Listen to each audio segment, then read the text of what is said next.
I gotta make a lineup. Crap. And with that, we're here. It's the Dream Stream, baby. There he is, Tom Carroll. You're going to hear a lot of that out of this guy over the course of the day. I am Adam Kaufman. It's Mother's Day. It's a nooner.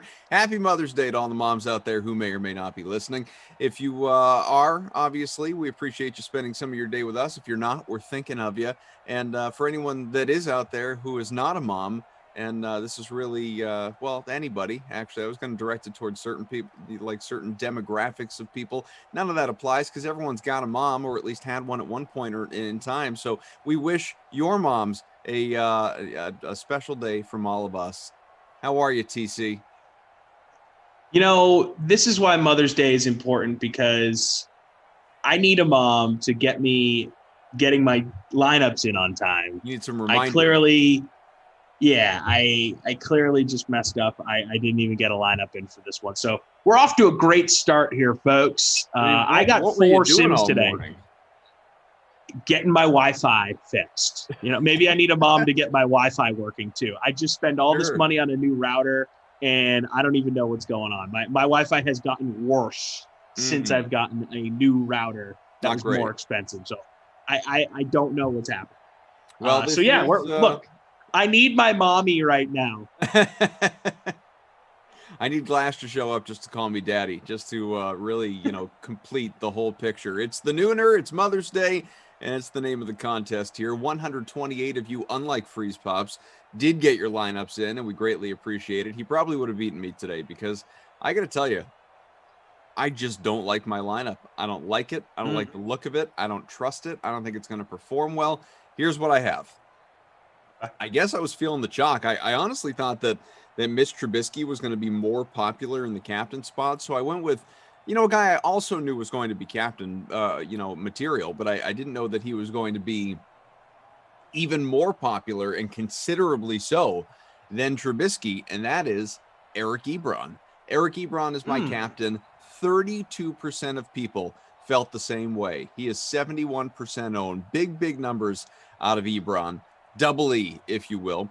Madden Mitch, or Mitchell, until he screws up. 12.5% owned in the captain spot, 73% overall in our small contest. Also have Juju Smith-Schuster, Allen Robinson, David Montgomery, who I don't trust at all, and Chris Boswell. We'll see. He's kind of a punt play.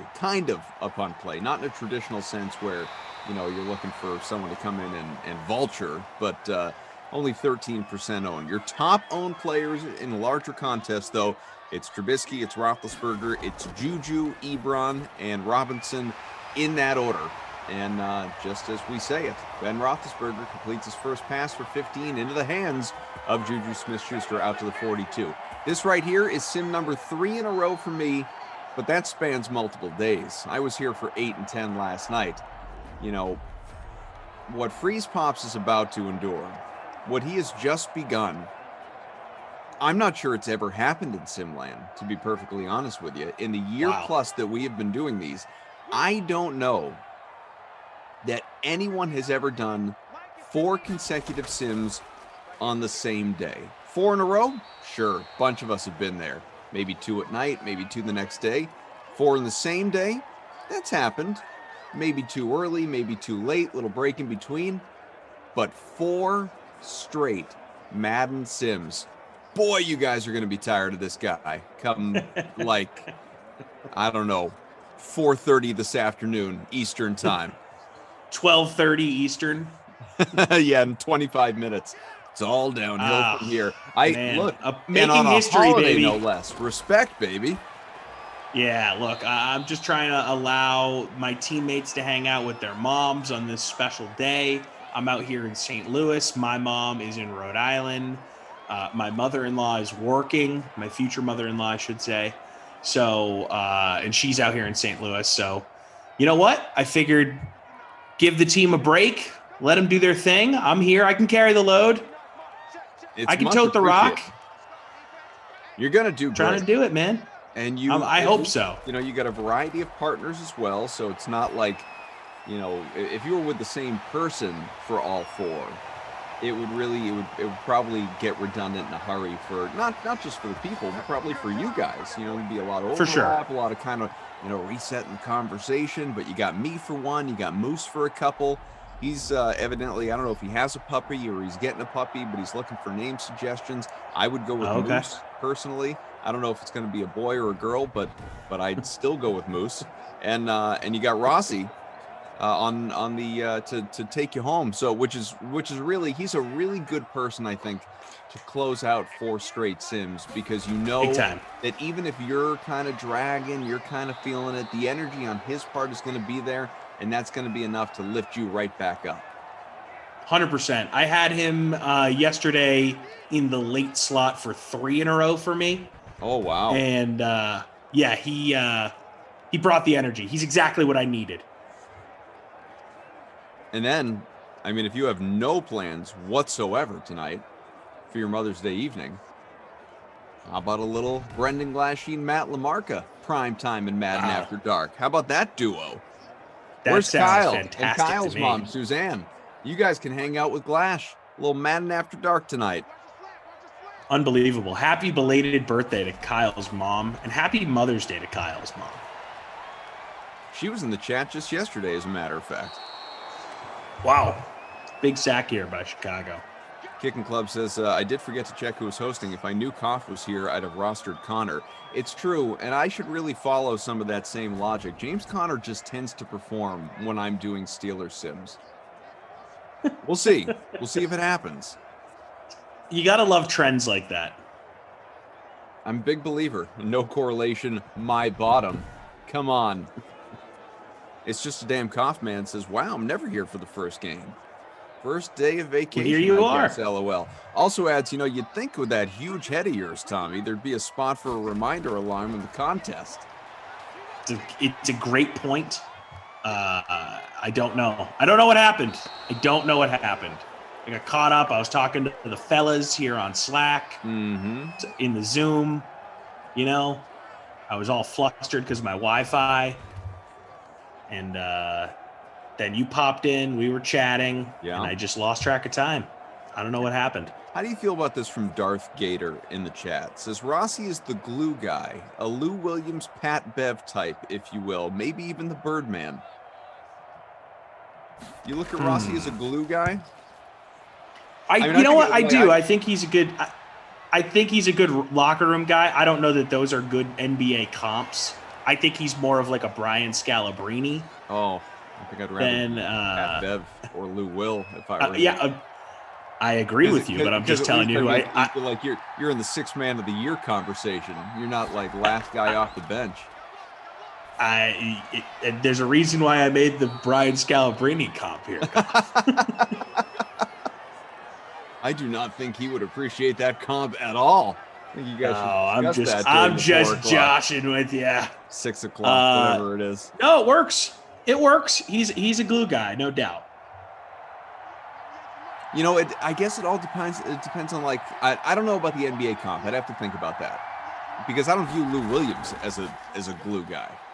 I think of him again as 6th man. Those are 2 different things. Like Marcus Smart to me, to bring it central to my personal biases, glue guy. Draymond Green was once thought of that way. Till he kind of alienated members of his own team. But with Rossi, who's the guy who's really energetic, who's really bringing everybody up around him, lots of enthusiasm. I mean, I think glue guy fits. I just don't know that the comp is right. I think we need a better comp. Yeah, that's why I was looking for a guy like Brian Scalabrine, right? Drew I wasn't looking for on court.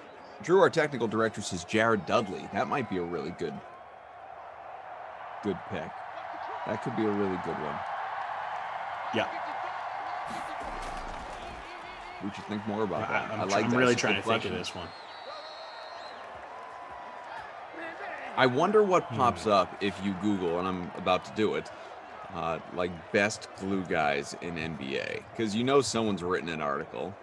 I mean, come on. Anything NBA, NBA adjacent has been written at this point. There's no more original ideas. Well, On medium.com, you've top 10 glue guys in the current NBA, and this was written a year ago. Whatever. Okay. Recent enough. I'm good with that. So let's see what we have. That works for me. Let's see what we have. We are scoreless, by the way. A couple minutes to go here. Opening quarter. It's really slow to load. Phenommedia.net. Do you think that's just somebody's blog, basically? Sounds reputable. So here are some of the suggestions. I'm going to go in reverse order. This is this individual's personal list of top 10 glue guys in the NBA right now. At number 10, all Dave Letterman. At number 10, Andre Iguodala. That's a good pick. Yeah, it's a good pick. Good pick. Number Veteran. 9. Yeah. Let me do that. Matisse Thybulle. Okay. Maybe. Danny Green. Good one. Okay. Steven Adams. Interesting. Like that. Yeah. PJ Tucker. Not bad. Like that. Ersan Ilyasova. Nah, I don't like that as much. Here you go. Draymond Green is number 4. Yep. I mentioned him before. Patrick Beverley, to that initial comment, checks in at number 3. Number 2. You know why I don't like Patrick Beverley? Can we just stop on that one real quick? Sure, absolutely. P-Bev is a little too aggressive for me to fit the Rossi comp. Like, Rossi is a lot more negative. P-Bev kind of has, positive, I should say. Yeah. Patrick Beverley, like, there's a sort of a negative connotation to him. Like, he's been considered dirty at times. Rossi doesn't fit that bill for me. Here's what this person writes. We have a Chicago missed field goal. Sorry, didn't work out. Sorry, still scoreless. This person writes about Beverly. Arguably one of the best at locking up the opposing point guard, Pat Bev is basically the NBA equivalent of your annoying little brother who won't stop bothering you. He isn't afraid of anyone, doesn't care what people say. He just, it's more like Kenny, really. He just wants to go out and lock him up. He believes he can stop anyone who is matched up against him. For the most part, he's right. So number 2. Yeah, that's Kenny. That's 2. Kenny for sure. Yeah, 1,000% that's Kenny. Pat Beverly is Kenny. Kyle Lowry checks in at number 2. I like that. Come on. How about this? Number 1. The number 1 glue guy in the NBA. Marcus Smart. According to phenoms.com or whatever website it is. According to phenommedia.net. How about that, guys? Yeah, forget my bias. Phenom Media's with me. Yeah, I think he's generally considered that guy. We got an article from, you want to dial it back a little bit, years-wise? Here's an article ranking the NBA's top 15 glue guys. This is Bleacher Report, if you feel better about that. Although I've never heard of the writer, James Davis. Let's see. Yes, James Davis. Yeah, October 2013, this one was written. So Marcus Smart's not going to find his way on here. Here's what you got. At number 15, Pablo Prigioni for the Knicks. I like that. Gerald Henderson at 14. Tristan Thompson at 13. Yeah, I'm out right now. No. Nikola Pekovic. Oh, yeah. Yeah, no, I hated him. No, I hated Pekovic. Jeff Green, number 11. Hate that. Ryan. You know why I'm not? I want to lift my man Rossi up here. No Jeff Green, because Jeff Green you could not count on, and I can count on Rossi. Yeah. Larry Sanders. Not Gary Shandling, but Larry Sanders at number 9. No. Sean Marion at 8. That's not bad. Okay. Matt Barnes at 7. There was kind of. Yeah. Matt Barnes is a little crazy, and he'd do anything for his boys. Rossi's that way. Jeff Teague at 6. Look at all these future Celtics. Mike Conley at 5. Still scoreless through one quarter, by the way. I like that one. I like Mike Conley. Nick Batum at 4. That doesn't really do it for me. No, at 3, Chandler Parsons. At 2, no. At 2, Kawhi Leonard. I don't think. I mean, even back then, I guess maybe he was kind of a glue guy. Yeah, I mean, he's just become more of a like behind the scenes diva, and Rossi's not like that. How about Serge Ibaka? That's who's number one on here. Back in 2013, obviously. Good energy, dude. Yeah, I like that. You know what? I think Rossi might be the Serge Ibaka of the Madden Sims. I'm comfortable. I like that. What do the people think? We want to hear from you guys. And I haven't looked in the chat since I started reviewing all this stuff. So let me. Honestly, I like Matt Barnes. Matt Barnes would do anything for his boys, and that's Rossi. I guess you should ask Rossi how he feels about, like if you shouldn't even present him when you're with him. You should mention this came up. I know you will. You have a great memory retention for stuff like that. Don't even ask him. Or like, don't review all the options. Just say, like, who do you think your NBA comp is if you view yourself as a glue guy in the first place, and see who he comes up with. Maybe there will be a name that we already mentioned. Okay, I like this. Dark I like says this. PJ Tucker's and look, come 6 o'clock tonight, you're going to be looking for something to talk about. 100%. I love PJ Tucker too. Yeah. Alana, happy Mother's Day to you, dear. Says happy Mother's Day to Grammy Freeze Pops. Yes. Happy birthday. Happy Mother's Day to Grammy. Birthday, Mother's Day too. She is likely watching. She's heading over to my parents later for some dinner, I believe. But I wanted to dedicate each of my 4 Sims to the 4 mother figures in my life. This one, since we mentioned it already, this one could be dedicated to Grammy. Shout out to Graham. She's the best grandma in the world. Like that. I love her. I miss her.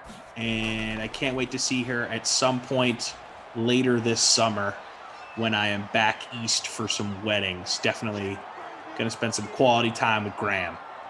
And I'm so happy that she's able to watch these things and enjoy them. Absolutely. Basically every day. I mean, it's a cool way for her to kind of check in on me without checking in all the time, you know?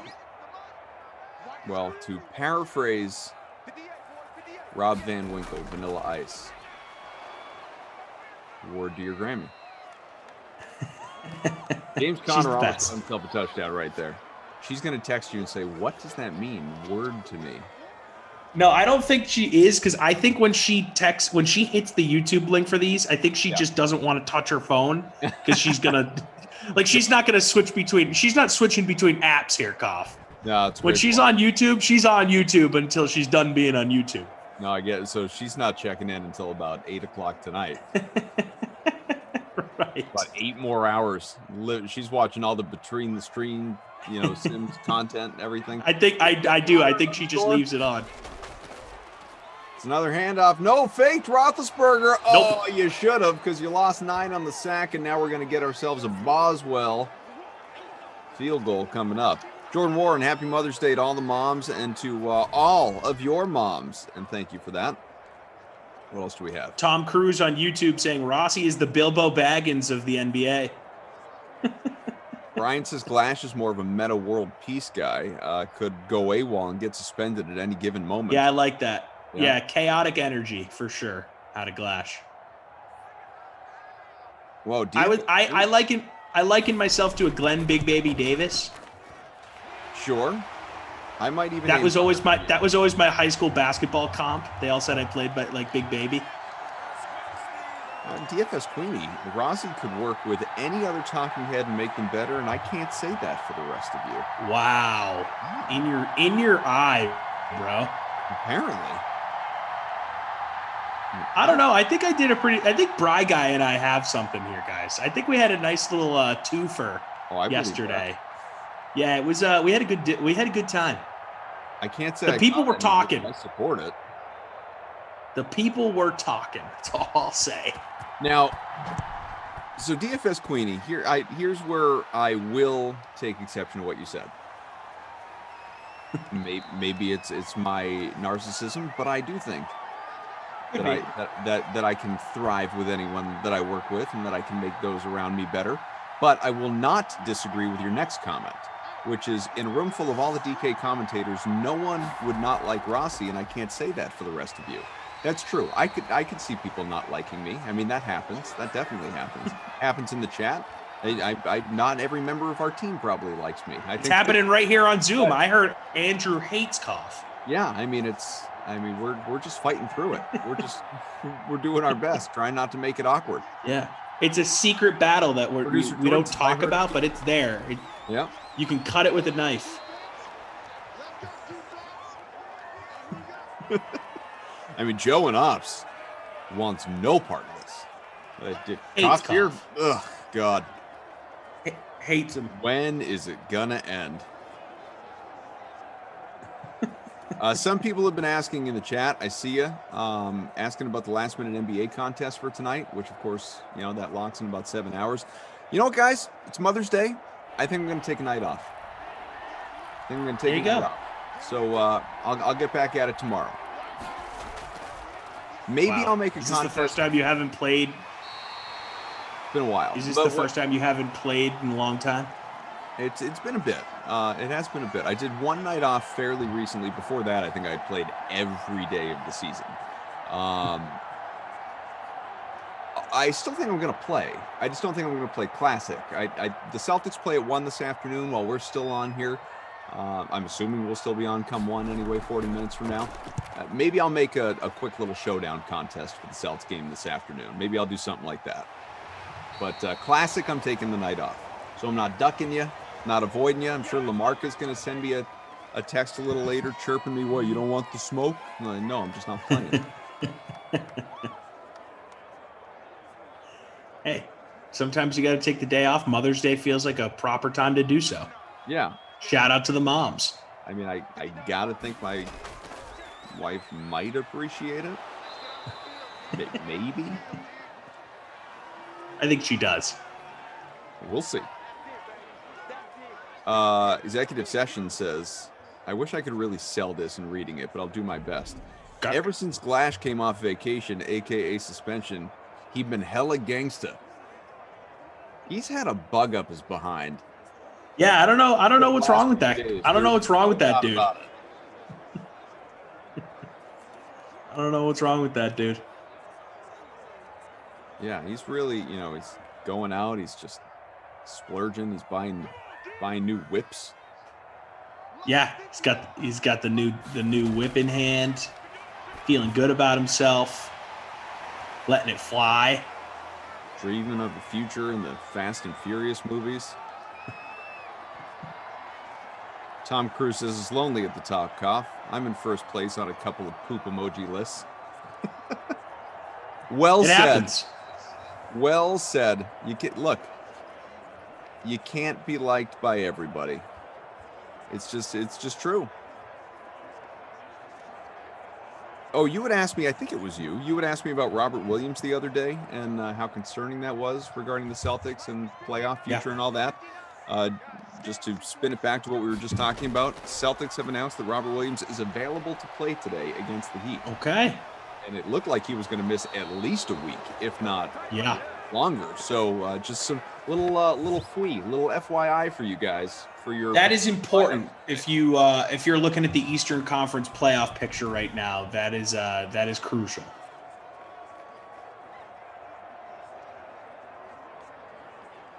DFS Queenie says, dude, Glash is acting just like Ducey. Wow.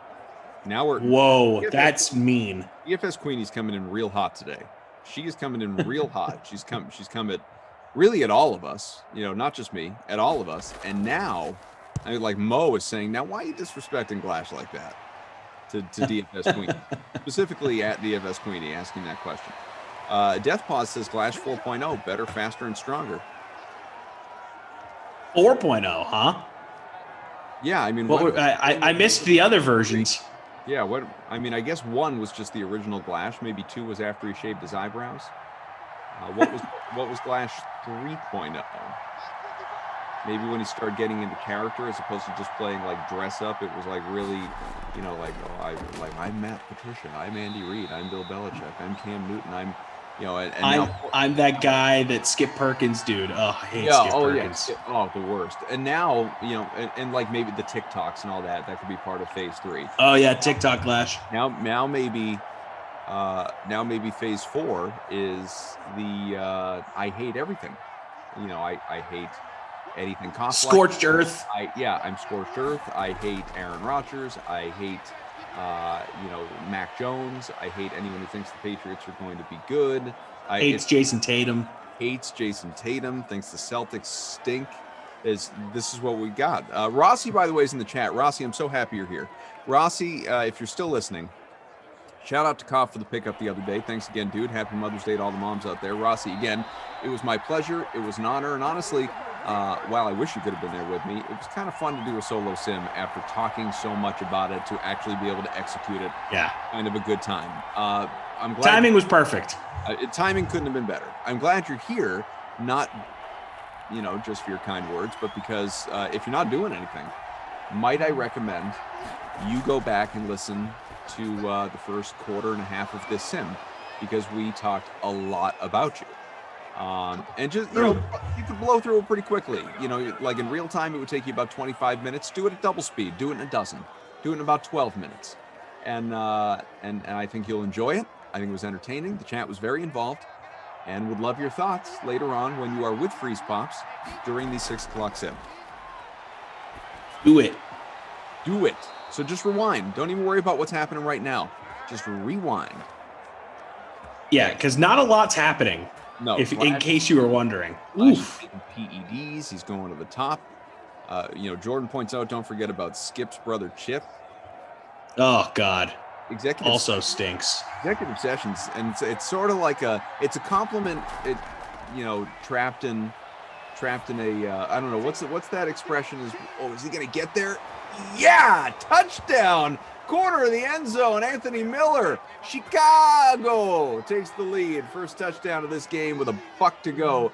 Buck 04 left in the opening half. I was gonna say what's that old expression about a riddle wrapped in an enigma or something like that, whatever, that's kind of you got me. I don't know. That's kind of what we got with executive sessions here. It says Koff, or as he calls me, Cuff, is easily the most hated dude among the DK hosts. Every day, wow, some DK host is dissing Koff out of nowhere. The jealousy is real. So you know what I mean? Wow. So he said, but he's saying like I'm hated. Bold claims. He's saying I'm hated in a good way.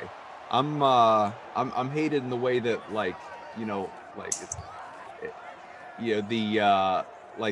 say you hate me because you ain't me. Yeah, like a popular celebrity. It's like, every woman wants to be with him and every man wants to be him. One of those. Rossi says, "Oh no, a re-listen? Who am I, Koff?" Well, just for your entertainment purposes, yeah. It's just a damn Kaufman says Glash 3.0 was Joe Buck. That might be true. I mean, you would know. Yeah, we haven't broke out the old Joe Buck and Troy thing in a long time. But him and I haven't worked together a lot lately. I don't know. Our schedules haven't been aligned. We'll do it at some point. Says to Rossi, you missed some really nice compliments. You should rewind some. He says, for you guys, my bros, I'm a listen. Bye for now. Check on back in after. Let us know what you think.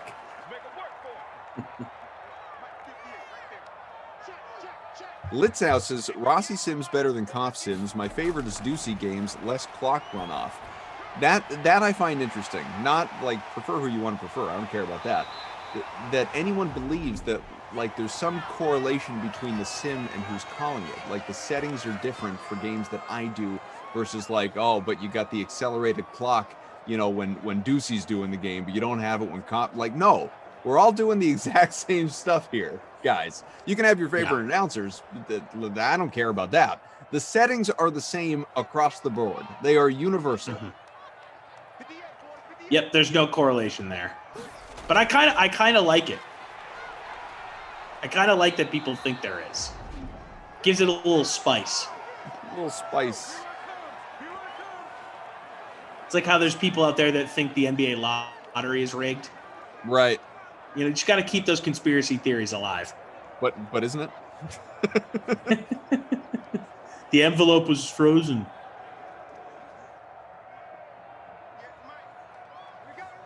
What we got here? What's up, Koff Freeze Pops? This is Dion. How are you, Dion? Big Ben is just a statue today. PGZ Man says, I don't know what got Glash's suspension, but I think he feels he was treated too harshly. Like the punishment didn't fit the crime, and now it's him against the world. His attitude could get worse. It's true. You know, I think we've... Yep. I think, is it possible, Roethlisberger, another huge sack, man, timeout. Awful. Is it possible... I mean, we all know, right? Like, we all know out there, we've talked about this before, and smash that like button, the hundreds of you watching across YouTube and thousands more elsewhere, including Twitch, twitch.tv/DraftKings. We appreciate you. Lyndon Baum is asking who scored. It was Anthony Miller, and then obviously a Boswell field goal on the other side, and 4th and 39. What a joke. For anyone out there that doesn't know, I mean, we've talked about this. Like, Glash wasn't really suspended, guys. Just a gimmick, just something we had fun with. You know, he had planned time off, then he said something stupid, and so it just timed out perfectly for us to say he was suspended. And, you know, credit to him for buying into the game and the gag and going with it. But I do wonder, maybe to that last chatter's point, is it possible he even believes now that he was suspended? He's believing the persona he's created. Yeah, I think he's like at a certain point in time. There's like movies and books are written about if you this. Believe it, you can't see the lie, right? Right. It's, you know, it's like you're only lying if or it's only not the truth if you don't believe it, or right. He's living his own reality, and that's fine. Good for him. I live my own reality every day. Helps me get through the day. I say to my wife all the time, in every facet of life, I believe this to be true. And to get all real with you, everyone's reality is their own reality. You know, I truly believe that. And I'm not saying that in a like funny Clash suspension sort of way. I mean, like, you know, for me, or for, you know, someone out there who has like a, you know, you got 2 kids, 3 kids, 4 kids, whatever you got, you know, you got a lot of responsibility beyond yourself. You know, you got mouths to feed and lives to take care of and whatever it is, you know, it gets busy, right?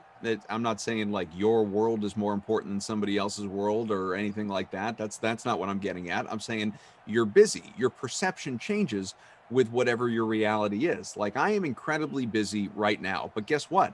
When I had 2 kids, I thought I was busy as hell. When I had 1 kid, I thought I was busy as hell. When I had no kids, I was busy as hell. And now I can look back and like at me with no kids and be like, what exactly was I doing? Like, what did I feel like was so busy?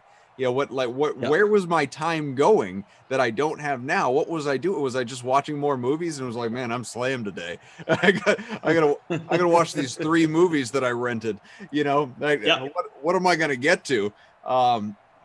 So it really is. And you can relate. Everyone can relate. Everyone feels busy in their own way, totally. Or everyone feels stressed, or everyone feels challenged, or everyone, and, you know, obviously everybody does have their own challenges. So I'm not dismissing anyone's. I'm making it in the simplest terms, in terms of size of family. There are real world things out there that are, you know, that much more significant in terms of struggles and challenges that people deal with.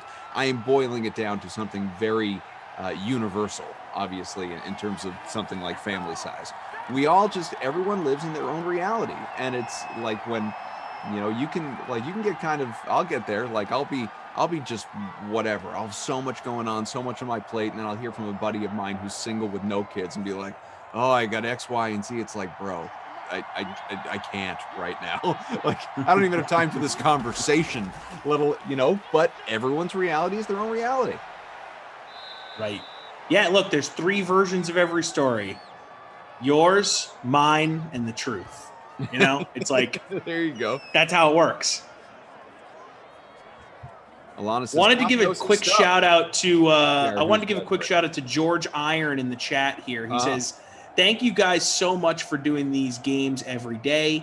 I am disabled with heart and lung issues and am pretty much isolated to my house, and these games help fill my days. I really appreciate it. George, thank you for tuning in. We are so honored to be there for you, help you get through this tough time. Stay strong, buddy. You're going to get through this. What a perfectly timed comment, too. because his reality, we're not dealing with that. Right. So, I mean, best of luck, man. I mean, that's some real world stuff. That puts things in perspective within your own world when you're not dealing with things like that. So, yeah, thank you for allowing us to be something of a distraction.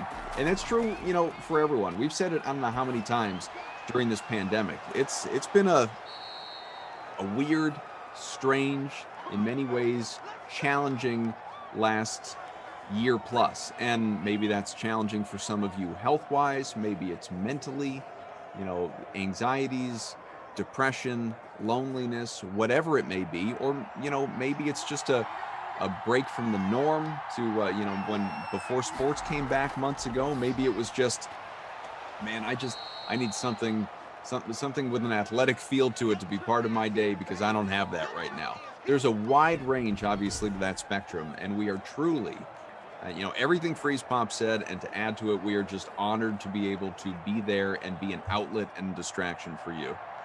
Hell yeah. And believe me, you are for us as well. Like totally. Doing this for us and just coming on and riffing about whatever is, you know, we haven't talked any football during this sim, and we're halfway through the quarter. I don't even mean about the sim. I mean, like, in general, we haven't mentioned anything with the NFL and free agency and drafting. Like, we're, you know, comparing Rossi to NBA glue guys. Like, we're just having a good time. We're just hanging out, and you guys are here with us. So, I mean, truly, like, you're a distraction for us too. No, the DK Sim Fam and the Dream Stream is a great little escape from reality. There's no question. We come on here, we have fun. We all sort of live in this world and speak this same language that those that aren't a part of this world would never understand. So it's kind of cool to have this little community where we're all kind of on the same page about things. And yeah, we have the same jokes, and I could pop on at 8 o'clock at night and say, you know, hey, what's been happening today? And the chat will fill me in, and then I give my take, and it just all builds on each other. It's really, really, really fun. I love it so much. Jordan, it's an escape for us too, 100%. Rossi did a spot on cough impression recently. I don't think he was even mocking. Oh, yesterday. I call it more of an affectionate parody of cough. Oh yeah. So what went down? It was really good. He did it on yesterday's sim. And it wasn't like he was trying to mimic your voice. It was more like he was just like applying the cough model to the broadcast. Okay. He was hitting specific phraseology you use, like the thousands different elements that you include. Yeah, all that stuff. It was really good. It was like a 2 to 3 minute little bit that he did. I wish I remember what time. It was in the 6 o'clock sim yesterday. Okay.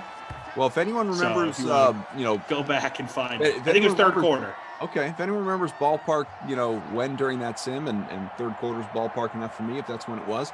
Yeah, Rossi, I'd love to go back and check that out. I'm all about it. At the very least, it was second half. I know that. It's just a damn cough man says, I've said it before, I'll say it again. There should be a 30 for 30 on the Madden Sims. You guys kept many people saying last year when there were no sports, and we are very happy you're still doing it. We appreciate that. Maybe a DraftKings documentary. Right. Rick says, dealing with heart issues post-COVID too, making my recovery back to 100%. Love the Sims and the good energy. Well, Rick. Good energy in the sim. Yeah, good energy in the sim. Best of luck to you, especially if, you know, I don't know what you're going through certainly on a personal level. I don't know it on a medical level either, but, you know, reading about if it's similar, maybe it's not. I have no idea, but if it's similar to, you know, reading about what like Eduardo Rodriguez of the Red Sox went through with his heart condition post-COVID and myocarditis, and, you know, like having to relearn everything, and obviously made a full recovery, and now he's back out there and pitching lights out and doing great. You know, I hope that, as you noted in your comment, I hope that you are on your way back to 100% as well. It's scary stuff, man. You know, there's people that have dealt with the post-COVID fog. There's people that have dealt with the heart issues like we've talked about. I mean, we're all, like you've mentioned, we're all kind of going through it in a different way. Maybe it's a loved one, maybe it's someone watching right now that's dealt with it. It's been a tough year, and hey, we're coming out strong, baby. We're inching towards normalcy, as they like to say. We're getting there. Now, this may be true as we have a touchdown. First of the day. Ted Ginn? Ted Ginn. Pardon me. I was about to say Allen Robinson. Ted Ginn, you are correct, who I almost rostered. In fact, I had him in there, and then I took him out. So foolish for me, as it's about to be 14-3 here late third quarter. Ted Ginn Jr., electric here in Simland, getting about 9-10 points a sim, pretty close. This may be spot on. And if I remember right, I'm almost certain you were on that sim. So maybe I broke Glash. DFS Queenie says, ever since Adam took the night off and showed up in the chat, yes, Glash has been a real you-know-what. Yes, 100%. He lost it. It was one of those things where I thought he was doing a bit, but then it just kept going. And I was like, oh, okay, like we're rolling with this. And he was fired up after the game, too. It was incredible. Even once the game ended, just in the Zoom window. Yeah. I don't know if I forget if any of these dudes were on the production staff that night. But yeah, after the Zoom even, he was fired up still. It was great. Honestly, I loved it. I love Glash. I love fired up Glash. It's my favorite version of Glash. It's true. Darth Gator saying Joe Buck Glash was more phase 2. Phase 3 was man of the people bus tour Glash. That could Skip be. Perkins. That could be. Yeah. And somebody had written earlier, forgive me, I don't have the comment in front of me, but just shouting out, it said something like, I miss, just wanted to shout out Skip and Chip. I miss them, so much, no matter what the haters say. No, get them out of here. Death Paw says, Essence of Cough by Rossi, a new male cologne. PGZ man. I'd wear it. You can, I'd wear it. PGZ man. Whoa! Oh, he's gone. Whoa! Is that Juju? Is he going to get there? Is he going to get there? Oh, there we go. 71-yard score, Deontay Johnson. The other receiver with a number in the teens. Yeah, I couldn't. It confuses us all the time. I just couldn't tell if it was an 8 or a 9 based on the angle that he was running. I kept seeing the top, and I couldn't quite make out the bottom. But there he is, Deontay Johnson, almost 40% owned in our larger contest. Who do we got here? Let me check out my lineup. Oh, wait, I'm an idiot. PGZ man said, what do you think of this? Hey, Koff. Going for 2. Ooh, bold. All right, try and make it a 3-point game. I like it. Is he going to get there? Yes, 2-point yes. Conversion. Good, into the hands of. That time it's Juju Smith-Schuster.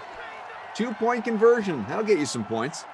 PGZ man says, hey, Koff, do you think that maybe while Glash was out, the story continued to the point that it hurt his feelings?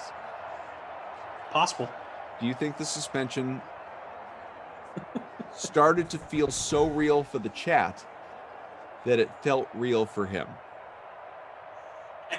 It's possible, man.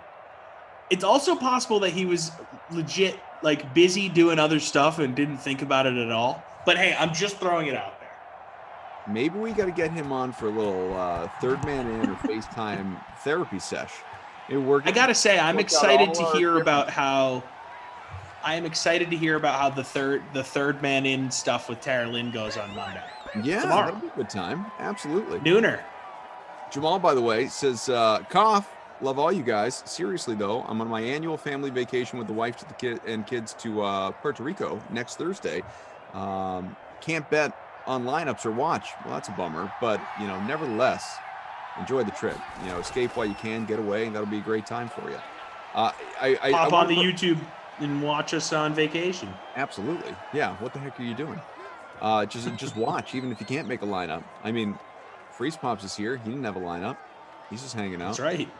Because I'm a chump. I feel I should promote this though for anyone. This really it might be must listen, maybe more than any time before. That the two of us have been together anyway. Not like any time in Dream Stream history, but that the two of us have been together. So Saturday, less than a week, 6 days from now, Saturday at. Well, you know what? I'll promote both. We have quite the start to your Dream Stream day on a Saturday. At noon, the nooner, the 12 o'clock, Patriots-Bengals that day, you will have Emerson Latzia and Brendan Glasheen together. On a Saturday, the two of them together for the nooner. And then right after that, for the 2 o'clock, the Madden Matinee, it will be me and Glash. Wow. And that's that will a be great back-to-back there. And that will be the first time that we have worked together since all this. And who knows what is to come in the next handful of days before that even rolls around. You know, I can't even pretend to know. The Simland, it's an unpredictable place. That can't miss right there. That's appointment television for me. If you guys, don't have anything going on, Saturday next weekend, start to your day, might I advise you tune in for the first couple. I appreciate the heads up. I guess I could have just looked at the schedule. Selfishly, I just looked for my name. Fidelis Any on YouTube asking me when my birthday is. June 25th. June 25th. I like that. It's I turned 29. It's what, a month and a half away. Rapidly on the way. Getting I like close. So are you going to work see what day of the week your that birthday, is. or are you going to take off your birthday? Oh, let's see. It's on a Friday. Oh, I'll take that off. Why not? I'll probably get dinner with Morgan that night. What about if it was a weekday, I wouldn't. And then we'd like a Friday. No, it's a Friday. Well, Fridays are weekends. Friday nights. What about a week? If it was a weeknight, I should say, I would have worked, and then just we would have done something on the weekend. Though? What about a dayside sim? Well, I got my day job that I got to handle on a Friday. I gotcha. Yeah. I'm a nighttime sim guy on the weekdays. Bizzle says that's a nice pregame. Expectedly a better SNL than last night. Keegan-Michael Key. Elon Musk was the host last night. I heard. I can't say I saw any of it. I heard it was hit or miss. I did see somebody tweet that the monologue was really funny. I didn't hear it. I have no idea, but at least someone I know tweeted, hey, that the monologue was funny. So hopefully it was. Miller, 73 on 4 catches, 61 for Juju on 4 grabs, 64 for Ebron on 4 catches, touchdowns for Miller, for Ginn, and it's 14-11 right now. So there you go. Yeah, that third quarter was better than the rest of the game has been so far. Score. I should mention that. That's his only catch to this point. Providence Pack Openers says, dang, I turned 29 on June 11th. There you go. June babies, stand up. June of 92 as well. We're together. We're probably born in the same hospital. This guy's from Providence. Yeah, right? Even Rhode Island Hospital, baby. Bonded. Obi-Wan says of me and Glash, I guess. He heard you talking ish, Krusty. There is nothing truly. I mean, I have to think you all believe this because it's just common sense. There is nothing I would say on the Dream Stream about anyone I work with that I wouldn't say to them. Yep, I can vouch for that. Because they could just go back and hear it. like this isn't talking behind somebody's back, nor do I believe in talking behind somebody's back. But I don't. It's all right there for Glash to hear, man. If you say anything publicly on a radio show, on a Dream Stream, on a television show, it's not secret. I remember when I was working at the station here in St. Louis, we had a guest on who works for the Blues on the broadcast side, and he said something along the lines of, the Blues power play is better without Vladimir Tarasenko right now. Vladimir Tarasenko at the time was injured. And so I thought, oh, that's interesting because this guy's, he's been broadcasting Blues games for a long time. He thinks the Blues power play is better without their best goal scorer. That's interesting. Tweeted it out. Little audio link. Tagged the player in the audiogram. Because I thought, look, I can save on characters if I put this guy's Twitter name in here. And hey, he said it publicly. It's on him. Right. And honestly, I didn't even put that much thought into it when I tweeted it out because I was like, whatever. I'm going to tag this player in it. Maybe he sees it. Maybe he responds, and we get a little back and forth, right? Oh. I receive a call from said broadcaster, furious. Furious. Why would you tag him? I have to face these guys. I see them every day. Blah, blah, blah. And I said, why look. would you say it publicly. I said, look, so-and-so, don't say that if you can't back it up. We are the Blues flagship. These guys are listening all day anyways. We're getting texts from players about things that are being said. So if you think that you can say this on the morning show and not have to deal with it, then, like, I don't know. I mean, maybe we're coming from different places. And we sort of got into it on the phone. Like, because, you know, where you and I are from, if dudes say things on the radio, they know it gets back to these guys. Yeah, 100%. And so that's the radio culture I was raised in. Yeah. You know, it's not slap and tickle up in Boston. Right. So, furious conversation with that guy. So I ended up, because we were the Blues flagship, my boss then called me and was like, hey, you got to take that down and put it back up. And I was like, look, I'll do it, but I totally disagree with this, and I'm not doing this again. And he was like, okay. He talked me off the ledge. This is not the slap and tickle I'm here for, guys. No. It's just a different culture out here, man. The Midwest, it's different than the Northeast in a lot of ways, media-wise, for sure. Sounds like, I don't know if you can hear any of that over the mic. There's chaos above me in this house. I actually can't. I can't hear it. Well, good. Lunacy, screams.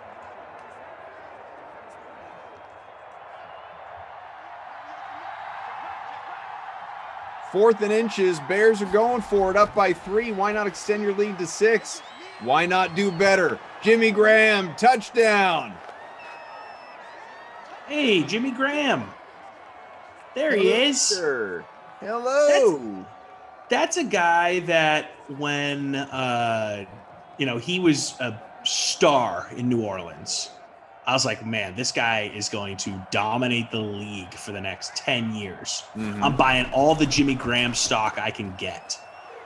And then, man, did he fall off a cliff when he left New Orleans. Yeah. I thought him and Russell Wilson together in Seattle were going to be magic. Me too. Because that was by far and away, at that point, Russell Wilson's best offensive weapon he was ever going to be given, right? I mean, he had all these receivers that were, low round picks or, guys that had just been in the league and kind of carved out a little spot for themselves, like Doug Baldwin. And, it wasn't your studs that you typically see with these star quarterbacks. And Jimmy Graham gets there and it didn't happen. For whatever reason, it didn't work. I wouldn't say it didn't work. He never was at the level of the Saints, though. Never. He was not. He was not at the Saints level. Absolutely. Right. But again, I thought he was going to I thought he was going to be better. I thought it was going to increase. Here's where it's not really his fault, though. And I get what you're saying, and I was with you. I thought it was going to work out better than it did, for sure. In New Orleans, those were his prime years, 24 to 28. Goes to Seattle at 29. He's hurt that year. Misses 5 games, so depleted numbers. Next and final 2 seasons, he was with the Seahawks, 16 and 17, age 30 and 31. He was a Pro Bowler both those years. He had almost 1,000 yards in 16. In 17, he had 10 touchdowns. So, he wasn't, I wouldn't say that he was bad in Seattle by any stretch. But if you want to say that, you're right, he was a far cry from, all pro level. Yeah, I thought great tight end in New Orleans going to go to a situation with a guy who is a quarterback that's maybe better than Breeze at that point in Breeze's career, if not at least equal. Mm-hmm. And now he's going to be the focal point of the offense. I thought, okay, we're going to see this, basically a Hall of Fame trajectory continue. And it just didn't. It didn't. I guess my question would be this, and the only couple of guys that sort of come to mind would be like Antonio Gates,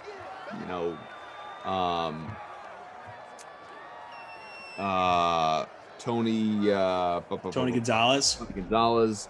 I don't know if there would even be anyone else. but like, when's the last time a tight end 30 plus was dominant in the league? And I got to pull up Tony Gonzalez's stats. I'm looking. Oh, he was good. He was good late into his career. I don't want to say he was dominant, but he was good. Good with the sure. Falcons like Gates, there for sure. But Gates, once Gates hit 30, and he was for sure good. I mean, he was routinely targeted 80, 90, 100 times. He was, getting a ton of catches. There was a one season he had a dozen touchdowns when he was 34, but he never had a 1,000-yard season after he turned 30. Never even hit 900 yards for that matter. Yeah, he stuck around too long, I think. Stuck around for Jason Witten. We can look him up too, Jordan. That's a good call. Travis Kelce, I mean, he's 31, so he just had one of the best seasons ever at age 30. So Gonzalez at 31 and 32 hit 1,000 yards both those years. And really never had a drop-off, by the way. Like, he had basically 900-yard seasons at 36 and 37. And then he was very good. He was awesome all the way through. Let me see about Jason Witten, because now I'm just kind of curious about it. It's a very physical position, obviously. So age 30 for Witten, he had 1,000 yards. That was, obviously still with Dallas. And after that, sort of a decline, as you would expect, as he got older. And clearly, last year didn't do hardly anything. He had 69. It's a physical position, man. Games. He was 38. More on the Jimmy Graham thing, though. Then he goes to Green Bay with Aaron Rodgers, and it still didn't click the way it used to. I thought he was going to be better in Green Bay for sure. Although he was older, he was older. Right. James Conner, wouldn't you know? Just like the prophecy was written. You just got to roster James Conner, apparently, when I'm doing a sim. So James Conner is sort of sad to me. Like, there was so much buzz on James Conner coming into, 2 seasons ago. Remember? Like, he'd come off that great year without Le'Veon Bell being there. And, he the great story coming out of Pitt, going to Pittsburgh, dealt with cancer in college. Loved James Conner. And then he just stunk this year. Stunk out loud. So brutal turn of events for a guy that I was definitely rooting for. And he's now with the Cardinals, so we'll see if he can have an impact there. 250 to go in this one's 21-18, by the way. Jordan notes Pittsburgh also didn't have a very good offensive line. True. I sent out a Celtics Showdown contest, a little quickie, just a little 10-person one. It filled. Good for you guys, jumping on in there. I was hanging out with my buddy who's a massive Bears fan last night, and he would not stop just bowing at the altar of Justin Fields. Is that I mean, right? it was getting to the point where I was like, dude, shut up.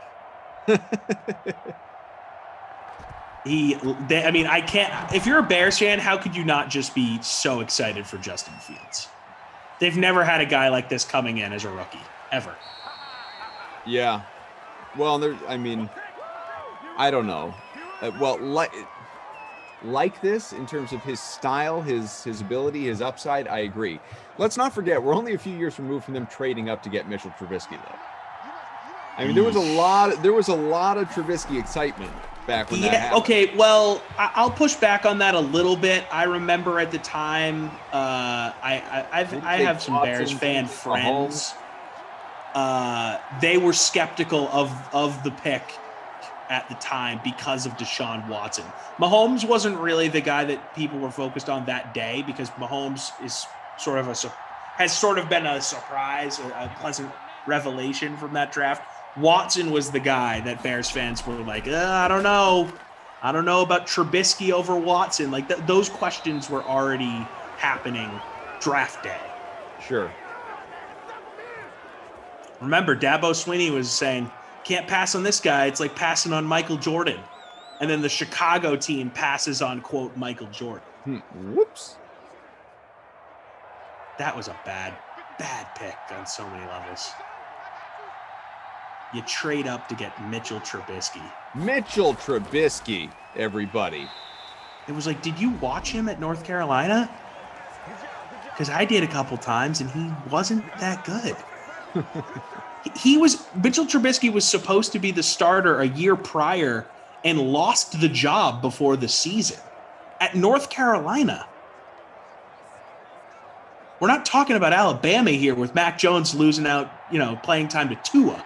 Right. I think Marquise Williams was the guy that was the quarterback at North Carolina. I don't even think he played in the NFL. Be great if we get one big push to 100 likes, by the way. Haven't really promoted, advertised the like button all that much during this sim. We're sitting on 66. Let's get to that like, huh? Let's smash that like button. We appreciate you. Yeah, Marquise Williams. There we go. Went to camp with the Packers. He's up in Saskatchewan playing for the Rough Riders for a few years. Was with the Atlanta Legends of the AAF. Just, Jordan's asking, should there be an incentive there, Freeze Pops, if we hit 200 likes by your last sim? That to me feels low. I mean, you're doing 4 sims today. I think there should be some sort of incentive. 300 at least. And we're sitting at 69 right now, which is nice. Yeah. I don't know. I don't really want to eat anything all that spicy. I don't really want to anything. No, I'm not going to shave my eyebrows. I don't know. I guess maybe people could throw out some options. I'd really want it to be at the 300 mark too, if I'm going to do anything really all that crazy.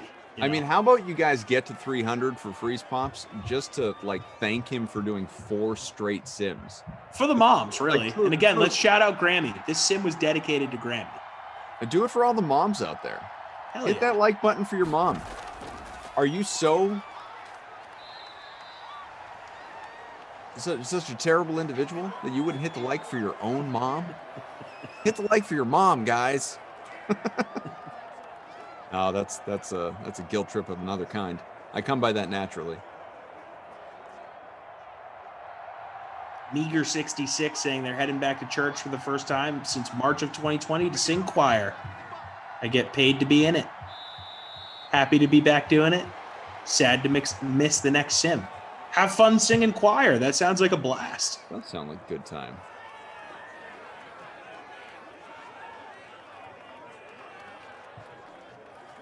Tom Cruise saying sing Afternoon Delight. Yeah, okay, sure. If we get to 300, I'll sing Afternoon Delight on the stream. Yes. I'd do that. I'd do that for less. I don't even need that many. Mike Bizzle saying, are we getting a Morgan hair analysis later? 3-person booth. No, I don't think so. I don't think Trevor Lawrence is going to come up in conversation. Therefore, I think we're going to leave the hair analysis on the shelf for today. But as hair conversations do come up, we can get her back in the mix. So, taking a look at this thing, I'd ask where you fell in the contest, but that would be futile. Out of 128, 82 for me, barring stat adjustments from our man Joe. But DGC Bam looks to be the runaway winner here by about 6 points currently, with Graham in the captain spot. Graham! Along with Trubisky, Roethlisberger, Ebron, Miller, and Ginn. That's a nice build. That's a nice looking lineup. I like that a lot. So I guess you probably need some help here since you can't look at. I don't have my contest open. I'll just throw it out here. You can tell me if I'm wrong. Is Madden Mitch the guy? He fell a few yards short of the rushing bonus, threw some touchdowns. 94 short of the bonus. He was great. I think he was just a little too chalky though. I would probably go with Anthony Miller at 21% owned, less than 1% in the captain spot. He had 17 points, went 4 for 73 and a touchdown. Okay. And again, it just boils down to, how do we decide how MVP is determined? Are we going best player on the field? Are we going best value? It is called the crusty cough, leaves it open-ended. Yeah, I mean, if you're looking for the high score and it's just that basic, there's nothing else around it, then yes, it's Madden Mitch. You know what? We're going to flip the wooden nickel. Okay. Lion is Mitchell. Free cone is Anthony. Good. I like free thing. Okay. Oh, Oh, Trubisky. Oh, Trubisky. All right, Trubisky's across the coffee. Matt and Mitch. What about your Babysitter Billy Not My Kid award? Some candidates include Tariq Cohen and Allen Robinson are certainly up there. Robinson, about 38% owned, 4% in the captain spot, just 5 points, 2 for 30. As far as Cohen, only 2 points for him, 20 rushing yards, 36% owned. Let's go with Cohen. Just absolute no-show. Yeah. Brutal. Come on, Tariq. You're better than that. Not good. Not my kid, not my problem. There you go. And neither one obviously found in the projected winning lineup, which again expects to be DGC Bam. There you go. I can't wait to find Rossi's impression. His be a great search. It's good. It is good. How about Aunt Jeanette? How about if you're a mom and hit the like button, because I did, and I'm a mom. Love it. If you're a mom, hit the like. But if you're a mom, you don't need to hit the like. I mean, I hope that you do, but you don't need to, because you should be appreciated today. Agreed. See, there it is. Okay, coming up over the course of this Dream Stream day, a lot more Tom Carroll. Tom Mace, he smells terrific. You have got Chargers Giants, Moose, and Freeze Pops coming up in 55 minutes. Panthers Ravens, it will be those two again for the 4 o'clock Eastern Sim. That is, of course, the early bird special, which Kenny wants the name changed. If you guys feel like diving into that, he doesn't think early bird special is right for that one. You have the happy hour sim. He had suggested the what was it? It wasn't good. The hump, like the hump sim, because it's not good, because it's like the middle of the day. He feels that early bird special he just doesn't like the way it works. He thinks 4 o'clock is like, no, that's kind of like already, you're into dinner time. It's like, well, no, that's like quintessential early bird special there. Maybe he had maybe he took issue with like time zones, because obviously it's 1 o'clock if you're out west, but I don't know. I mean, you guys can delve into that. The hump is a bad name, just straight up. That's what I told him. I said, that's not going to happen. No, you can't do it. No one refers to that time of day as the hump. Yeah, it's like, well, you've reached the hump portion of your day. It's 4 o'clock. We're halfway through. Like, no, you're not even halfway through. That doesn't make. I mean, maybe you're halfway through the waking hours, roughly. Maybe a little more. I don't know. Stupid, really, is what it was. You will have Raiders, Jets, Rossi, the glue guy, and Tom Carroll coming at you 6 o'clock for Freeze Pop's final sim of this Dream Stream day, and then a really a feisty Brendan Glasheen and Matt Lamarca for Texans Chiefs at 8, prime time, Saints Bucks at 10, Madden After Dark. So enjoy it, everybody. It's going to be a good time. We're going to step aside here. Coming up next on the Dream Stream, we have the Ross Tucker Football Podcast. It'll be Ross and Emery Hunt discussing all the big news coming out of the 2021 NFL Draft. And then, as mentioned, Chargers Giants with Moose and Tommy C right here. Our thanks to Drew, our technical director, Jordan, our producer, Joe and Ops. Tommy, pleasure, buddy. Have a good Mother's Day to your wife and mother, Cough. Thank you. I appreciate that. And hey, Grammy. Pour yourself a cold one. Let's strike 'em, huh? And listen to Ross Tucker break down the top college prospects on another tasty edition of The College Draft. Yeah, it is Daddy Soda time here on the College Draft Podcast presented by DraftKings. I actually only had one Daddy Soda all weekend. It was when I got home Saturday night after like 40 hours of working the 3 days for the draft for the Philadelphia Eagles and not a whole lot of sleep. I had a nice double IPA, delicious, went to bed. Whew, I needed that. Also, I need to talk with my guy, Emery Hunt, here on the College Draft Podcast. We've been talking about all season. We talked about the best players in the biggest games, and Emery started to pick those games against the spread, which we'll do again this year. And we went through every position. You know, it's got to be – I mean, it's fun for me, Emery. I love it. The draft's one of my favorite times of the year. but especially for you that actually puts in all the work and evaluates all these guys, draft must be crazy for you. It really is, man. It is so much fun, and it's always good to see where these guys end up. And because fans want instant reaction, but it is a process, and you have to let it play out. So yeah, you may have this player as your number 2 running back, right? But he may go in the 3rd round. I don't care where they go. I am most concerned about how well they play. So it's always good to see where they go, because the fit matters more so to helping your evaluation reach its potential. So I'm excited to see, 1, where they go, and 2, how it all plays out. Yeah, and that's actually a really good point that I want to bring up. People look at it like anytime a player has success, it was a good pick. Time a player does not have success, it was a bad pick.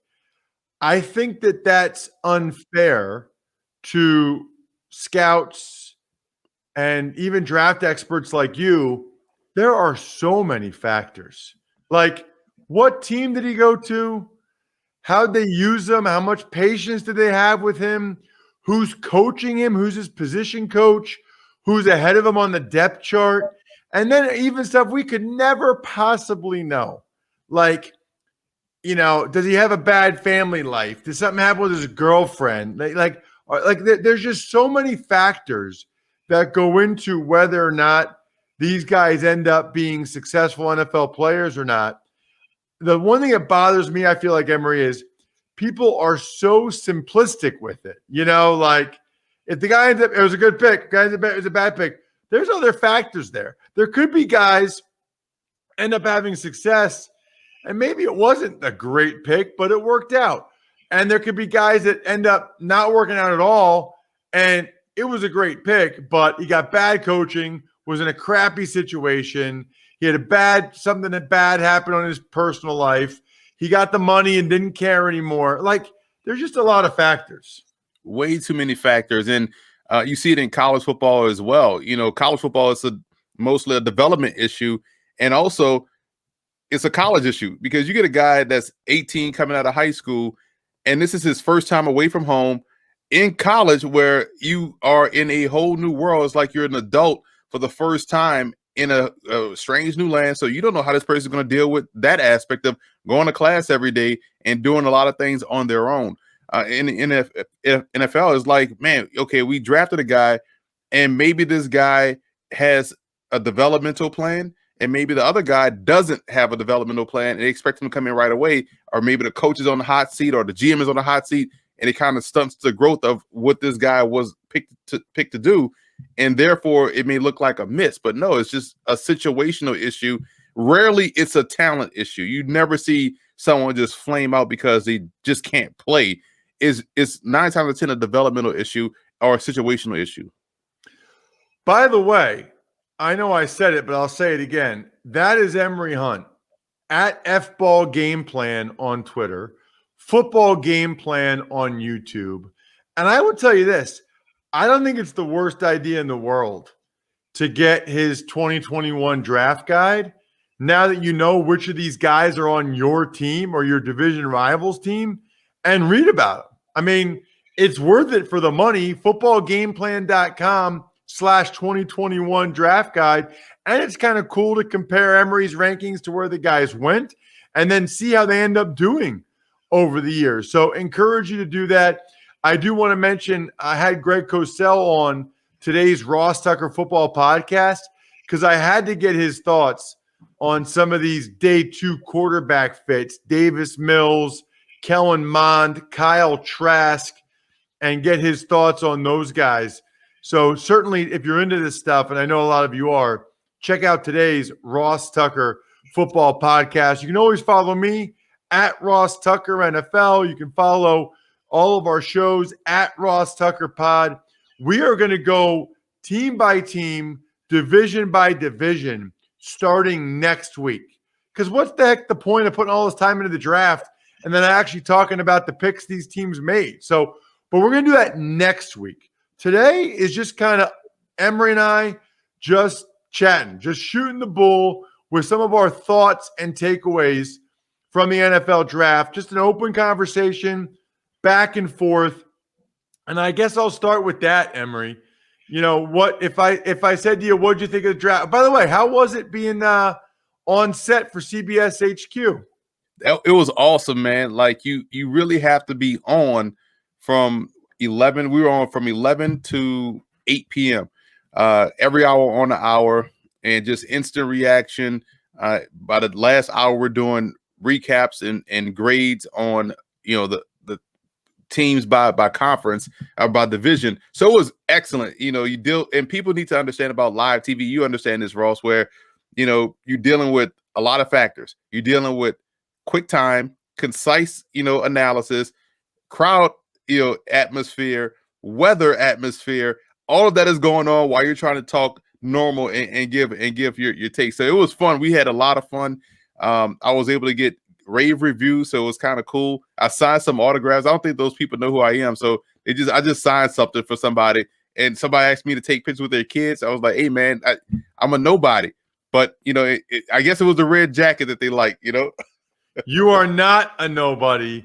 You are Emery Hunt. Football Game Plan on YouTube, footballgameplan.com/2021 draft guide. Blank slate, Emery. Some of the things that jumped out to you about the 2021 draft. You know, it was interesting, Ross, taking a 10,000-foot level view of it. This is the second year in a row where I had the same takeaway, the same feeling after this draft. Every team made very good picks, you know, and I think it's attributed to the fact that less is more. Last year was a pandemic year. It was still in the pandemic, but last year was like initially, you know, the pandemic, right? Everything was remote. No one could go anywhere. And teams had excellent drafts. I thought everybody knocked it out the park. This year, same sort of situation. You know, teams weren't able to be as mobile as they were. No pro days, no combine. Teams couldn't get out there to games. And I just felt like, man, as I'm watching the draft, like, oh, wow, that's a solid pick. That's a good pick. I rarely had a situation where I said, damn, that's a bad pick. I think the last bad pick I remember saying, you know, audibly was the Bengals taking a kicker because it was a waste. You know, outside of that, I was like, even a Davis Mills pick that I didn't like, I was like, well, they have quarterback issues. It makes sense. So I thought everything was well done by every team in the league. And I think it's just a trend. Less is more. You focus on the tape. You go with your instinct based off what you watch these guys do in actual football activities and not the combine or pro days. And they end up just taking football players. And we'll talk about some teams that did a good job, but for the most part, like everyone panned the Alex Leatherwood pick. And I'm looking down in my draft guide. I had a really good grade on Alex Leatherwood. So the Raiders need offensive linemen. So I'm not going to knock them for taking someone that could step in and start and play anywhere across the front. So I just thought that everything every team did was very solid. And I think the reason is because less is more. That's interesting about Leatherwood and the Raiders. You know, I think the issue is, Emery, is I think they've lost the benefit of the doubt. Like, this is 3 straight years where the Raiders have taken a guy, Emery, like at least 5, usually 10 spots higher than any other mock draft had him. And I think it hasn't worked out so far with Cleveland Farrell or Damon Arnett. So they kind of lose the benefit of the doubt. If people thought Leatherwood was going round 2 and they take him at 17, and I heard Mike Mayock on NFL Network, it sounded like he wanted to try to trade down and still get Leatherwood, but nobody wanted to trade up. Yeah, that's the thing I always love when people say they should have traded down, You realize how a trade works, right? Like, you need 2, it takes 2 to tango. And 3 to jump rope. I love that, Emery. I never heard that before. It takes 2 to tango and 3. Although one person can jump rope by themselves. But not fun what you do in the double dutch. You know what I'm saying? You need 3 people out there, man. Did you ever do that?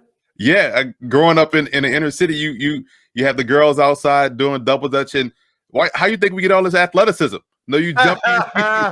the footwork is with the double dutch early. That is funny. All right. So I do want to get your thoughts on Trey Lance to the Niners. That was, one of the major topics, one of the major things we were thinking about. What did you think of Lance to the Niners? I thought Fields was going to go there. I knew it wasn't going to be Mac Jones. I thought it was going to be Fields.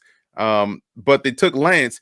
And again, it's a situation where San Francisco has a plan in place. They have a starter, and they also want their succession plan in Trey Lance. And Lance gives them athleticism, gives them high upside potential, gives them the +1 in the run game, gives them the deep ball accuracy. I think he throws a deep ball very well. And so it gives someone that they can slow walk into the offense, slow walk into the situation, and into the starting role. They don't have to move Jimmy G.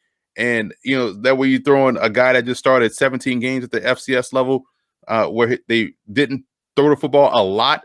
You don't want to throw him out there in week 1. So I think they have a great strategy, a quarterback coach and play caller in Kyle Shanahan that understands how to put guys in the best situation to win. So I understand and like that fit, for him. If it was a situation where they expected him to be the starter right away, then I would have some questions. But that fit, like I talked about earlier, just made so much sense. By the way, how about North Dakota State losing yesterday, Emory? I will say this. I felt like the FCS season could have gotten more buzz than it did, but kudos to them for having the games, the quarterfinals on Sunday and not Saturday during the draft. And also, I think they were all on TV. I caught several of them, and North Dakota State lost. That's one of those deals, Emory. They had an unbelievable streak going on. And if they play in the fall, there's a decent chance with Trey Lance and Dylan Redunce, the tackle, that continues. But the pandemic, they move it to the spring, and the Bison go down. And keep in mind, why they went down, their quarterback play was inconsistent. So keep an eye on North Dakota State being in the QB transfer portal market to get one of these P5 guys to come in and step in. Because, they lost by 3 or 4, but 2 of those touchdowns came off kickoff and punt returns. So their offense was stymied by Sam Houston State, who did a great job all spring season. I agree with you. Having those games on TV, I watched all of them all throughout the day. I didn't go to sleep till like 12:30. So I was dead tired. Took a nap in between and got up and watched some more because I was like, man, this is fun to watch these guys play. All were entertaining games, weren't blowouts.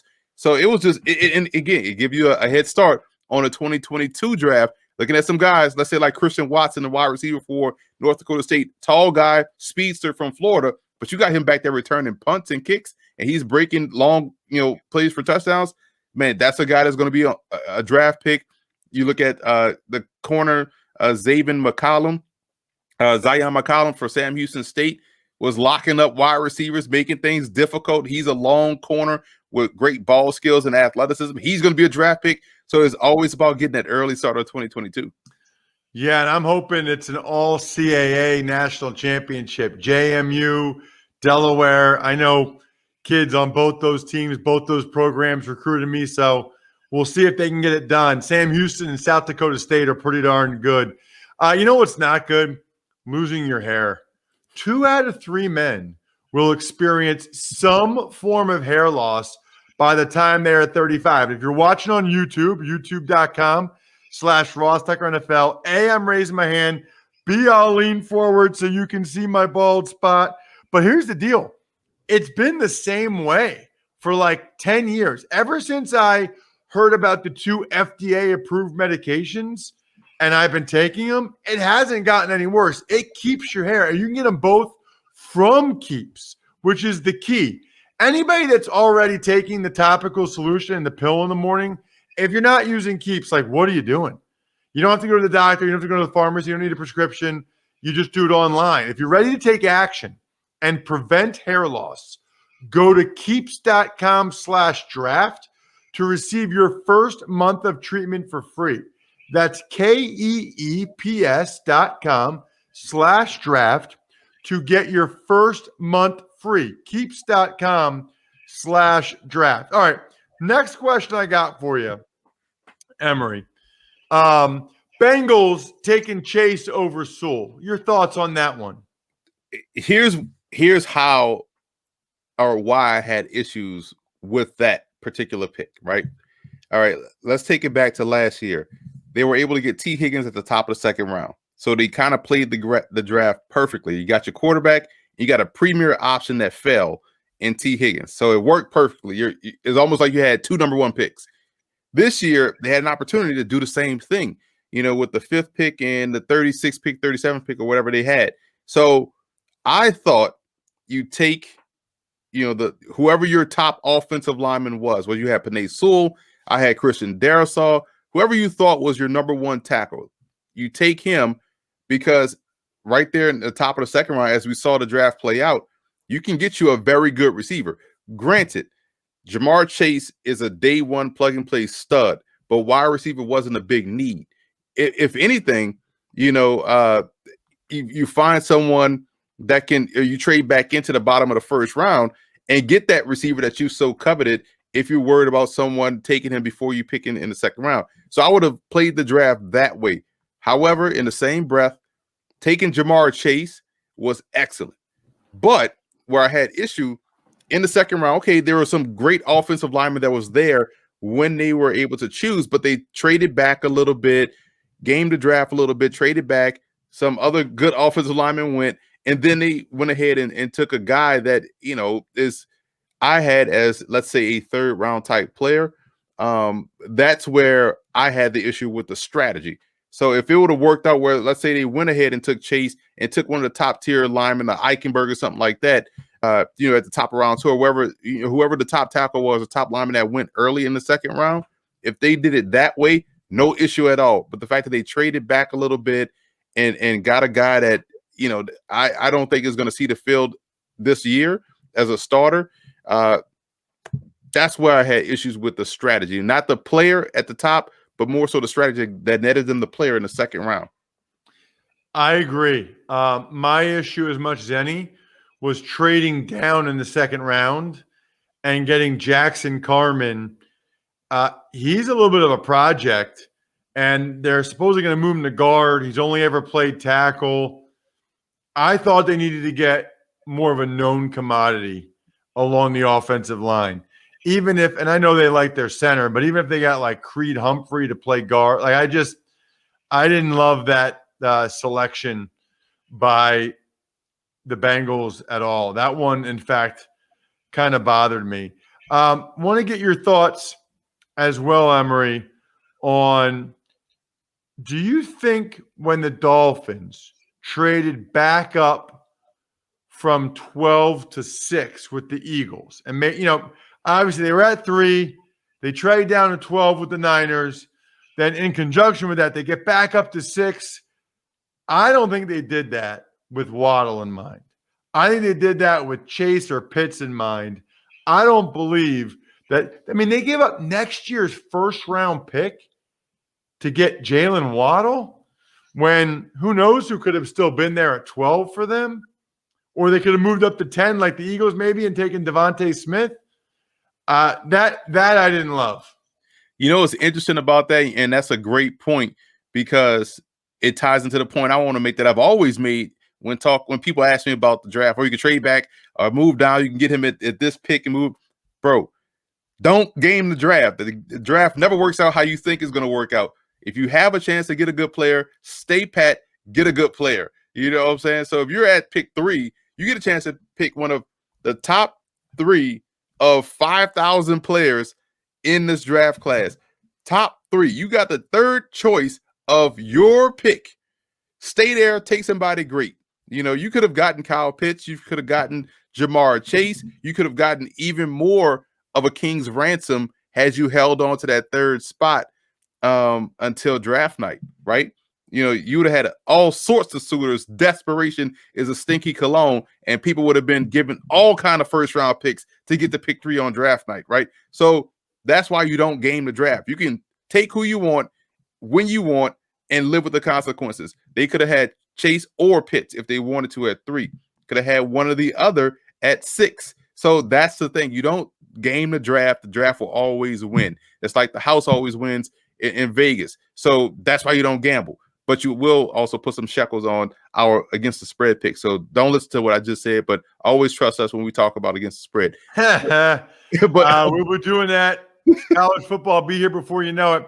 What do you think of Carolina taking J.C. Horn over Patrick Surtain? I think that was one where they like a guy that is active, aggressive, and athletic. Not saying Surtain isn't, but Horn is someone that you think of where he has a right mentality to play that position. He is a dog on the outside.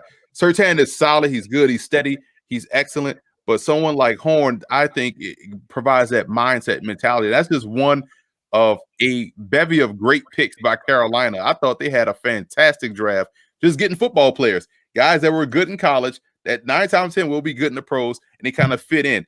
But it's going to be interesting to see because Sam Darnold has no excuses now, as I put in air quotes, because, man, this team is stacked on offense. They get a healthy Christian McCaffrey, a young defense that has a year of experience that's going to get better this year with added players on the outside. Sam Darnold has to really step in and not be the reason why they don't have a winning season. What did you think? Another interesting pick that surprised some people, the Saints taking Peyton Turner, the DN out of Houston in the first round. All right. Let me walk Saints fans off the cliff. I like Peyton Turner. He was my number 2, 4-3 defensive end. No problem with the player. And it was funny because they drafted him, and I quickly did a screenshot of our draft guide where we threw it out there, and it was like his player count was Marcus Davenport. It's like, well, they clearly have a type, right? But what I like about Turner is that I called him chaos on wheels. This dude is an active player. I think he's what they thought they were going to get in Marcus Davenport. So that's an upgrade there. However, they're standing there with Asante Samuel standing right there, free, ready to play, ready to step in and be that corner opposite of Marshawn Lattimore, and you take a defensive end. And then you double down and take Pete Werner, who reminds me a lot of what they had back in 97 when they took Rob Kelly out of Ohio State. Like, that pick didn't make sense. And so, to me, the Saints had an opportunity to get significantly better at corner, and they bypass. So now you look at that depth chart, and they're already down 7-0. So they need someone. You hope Paulson Adebo can step in and be that guy. But I didn't mind Peyton Turner because I know he could play football.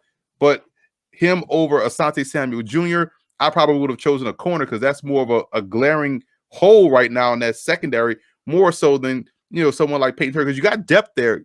Granderson is a good rusher. I know you lost Hendrickson to Cincinnati, but I thought they could have waited to go defensive end.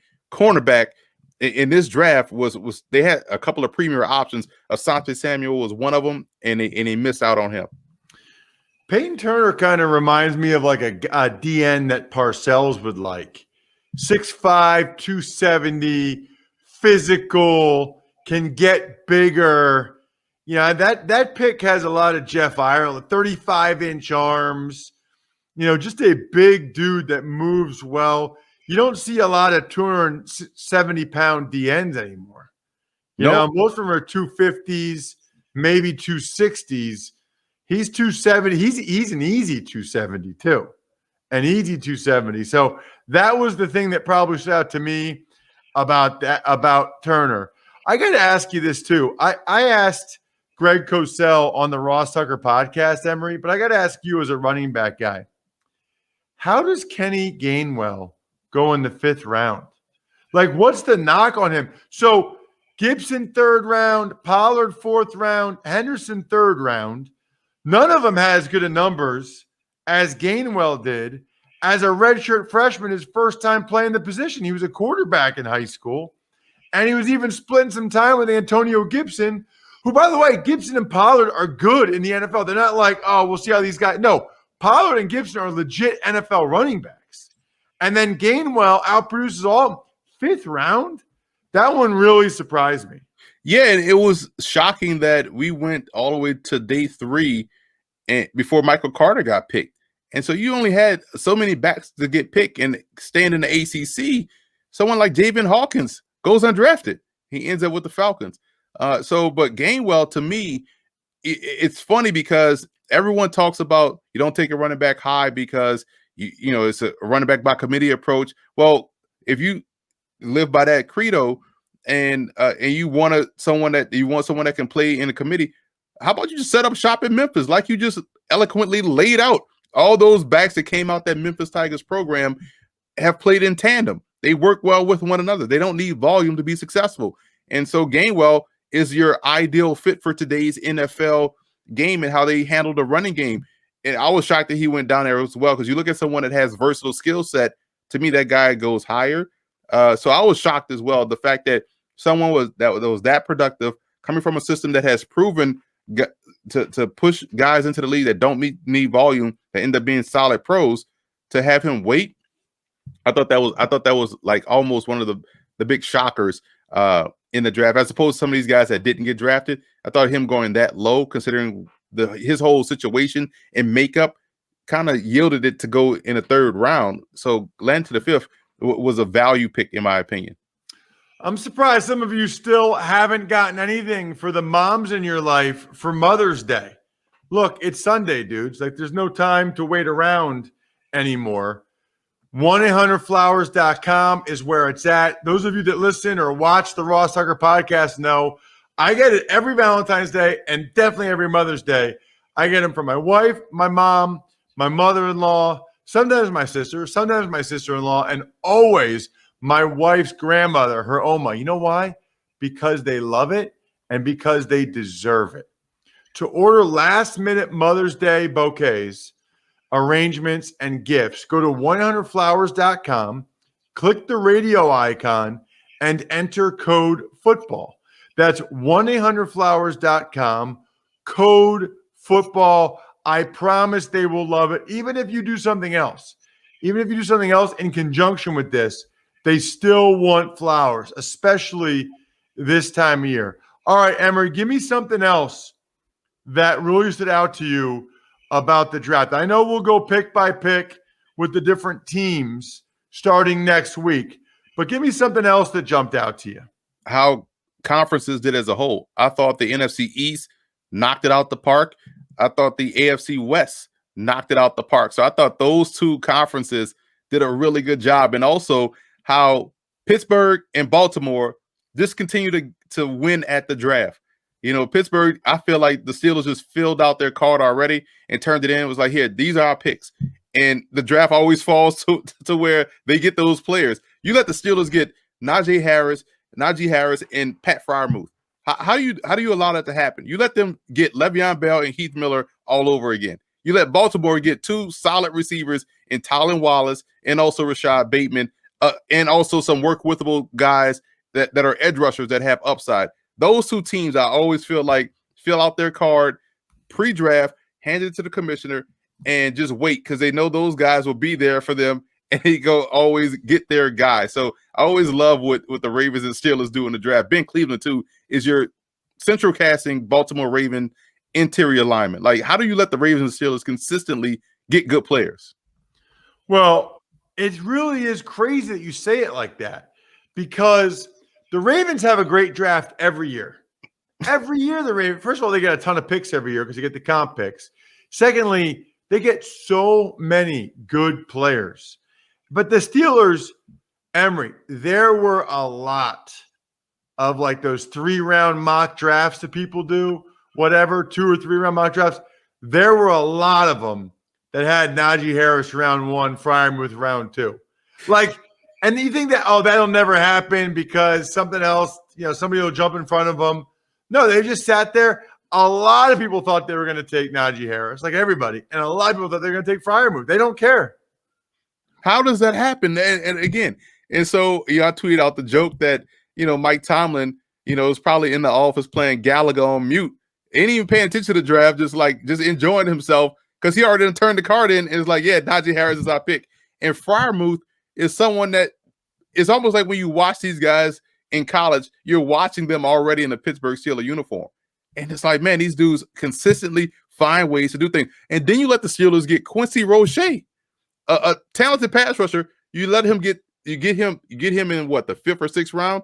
Man, it's like James Harrison all over again. It's like, so you just get all of these good football players, And then we'll be sitting here in week 7 like, man, how the Steelers get all these good players? How did they let this guy slide? And it's like Pittsburgh, they already have their 2022 draft card filled out already.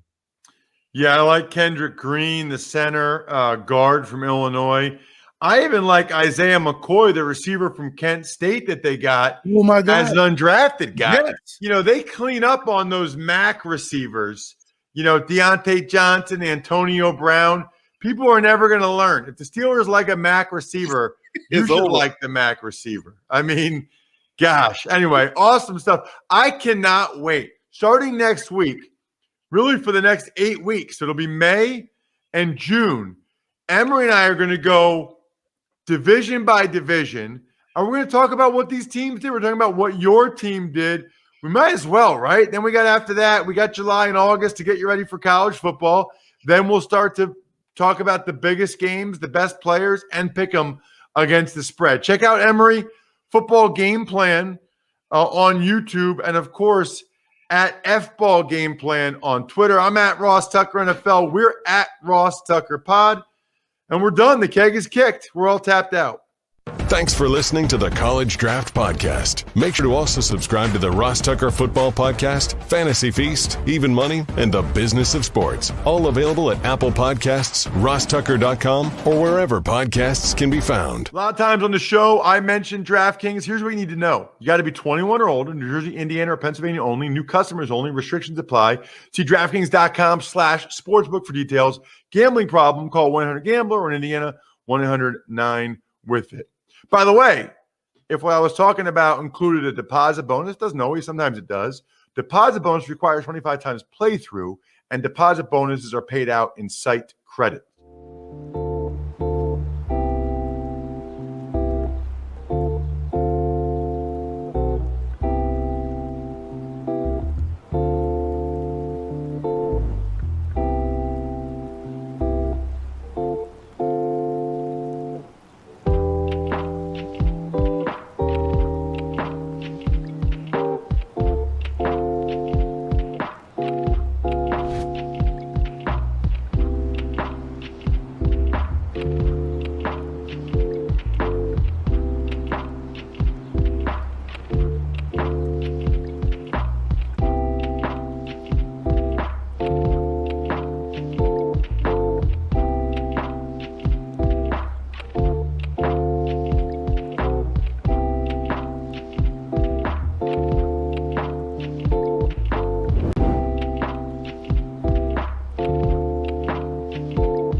What's up, DK Sim fam? Welcome back into the stream. I'm Geoff Ulrich, bringing you your, what is this, 2 p.m. Eastern stream, Sim.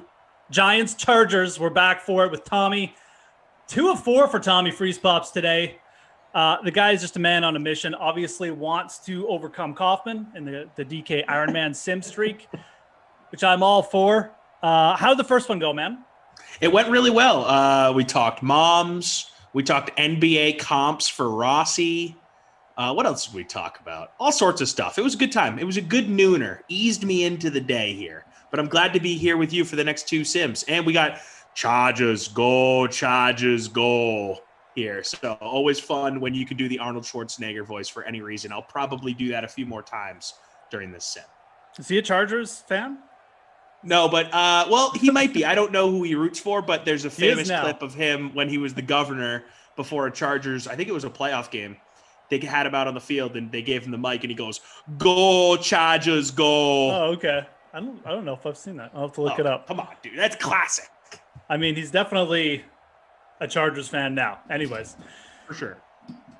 Welcome in, guys. Good to see everybody. Hope everyone's having a good Mother's Day for sure. Shout out to Tom again. Smash that like button. Look, we're not even over 100. Come on, guys. If you want Tom to leave and you just have nothing, come on, let's go. Smash the like. We got Chargers and Giants. Like I said, who'd you put in your captain spot for this one? So I went with Saquon Barkley. I don't feel great about it. I know that he can pop off at times. He's been a little more hit or miss than I'd like him to be for someone that I'd put in the captain spot. But the Giants are sort of spotty here in Simland. So I got him in that spot. I went with the Chargers DST, Austin Eckler, the tight end stack with Ingram and Henry. And then I got Joe Reed in there, $5,000. He's sneaky.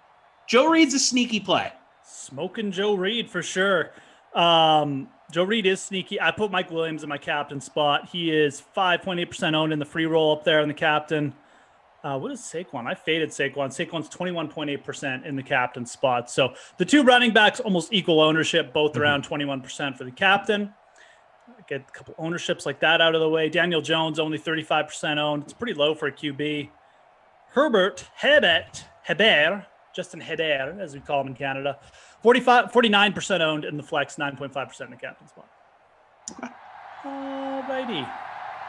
Yeah, Justin Herbert going to be much better in Madden 22, I presume. Yeah, I think Justin Herbert you'll probably see with much higher Madden ratings. Big jump. I think Burrow will probably take a fairly sizable jump as well.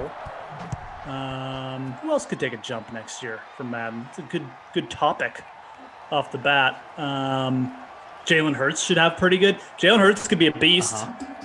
His rushing upside's going to be, his rushing stats will probably be insane. I bet Lamar takes a dip. I think so too. I bet Baker has a nice little jump. Baker's a good one for a little jump. I think Baker could be, more along the lines of like up there with the elites, not quite. I don't know how good Rodgers is in Madden previous, like Madden as far as like this Madden 21, but I think he gets a bump in Madden 22 if possible.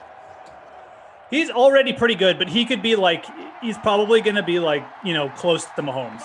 Right. Like if he's a 93 overall, he could be like a 98, 90. I don't think he gets to 99 because of age, but he'll take a little jump. Yeah. I wouldn't be shocked if he's in the 95 to 97 range. Mm-hmm. Kyler should see a little bump. Mm-hmm. He already had the great rushing, but Goff takes a dip. Yep. Oh yeah. Goff will be terrible next year. Yep. If he can get any worse. I say Russell Wilson stays the same. Yeah, I agree. I mean, if anything, he might get a little bump just because how good he played at the start. But, yeah, probably stays the same. There is Keenan Allen. A flag on that play, though. Daniel Jones takes a little bit of a bump, I think. Josh Allen will take a huge step forward. Josh Allen might take the biggest step forward of anyone. Yeah. Mm-hmm. Because Josh Allen, remember, I think he's still like a 78 or something in this game. Like he's not rated highly at all. Accuracy stats are really, really bad. But they should be taking massive jumps in this next one. So what do we think? 90 overall next year? I think 90 is pretty good. Yeah.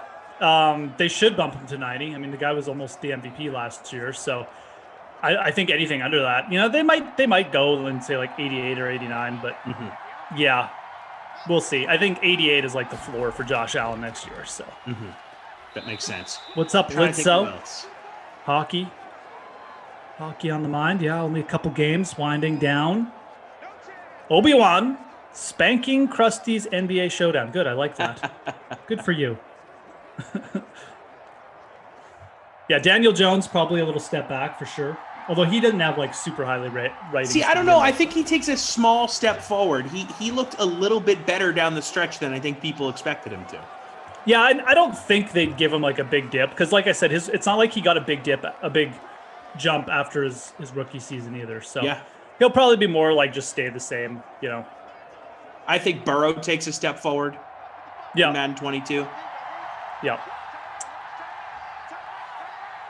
I think Roethlisberger takes a step back. Yeah, I mean, I definitely don't think they're gonna bump him up or anything like that. They could No, see you could see I Matt think he gets a Ryan dip. perhaps get a little bit worse as well. Unfairly. in my Unfairly? opinion. I think so. I think Matt Ryan has a good year next year. All those weapons, I mean, come on. I think putting an elite tight end with Matt Ryan at this stage in his career is like potentially going to really help him. Yeah, I think it extends his career. Yeah. I mean, look at what Gronk did for Brady all those years, right? I mean, I think it's a similar thing. Could happen, absolutely. No, I About agree the with same that. age.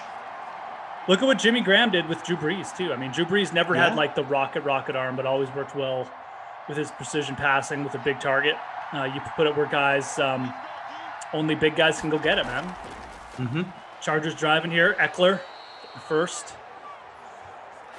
Josh Allen is a 77 overall right now in Simland. Yeah. Like it's That got takes to a be at big least jump. it's got to be at least 87 next year, man. Yep. Like at least, right? So I think so. good info there from Jordan, our producer. We get Jordan in the back end. Andrew. Tom, is Tom here? Tom? No, wait. I'm know here. who's today. We know you're. We got Joe, Jordan, and Andrew. That's who's running the ship here. Joey Boy, Joey C. We're just the pretty faces, Tom. You know that, man. We're not doing anything. It's the guys in the back. It's true. They drive Running the the ship, show. baby. Who'd you work with on the first sim? Was it Coffee? I had cough. Yeah, just cough. Just Geoff. Yeah, just Geoff. I like how you said Just cough. And I got Rossi after you, so good Oh, little well, that's strike here. Eckler. Tud. that. Yeah, chalk flying on that first drive, man. That was surgical there by the Chargers. Almost a 6-minute drive to start this game. Giants maintaining their horribleness. And, yeah. Mike Bizzle saying, Celtics down 19. Can only imagine Cough's showdown. Yeah, Uh-oh. Celtics stink, guys. Ruh-roh. I love the Celtics. I love them. But this is not a championship team. Heat are a better team than the Celtics. I'm not surprised by this. I mean, I barely know what's going on in basketball this year, but Celtics ain't good. They're Okay. not. They're not. Feel They're pretty a confident mediocre saying team that. in the Eastern Conference. Yes, they're mediocre. Danny Ainge did not put together a championship roster. Didn't happen. Who's going to win the NBA championship? Oh, man. It's a strange year because the Western Conference has Utah and Phoenix, who have both never really been in these positions before. Yeah, no kidding. And I don't think that they have what it takes to win in a 7-game series against healthy LeBron and healthy Anthony Davis, like either one of those teams. Yeah. So, like, my gut tells me that the West is still going to be LA if LeBron and AD are healthy. So I feel comfortable saying Lakers Nets as the finals, and I'm leaning Nets. So much firepower. I mean, it might be the best big three ever. Kyrie, Ooh. James Harden, and Kevin Durant all in their prime. I truly believe that. And I know they haven't really played a lot together since they've come together because of injuries and rest. But when they've been on the floor, it's been insane. And Harden has been unreal. I think he should win MVP. I truly believe that. So- I know Jokic will probably end up winning, but Yeah. Harden has been crazy good for Brooklyn. He Definitely might win feels, it yeah. next year. Right. Yeah, yeah. It does feel like this it's setting up to be like the James Harden kind of prove it year. You know, everyone was like making fun of his weight at the start of the year. Right. That. I mean, he was purposely playing bad and loafing in Houston to get traded. Like it was very calculated. So I understand the critique. But yeah, he's come out in Brooklyn and just been awesome and done everything that team has needed him to do. You did kind of drop a hot take in there, though. So you would take Durant, Kyrie, and Harden over Wade, Bosh, and LeBron? Right now, I think that those three guys in their prime is the greatest big three of all time. Because I think Bosh, and look, prime LeBron in Miami was like apex, like one of the best players ever. Yeah. But I think Bosh took such a third seat in that big three that the fact that Kyrie, KD, and Harden all feel like one chairs, right? Right. Mm-hmm. It's crazy to watch them together. It's fair. Bosh was really good, but you're right. Like you probably could have good, but he took such a step back because he did it on purpose. Don't get me wrong. Like Bosh could have been the best player on that team if LeBron and D Wade weren't there, but he felt like he had to change the way he played basketball with those two guys. He couldn't be the same player he always had been, and I think it's just because of the style that he plays. Whereas you have Kyrie, Kevin Durant, and Harden, they all kind of play a similar style, right? Like solo, ISO, they can all do that. They can create their own shots. Harden, when he wants to, can be a defender that can switch on a lot of guys, as can Kevin Durant. Mm-hmm. Kyrie plays no defense, but they can all pass really well. They're fast. I mean, it's basically like you have three dudes that can play point guard for you at any time. Yeah, I know, and that's like totally fair. It is. They're almost impossible to defend. Bosh, it's interesting. The one I pretty much agree with your assessment there. I don't know if I agree with that they're, the best big three yet. We probably need to see more, but they very well could be. I mean, just Bosh, without thinking too hard about it, like obviously you have Larry Bird, McHale, and Parrish, who were legendary together. One of the original big threes.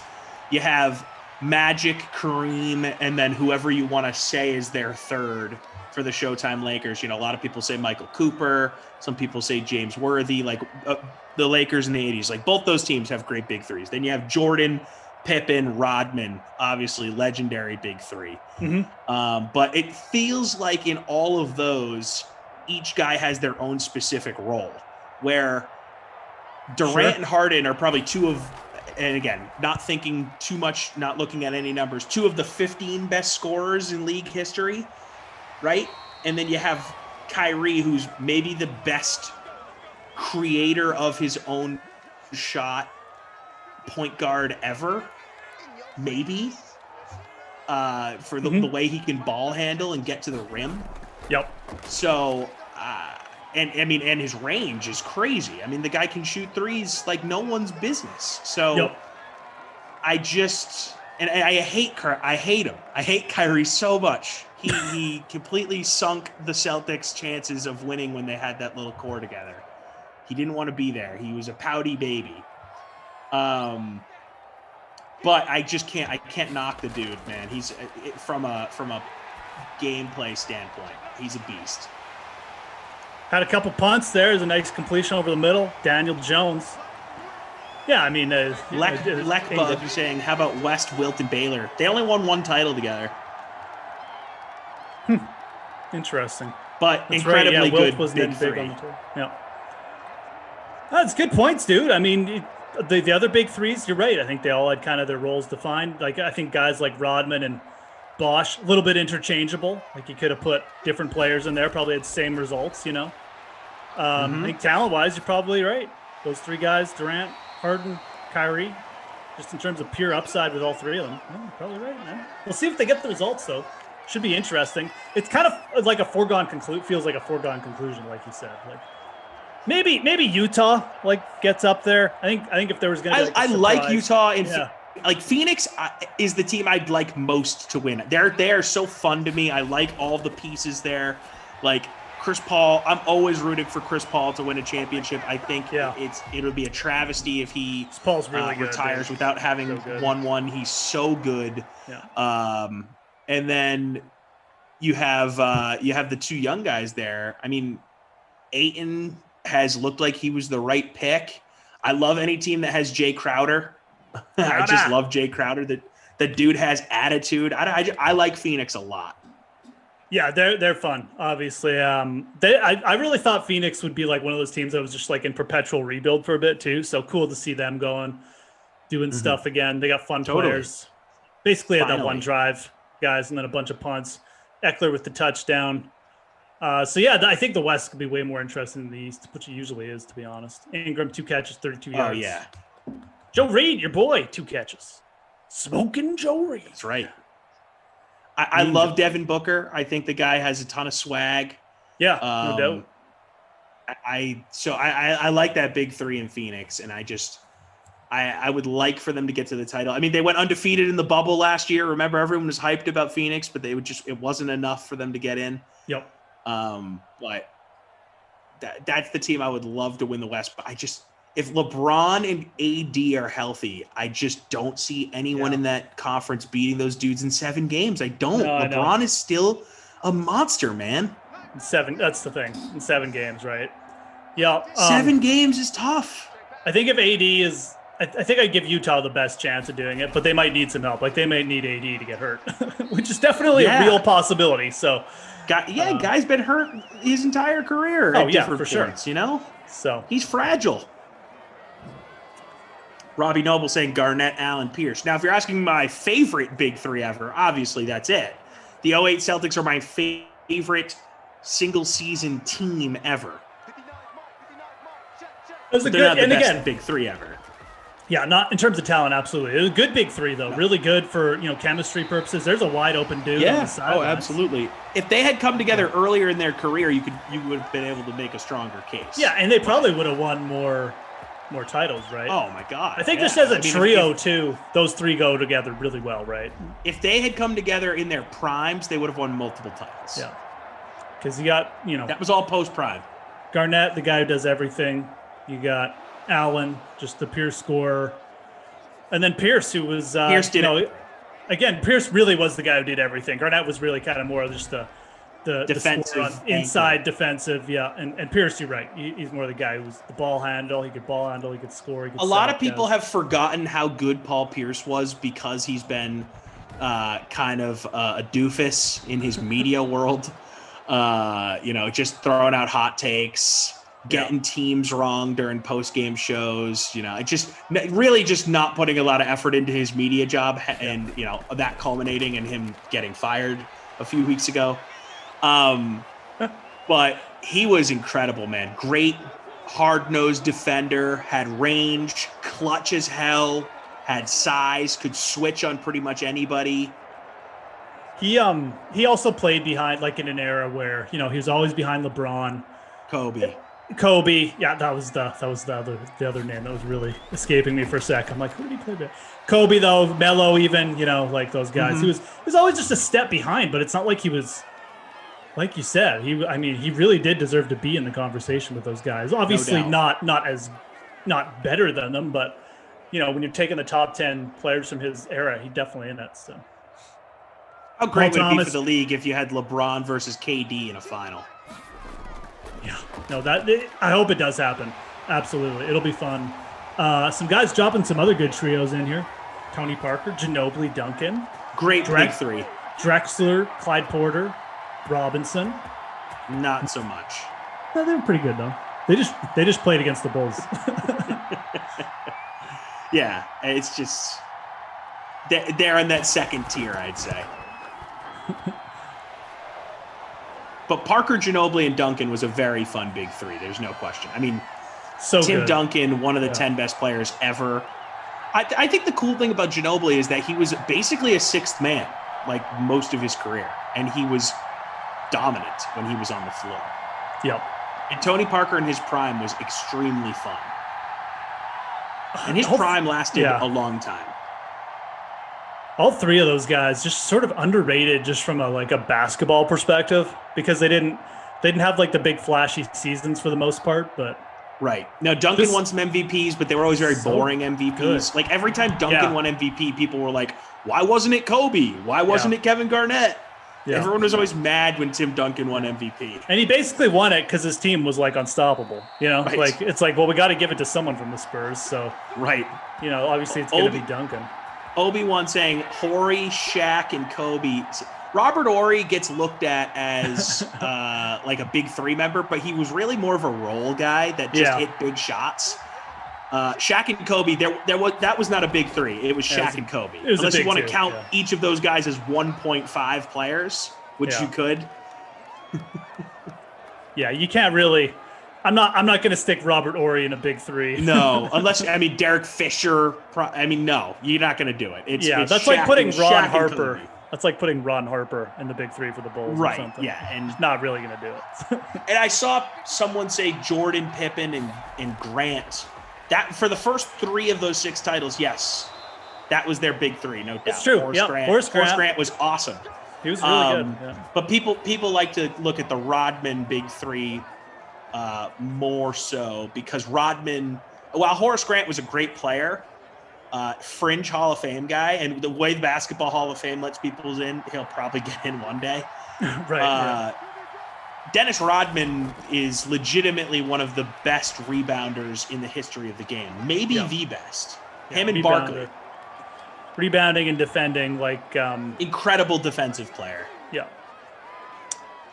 Yep. So, exactly. Lots of good basketball discussion, though, like things like that. I mean, some guys just gelled together better. They might not have been as high-end players, like you said, or like... have as high-end talent as the trio we have in Brooklyn, but from a gelling team perspective and getting in their primes, like the San Antonio guys were all in their primes too. Like they played together for so long in their primes, just so good. That was just a testament to how good they drafted. Yeah. By the way, apparently I'm in first place right now. Let's go. Which is ship the free extremely rare. You should be allowed to ship like multiple of these doing. I'm in first place by 4 points. This is why Tommy wanted to do 4. He had to get a win. I had to get reps. The more it's all about reps. That's right. What's up, guys? Hope everyone's having a good Sunday so far. Thanks for joining in. Little Man Sim match. We got over 50 people watching on Twitch. That's awesome. Smash that like on YouTube, guys. Give us some more basketball thoughts. Who do you think? I like this big three talk. Rel saying these guys know everything. Your opinion with a sad face. I don't know. I feel like we've been pretty understanding of everyone other than that Portland big three they threw out there. Yeah, I don't know. We haven't really poo-pooed anyone. Buddy Lee saying Bird, McHale, Parrish. Yeah, that's sort of the classic. Whenever the conversations of big three come up, if there's like a big three montage, they're always there. You see those 3 dudes in their white uniforms walking down the court in slow-mo together. Incredibly fun in the 80s. So my relatives tell me. I've watched hours of Larry Bird content growing up in New England. I mean, he's a legend to me. I don't have any conscious memory of watching the man play professional basketball. And I was just told from a very young age, this is the greatest player of all time, son. Okay, Dad. Herbert back to pass. A couple short ones over the middle. Up over 100 likes on YouTube. What's good?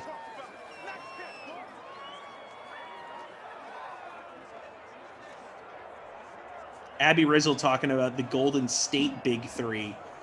They were really a big 4, right, when Durant got there, because I still think you have to throw Draymond in that mix for how important he was defensively. Oh, yeah, absolutely, dude. Draymond Green's a beast. I mean, those Golden State teams are legitimately some of the best teams in the history of basketball. Yeah, no, and if I was doing the Durant years, I consider the Durant years exactly. I consider the Golden State big three to be Durant, Steph, and Draymond. I mean, Clay's great. Clay is one of the 5 best 3-point shooters ever. Yep. So it's just a stupidly good team, and then Andre Iguodala is a Hall of Fame defender. I I'd have to look at their roster right now to remember their depth, but Mo Spates jumping out at me. I love Mo Spates coming off the bench. Harrison Barnes was there before Durant, but he was really good. He was there in before that mix. Yeah, it was like they replaced Harrison Barnes with Durant. With Durant, like the best, that's right. Yeah. Basically, Harrison Barnes' ceiling was Durant. They get rid of him and they bring in Durant. Yeah. It was. You're right. Those teams were just so good. It was almost like it made the NBA stupid. Like just like not fun to watch. You're like, we know what's gonna happen. LeBron, you know, dragging the Cleveland minor league support system to the NBA finals. It's underrated that the Warriors played the Cavs that many times in a row in the finals. Yeah. Like the East was bad, man. And to this day, if oh my God. Sean Livingston too, by the way. That's the name I was trying to think of. Sean Livingston was awesome. Livingston, yeah, no, that's true. Like as a backup. David West was great on those teams in a backup role. Who's the dude who forgot how many points were on the board? Oh, at the end of the game. J.R. Smith. Yeah, if to this day though, if J.R. Smith just puts the ball back up and wins the game for the Cavs in that game one, I really feel like LeBron would have won that series, for the Cavaliers. I'm not even going to say the Cavaliers win that series. I do. I think they played them so close that first game. It was just so devastating. I think if they had won that first game, they would have. I like that. That's a nice little hot take. Yeah. Hey, I mean yeah. LeBron does not get enough credit for beating that Warriors team the year before, the 73-win Warriors team that didn't have Durant. Doesn't get enough credit for that. That's what I'm saying though. That finals should count for a finals and a half. Absolutely. I mean, that is to this day LeBron beating that Warriors team his greatest accomplishment. It's not down even 3-1. Yeah. And I know Kyrie's the guy that hit the 3 at the end, and he was great in that series. But LeBron was that dude. Yeah. He was awesome. That was and that game 7 was low scoring. I think Cavs had 88 points to win or something ridiculous. Yeah, they definitely didn't outscore the Warriors. They weren't ever going to do that. No, it needed to be a grinder. Steph Curry bad in that series. Guys dropping some good hot takes in the chat here. Steph 0 finals MVP. Abby Rizzo, I like it. It's true. Yeah, I think he got kind of screwed the first finals when they beat LeBron. They gave it to Iguodala for shutting down LeBron. That's how good LeBron was. That Iguodala was given MVP for a defensive performance. I do believe Steph Curry probably should have been MVP of that finals. Yeah. A little ridiculous, but you're right. And then Durant came in and was Durant, so you had to give MVPs to Durant. Yeah. Because he's Durant. Steph definitely having a comeback year. I mean, I kind of agree that Steph got a little bit too much credit. I think that's why people were just kind of down on him. Basketball sharps oh no, you can't include Steph in the same conversation as LeBron or anything. It's probably fair, but it's not like he's not an elite player. It's right. It's just different. It's the argument where it's okay, LeBron would win any one-on-one game, maybe against anyone ever. Yeah. But in the team game, you want to have a guy like Steph out there, and that's why he's one of the best ever, because of what he can do as a facilitator and as a shooter. I mean, the greatest shooter of all time. There's really no debate. He is the greatest shooter of all time, and we're lucky to have him back in our lives the way we do. Yeah, Steph is video his game own player out there. He's a cheat code. Steph is his own little thing. Steph has helped change the game. I mean, I was watching this Celtics Heat game, and I'm looking at Duncan Robinson.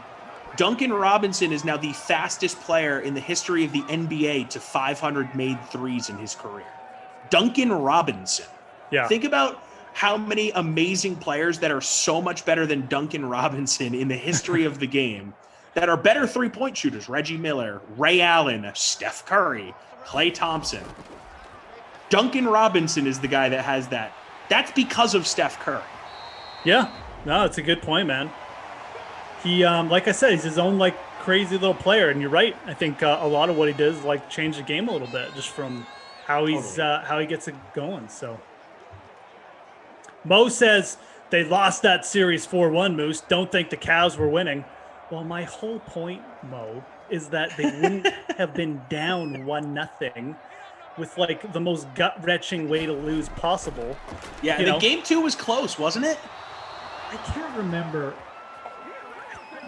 I honestly can't remember how the rest of that series went. I just feel like with the way the Cavs played them in game 1, if they come out of there 1-0, like that series is so completely different. And LeBron, didn't he punch a locker or something after game 1 and kind of hurt his hand a little bit? It's possible. In theory, he never punches that locker. LeBron doesn't have to play injured the rest of that series, and who the heck knows? I just feel like that whole series is so crazily different. That was a fun little stretch though, with the Cavs coming back to win, and then obviously facing them again. It was a field goal, 10-10. We have had Dose touchdowns. Eckler for the Chargers. Who scored for the Giants, and why can't I remember? Oh, it was Saquon. Yeah, okay. It was just the Saquon run. That's right. Okay, so both chalky running backs, 21% owned for both Eckler and Barkley in the free roll. I'm down to third place. That's right. That's why you're killing it, because you got Saquon in the captains.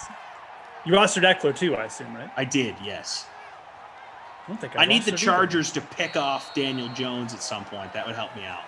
I faded both running backs. So I'm in last. That's tough. It's a tough scene. Got to take these swings sometimes. I love the NBA, guys. I don't know if you can tell. Yeah, no, dude. Absolutely. I didn't know you were actually this much into the NBA. I love the NBA. So, I mean, I grew up an enormous Celtics fan. I mean, we talk so much football on here that we don't get to talk a lot of NBA. But well, it's kind of similar to me. Like, I mean, I grew up. You love where hockey. I live. Right. Like when I was younger, that's legitimately the only sport I talked about, B watched. Like when I was really young, right? And right. We had Wayne Gretzky around where I lived. I mean, he's like the man, kind of similar to Larry Bird where you live, right? So yeah, it's a similar thing, right? I mean, I could go back and talk about that era forever, dude. I mean, it's crazy, but. Quick hitter over the middle, getting the first. Who do you think wins the cup? Keenan Allen. Yeah, this year I think there's like a handful of teams. I mean, they're playing in their division and then coming out. I really feel like whoever comes out of that West division, like Vegas, Minnesota, or Colorado, can have a real good chance. I think Colorado is the best team, but they're a little bit banged up, and I think they might have the worst goaltending of the three, which really that hurts. Yeah, it really hurts during playoff time. So I can't definitively say. I mean, I picked Carolina Hurricanes kind of as like a long shot pick. They ended up getting the division title. I'm going to stick with them on the other side. I still think Carolina is really deep. They got depth, really good depth on up front, and they got really good goaltending. So I'm going to stick with that pick out of the East, or just that side of the draw or whatever. And, the other side I think is just there's about 4 teams there that legitimately it's going to be some really good series there. So I'll still go with Colorado, but I don't know, man. Their goaltending, someone's going to have to take a massive step up. McKinnon's awesome. Yeah, no, Nate is great. I think with McKinnon too, you just got a guy who can excel. We've seen him excel in the playoffs before. So I think he's right now, they've added depth on defense. They've got the right defense to make a run. Should get Gerard back. It's really just the goaltending with them. So if they can Jordan get else bringing up a good point. He said healthy. It's going to be entertaining this year since these teams have been playing against the same ones all season. First time matching up against new opponents. Yeah, it's going to get chippy, I think. Oh, completely, dude. It's going to get real chippy. The first round is going to be ridiculous. They've been playing these guys all year. Now they have to compete, right. Go home series. And hockey is way more of a mental game than people realize. And I feel like there's probably a lot of lethargic games going on right now. Just so much repetition, playing these same teams over and over again. Like these guys are going to be fired up to play new teams. And just to be in an environment where you're again, it's not just like you said, you're not just going through the motions, because for some of these teams the last couple of weeks especially, they've either had playoff spots locked up or they've been just like bouncing around playing the same teams. So like you said, yeah, I mean, now that everything's on the line, I think a lot of these guys will just be happy to get here and get the season done and stuff, but like get to this point. I think this is where the teams just wanted to get to this point, get past the protocols and stuff like that. Now they can just kind of really hyper focus for a couple months. So yeah, I think it's going to be insanely chippy. I love it. The first series. It's going to be hopefully not too crazy, but it should be really intense. No, go crazy, guys. Just go nuts. Kill each other.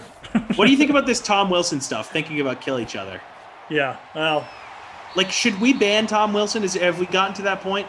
Like, what do we do here? He's so good. That's the problem. no, I mean, he could be a great player in the league. I mean, in some ways he still is, but yeah, I mean, I think the league should do something drastic, like 20 games, 30 games. But I know that there's a CBA issue there, but like at some point we need to send a message, right? The players can't enforce it themselves now, because if they do it, they enforce it properly like they would in the olden days. And by I mean the olden days is like when, headshots were common and, you could go after guys like. Well, you saw he took that shot to the knees. What was it, last night or 2 nights ago? That was more was that retaliation though? I think so. I think that was dumb maybe. Like a fox. Yeah, possibly. And I'm not advocating for this stuff, by the way. I'm not saying players should be like hitting each other in the head. That's certainly not what I'm saying. I'm just definitely saying not. The players can't do that now, so they shouldn't. And they shouldn't, and they know that the repercussions will be bad for them, so they're not going to, which they shouldn't. But when you still have a guy who's doing this cheap stuff, what do you do? Like, the league has to step in. You got a fumble. Yes. Oh, Chargers get it. Go, Daniel Chargers, Jones. Go. Get to the chopper, Chargers. They have gotten to the chopper, and they have gotten the ball back. But yeah, the league has to step in, dude. Like, the players like, okay, we can't do it. You got to do it now. They're not doing anything. The fact that the Rangers got fined $250,000 for condemning the league for only fining Tom Wilson $25,000 is insane, and is part of the reason why the NHL is not taken seriously in the sports world as much as they'd like it to be. Like, the minute that they start taking themselves seriously, everyone else will. That was embarrassing. Like, don't get your feelings hurt, Bettman, because the Rangers made fun of one of your friends in the league office. Take it on the chin and work together for a better negotiation when you're renegotiating the CBA here in a few years. Yeah. Use it as a use it as a lesson to learn from. Don't get your panties in a bunch and find a team 10 times as much as the player that did something awful on the ice. Absolutely, dude. I hated it. I of course, and again, the Rangers are mad because, again, the league is supposed to be doing this. They didn't do anything wrong. They didn't go after Wilson in a cheap way, in that game or anything, or even in the game after. Yeah, they had some fights, but again, that's allowed. That's in the rules. The league didn't do anything. That's why the Rangers are mad. Okay, you know what? I want to just take a quick detour here because Breeze Brown saying on YouTube, people who haven't played hockey shouldn't speak on what should and shouldn't be done. This is another huge problem with hockey's growth in North America and maybe around the world. Hockey guy is always the dude that's like, why don't people care about my sport enough? No one talks hockey. We got to talk hockey. Hockey's the best. But when you try to talk hockey and give it a spotlight, that's when hockey guy comes in and says, you didn't play hockey. You can't talk hockey. I mean, I did play hockey, but... You know what I mean, though? It's like, that shouldn't be a part of the conversation ever. Like, if you want your sport to be treated the way that the NFL, the MLB, and NBA are treated in, like, normal sports media sense, you need to be inclusive. Soccer guy is the same way. Soccer guy is always talk about soccer. And then when you try to have casual soccer conversation, it's, you don't know anything about soccer. You can't talk soccer. It's actually called football. Hockey guy, soccer guy, same dudes, tough hangs. Yeah. It's definitely, yes, you get a little bit of that. I mean, my approach is like of course, hockey's bigger around the world. I think what Tom is saying is just, the NHL. It's big in cold. It's big in cold weather countries. Yeah, it is not going to grow the way basketball and soccer have. No, I don't know if it will ever be that big either. But I mean, I just think to your point. I mean, the issue is like the league needs some kind of. They need to step up and just like make a consistent choice. Like, we're enforcing this. We're not allowing this in the game anymore. I mean, guys going around and just doing whatever they want and then not getting any retaliation from it. Like, we've properly ruled out headshots. We're saying don't do this, but like when guys still go around and just do whatever they want and do cheap shots, like, we're going to step up and make sure it doesn't happen. So you guys don't have to, but they're clearly not doing it. That's my biggest thing. I don't know about the argument about, growing the game, whatever. That's a whole other thing. I mean, hockey's big in certain countries, like Tom said. It's definitely not quite the worldwide appeal that the NBA does, or in a market cap or anything like that. But it's a great sport. But I kind of agree with what he's saying. I mean, it could be a little bit bigger if the NHL, I think, took a better approach to it, and a more professional approach to the fact that they're not doing what they say they want to do, which is like not have guys like Tom Wilson running around. So just do what you said you're going to do.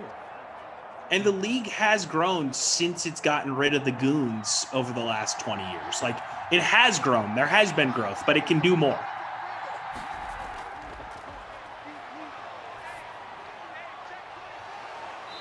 Number 12. No, wait. Is that your guy? No.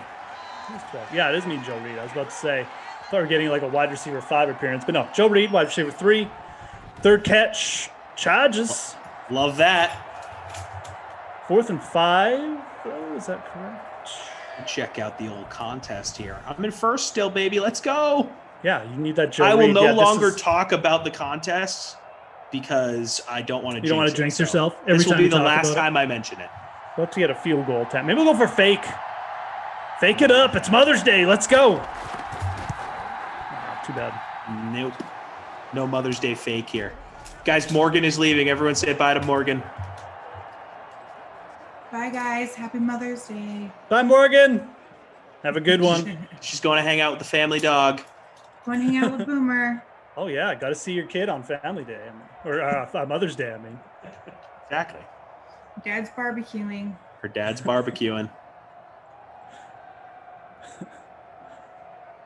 What kind of dog is Boomer? Boomer is, I'll let Morgan describe. Morgan, okay. He is a rescue, so Yes. Explain to the audience what type of dog Boomer is, or at least what you guys think he is. Sure. So we believe that Boomer is a mixture of Chihuahua, Dachshund, and Jack Russell. So like a Chiweenie and Jack Russell. Wow. So you just got a little Sprite full of energy there. Just a little bundle full of pocket energy running around. Yeah, he does. He's a very energetic dog. I'll say he's a good boy. He's a very good boy. Chihuahuas get bad rap. I think people think of them, they're like little dogs. They're nippy. They're actually very, very nice dogs. Like they're. Yeah, I think. like Chihuahuas. I think like a straight Chihuahua can be like that, but because he's more of a mix, right? Sure. That's what kind of makes him like the ideal dog. Are you on camera right now? I am not on camera. Okay, because I was going to pull up a picture. You can show Geoff a picture. Oh yeah, I would like to see it. Who cares about the chat? This is the handsome Oh, that's fella. great, dude. He's got like the Chihuahua ears, but a little bit of the Jack Russell body. That's great. Yeah. Look at those ears, dude. Yeah, Geoff's super into it. Oh, I love the big ears. You can come over and hang out. / all he does is sleep all day, so you can be a napping. Geoff lives in Canada. Oh, Canada. As soon as my country lifts the COVID restrictions in 2024. Can you bring down some maple syrup and then you can hang out with Boomer? Oh wow. Well, now you're just going to the stereotype. But yes, I will. Yeah, no, he's offended by your stereotypes. I have a tree that just. I'm admiring your maple syrup. It's quite good. I'm not gonna lie. It is very good. Just pure admiration. Look, I'm a New Englander, and I'll say it right here. Oh, Canadian maple syrup. Yes. Chargers defense. Yes. Canadian maple syrup, much better than Vermont maple syrup. Just going to say it. Morgan, have you been to Canada? Yeah, we went up there whenever we went up to Michigan. We went up to Mackinac Island, and then we went over the border. Okay. Nice. Never knew Great that. See, Lakes. here you go, guys. You're seeing me learning more about my fiance right in live time here. Remember, we did lots of family vacations. Yeah, you guys vacationed a lot. Should Yeah. we just start quizzing Tom about stuff like when's her birthday? What's her favorite January color? 24th. What's her favorite color? Favorite color? Favorite colors, I'd say probably yellow, but she likes to wear black the most. Okay. Favorite color is definitely light blue. Light blue. Oh my okay. God! Second Wow. is yellow. Oh, okay, second is yellow. Sorry. Yes. Okay. This is, maybe I should Light stop blue. here. This isn't good. Well, I know her room is light blue. At my So, parents' house, yes. yep, at her parents' house. All right, well, what else can I ask? I guess I was off there. How many countries have I been to? Oh. 16. Well done. Boom. Okay, there Hit we the go. nail on the head. You recovered well, Tom. Okay. Bye, guys. Happy Mother's Day. Bye, Morgan. Sunday. Say Bye, hi to Morgan. Boomer for me. Be safe in Canada I with will. all the moose. Yes. I Another. love you guys. Bye, No- Tom. Bye. Thomas. I love you too. Oh, a great moment. Yes, the moose. Another stereotype that it really is actually like true. There's moose everywhere here. How often do you see moose? I mean, if I wanted to, I could almost see one every day, but I'd have to like walk into the woods like for 20 minutes. But there are trails around where I live and around where my parents live, which isn't too far from me, where there's literally moose just like chilling in the woods, like they have their home there. So my parents see them on their walks plenty with their dogs. So I've been there, seen them myself. There's some down just another park, kind of in the opposite direction, about 10 minutes, where there's like I don't know what you call it, not a nature reserve, but like a park where you there's a trail in there. You walk through the trees a little bit, and you'll see moose if you go there enough. Are dogs afraid of moose? Generally, no. I mean, it depends on the dog. Like my parents have 2 dogs. They have a really big dog and like a very like smallish, medium-sized one. And the big one is actually scared of the moose, probably because she's smarter. The little one's stupid. So the big one just chills, will stand by your side and just watch them. The big one goes up to you and it's like, hey, how you doing? Hey, what's up? What's good? You're big. Hey. You're huge. Yeah, I'm a Hey, dog. hi, hello. Woof, woof. I'm a dog. Hey, cool. But I mean, moose are really chill. Like, I don't even like to have a moose like stampede, you probably would have to like really endanger their cub or something. Other than that, the moose is just gonna like stare at you and like walk away. So, yeah, I don't think moose get intimidated by like 30-pound dogs either. So,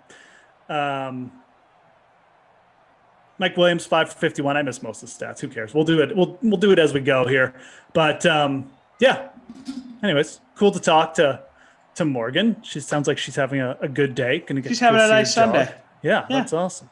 Going to hang out with Boomer, even though her mom is working today. She's still going to the house to hang out with the doggy. And we're going to celebrate Mother's Day with her mom and my future mother-in-law when my sister's in town in a few weeks. So there we go. Bream says no moose mascots in sports. That's not true. There's a Manitoba Moose. Yeah, that's a AHL team, right? AHL. But no, I don't think there's any professional teams that have gone the moose There route. should be. There definitely should be. There's got to be some college teams. Oh yeah, around no. America, like D2 level for sure. Probably some minor league baseball teams. No doubt. I mean, I can't remember if it was with you or someone else. We were going through the minor league teams. Like there's a team called like the Jumbo Shrimp. Yeah. So if the Jumbo Shrimp as a species can get a mascot, I think the Moose probably have a mascot somewhere in the minor league baseball system. Yeah, no, the minor league baseball teams have ridiculous names on the whole. And honestly, Moose is too good of a mascot symbol to not be a minor league team for some of these rural northern states. And now I do hear the ruckus in the background, Geoff. Yeah, my kids are the twins getting after it. Demolishing lunch as we speak. What's for lunch at the Moose Moose House? House? Scream at their food before they eat it, before they consume it. You're mine now. I don't know what they're having. Probably macaroni. Macaroni's always I good. get macaroni like every second day. Keep it in rotation. That's right. Oh yeah, you gotta have a rotation, dude. You just you figure out your kids like 3 things they'll eat, and then you just rotate it. Yep. Throw some fruit in there. And they love it. And if you deviate, they hate you. Well, they'll try it, but kids will just tell you, like, no. Like, remember that time I had that, Dad, and I hated it? It's like, oh, yeah. Yeah, that's still a thing, Dad. Like you'll ask them if they want something, and they'll be like, they won't even tell you what they want. They'll just tell you what, like, oh, well, I don't want this. Like, don't even think about making this, you know. Here's a question for the chat, because, Geoff, your kids are still young, so maybe you don't have an answer for this. I probably But don't. at some point, is that a fumble? It looked like it should have been.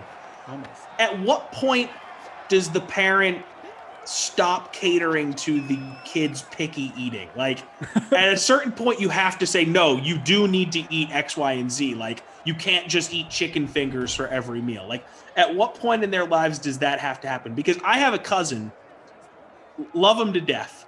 45. He still gets catered. He's 18 or 19 now. He just finished up his freshman year of college, and he still has like little kid picky eating diet, like mini muffins, plain pasta, pancakes with nothing on it. Only drinks milk. Is he Adam Kaufman? It's worse. It's way worse than Kaufman. It's unbelievable. Like, doesn't eat pizza like Kaufman, so there's a similarity. Wow. Similarity. Are you sure it's not Adam Kaufman? It's like the weirdest assortment of things ever. And he's still just somehow, and he's like yoked. He's like jacked, and he doesn't eat normal. And I feel like it's because at some point there needed to be a cutoff, and that never happened with him. You know, only child. You want to cater to their needs. I'm doing some armchair analysis here. If Grammy's listening, she can attest. Charlie eats weird. I'll be dead honest, like, and guys are way worse for this, in my opinion. Because I had a couple friends who were like that. Like, they remain picky eaters until like their 20s, and like they'd go home, and their mom and you like go to their house for dinner or something, and their mom would like legitimately, like you said, like you'd have plain pasta. And she'd be like, well, that's what he likes. I'm like, yeah. Like, if I demanded this at my house, I enjoy like a variety of food, so I'm not really what you call a picky eater. But if I did demand it, my mom would like my parents would have been like just laughed me out of the house. Like, dude, like, you're just not eating tonight. Like, I am not a picky eater in any way. As I've grown up, there's things where I avoid, not because like I can't eat them. It's more of just like I prefer other things. Like, if there's a sandwich, I'm not gonna get raw onion on it and not because I dislike onions. I just feel like if you eat raw onion, your breath smells like onion for like 5 for sure. That's just a preference. Everyone's got preferences. I mean, but like, and there's stuff like that where I make decisions on that level. But you know, I'm not a picky eater, and it's not really like my parents at a certain point were like, no, you have to start eating X, Y, and Z. I think it's just, that's how I operate. I'm just not picky. But for some people, I think there needed to be a come to Jesus moment with them, and it just never happened. Yeah, totally. No, it's a good point. Like, Mrs. Big Cheese saying 33. 33. That's probably a little too old. Mr. Roach 1128 saying, my daughter is 8 now, and she's always been made to eat what we eat or go hungry. They quickly eat what you make. This way, no one complains. I like that. But also, you don't want to see your kid like crying his way through a plate of broccoli, you know? Yeah, totally. I mean, you definitely... kids are so tricky. You want to torture your child. No, you can't, and you can't do that. Like, if you force them, you can't force them to eat. Like, you trust me, it's not going to work, right? So you have to just expose them to as much as possible, and just like, you know, basic. And if you're eating different stuff, ultimately, and like eating good stuff and like every day, your kids will ultimately want to eat it too. Because kids, at their core, will just do what their parents do. Like my wife gets up and does like a workout almost every morning, like early in the morning. My kids are like, "Hey, Dad, legitimately, when can I get up and like be big enough to get up and do a workout?" And it's just because they see her doing it. It's like, so eating is very similar, probably in a lot of respects. Every kid's going to be different, but yeah, you got to find. That's why I say you got to find out what your kids will do, and you just like got to really, like if they all eat broccoli, you throw broccoli at them. They eat apple. Just throw a head of broccoli. It's fruit. It's fruit. You know, like don't try and mix it up and like mix in kiwis with the apple. If they're like, no, I'm not, because that could just screw things up. So, yeah, I get people's point. I get people's point, though. You know, you got to set boundaries too. Like this is the food today. You know, I'm not making you 10 things, even though I have scrapped meals. You know, just to avoid controversies before, but hey, let's see if the Giants can actually put a touchdown here. Anyways, the Moose parenting hour is over. Here are 3 minutes left. 20 ball on the 25-yard line, 2nd and 10. Did you make a lineup for this one? I forget. No, I did, but I forgot to put it in the league free roll. But I got it in the big free roll. So I got Ingram in the captain spot. Ingram's balling out, by the way. Ingram hit the bonus, 7 receptions, 105 yards. So that's something to note that I probably should have noted. But again, you know, we had Morgan stepping in. I had to give my parent a talk. We're talking about Canadian stereotypes. So lots going on in the sim. It's been an okay game from a perspective. NBA. NBA. I think Ingram is the only dude at the bonus. Like the quarterbacks aren't even close, I assume, because we just have not had much going on here. Quarterbacks aren't even in like the top lineups. No, I feel good fading these quarterbacks every single time. This is the right decision. I mean, Bosa's a beast, man. That's going to put them on the verge of like not making a field goal. This is going to be about a 50-yard field goal coming up. So that could be a game-saving sack there by Joey Bosa. Chargers defense are almost like a must roster for me because of how good Joey Bosa is. He has an impact on every single sim I do with the Chargers. And especially when you get him against a bad quarterback like Daniel Jones. It's going to be about a 49-yard attempt. Is this, if you don't know, now you can know? I think it is. He's got a good leg. Yeah, I think he made it. Graham. He did. Right, just kind of, Graham Gano. If you don't know, now you can know. Now, I think the Chargers still got 3 timeouts. Just confirmed. They still got 3 timeouts. Got over 2 minutes. There's a ton of time here for someone to get a score. So we are in, the overtime warning light signal is on. Like when the oil change light comes on and starts blinking. Our OT light is blinking right now, folks. But we still have time to get serviced up and get this over in regulations. So don't get your hopes up yet. I know everybody. All right, predict the next drive here then. What's the next score? What is the next score? Will it be a field goal? Which team is going to score? Who's going to score? Make the prediction right now. I'm going to say Mike Williams scores a touchdown to end the game. Okay. That's what you want to happen. That is what I want to happen. Which means it almost certainly will not happen. Hope everyone's doing well. I know a couple guys dropping their golf lineups, saying they're having a good Sunday. Let me see if I can do the shout out. Jordan Warren having a good Sunday. It is hard, Jordan, to get 6 out of 6. I didn't do it this week, probably because I played Patrick Cantley. He missed his 4th cut in a row. Terrible, but it's close little contest going on now in Z Golf. 10 guys in it. Some guys at -5 trying to make a run. I need all of them. I need Bubba, Abraham Answer, one of those guys. Finish up. Bubba has become a disappointing player over the last few years, huh? He's up there in age, so he's in his 40s. You're not gonna expect the guy to win, but you're right. He's had a little bit of a dip. He had like a one really good comeback year where he won 3 times, but he hasn't really competed at the majors much lately either. He's still hitting it really long, but consistency hasn't quite been there. He's looked pretty good over the last 6 months, so maybe a win's coming soon, but yeah, not the consistency that he showed early, in the prime of his career.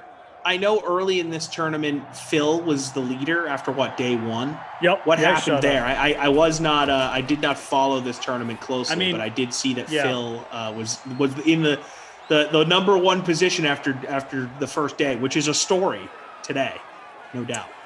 It is. What happened to Phil is he's 51. He shot a 65 to start the tournament. It was a great round, but it's just like these courses are really tough. And to replicate that, I mean, you got to be so solid tee to green.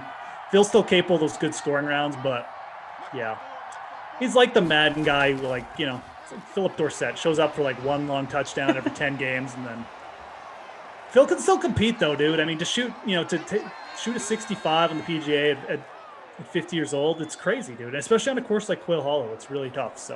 So I saw this as a PTI topic the other day, and I didn't watch it with volume, but I want to get your quick take as we're under a minute here. Yep. Will Phil ever win on the PGA Tour again, or is he just going to be a Champions Tour winner? No, I don't think he wins on the PGA anymore. I think he got his last win at 49. I think one more Pebble win. Beach. I don't think so. No, I don't think he will. It's kind of nice that he got his last win at Pebble Beach. Yeah, that's what I mean. It was a really good win. He played really well that year. He was 49. He was still competing. He can still compete, but no, I don't think he grabs another win. It's just so deep, the PGA too. It's not even that he's not talented enough to compete. It's just so tough, dude. You got to be so consistent. If you're going to win on these easier courses, you just got to go low every day. I think Phil's winning days are probably over. You'll probably see him pop up, on some leaderboards, but no. This is a big down. They're at the 37. They need 3 yards at least. If they get a first here, they'll win it. If they don't, gonna run it. Be dicey. Okay. This is not a gimme. This is not a gimme. It's a 50-yarder. And the other thing they did is they gave the Giants time to come back. The Giants still have 2 timeouts, 28 seconds.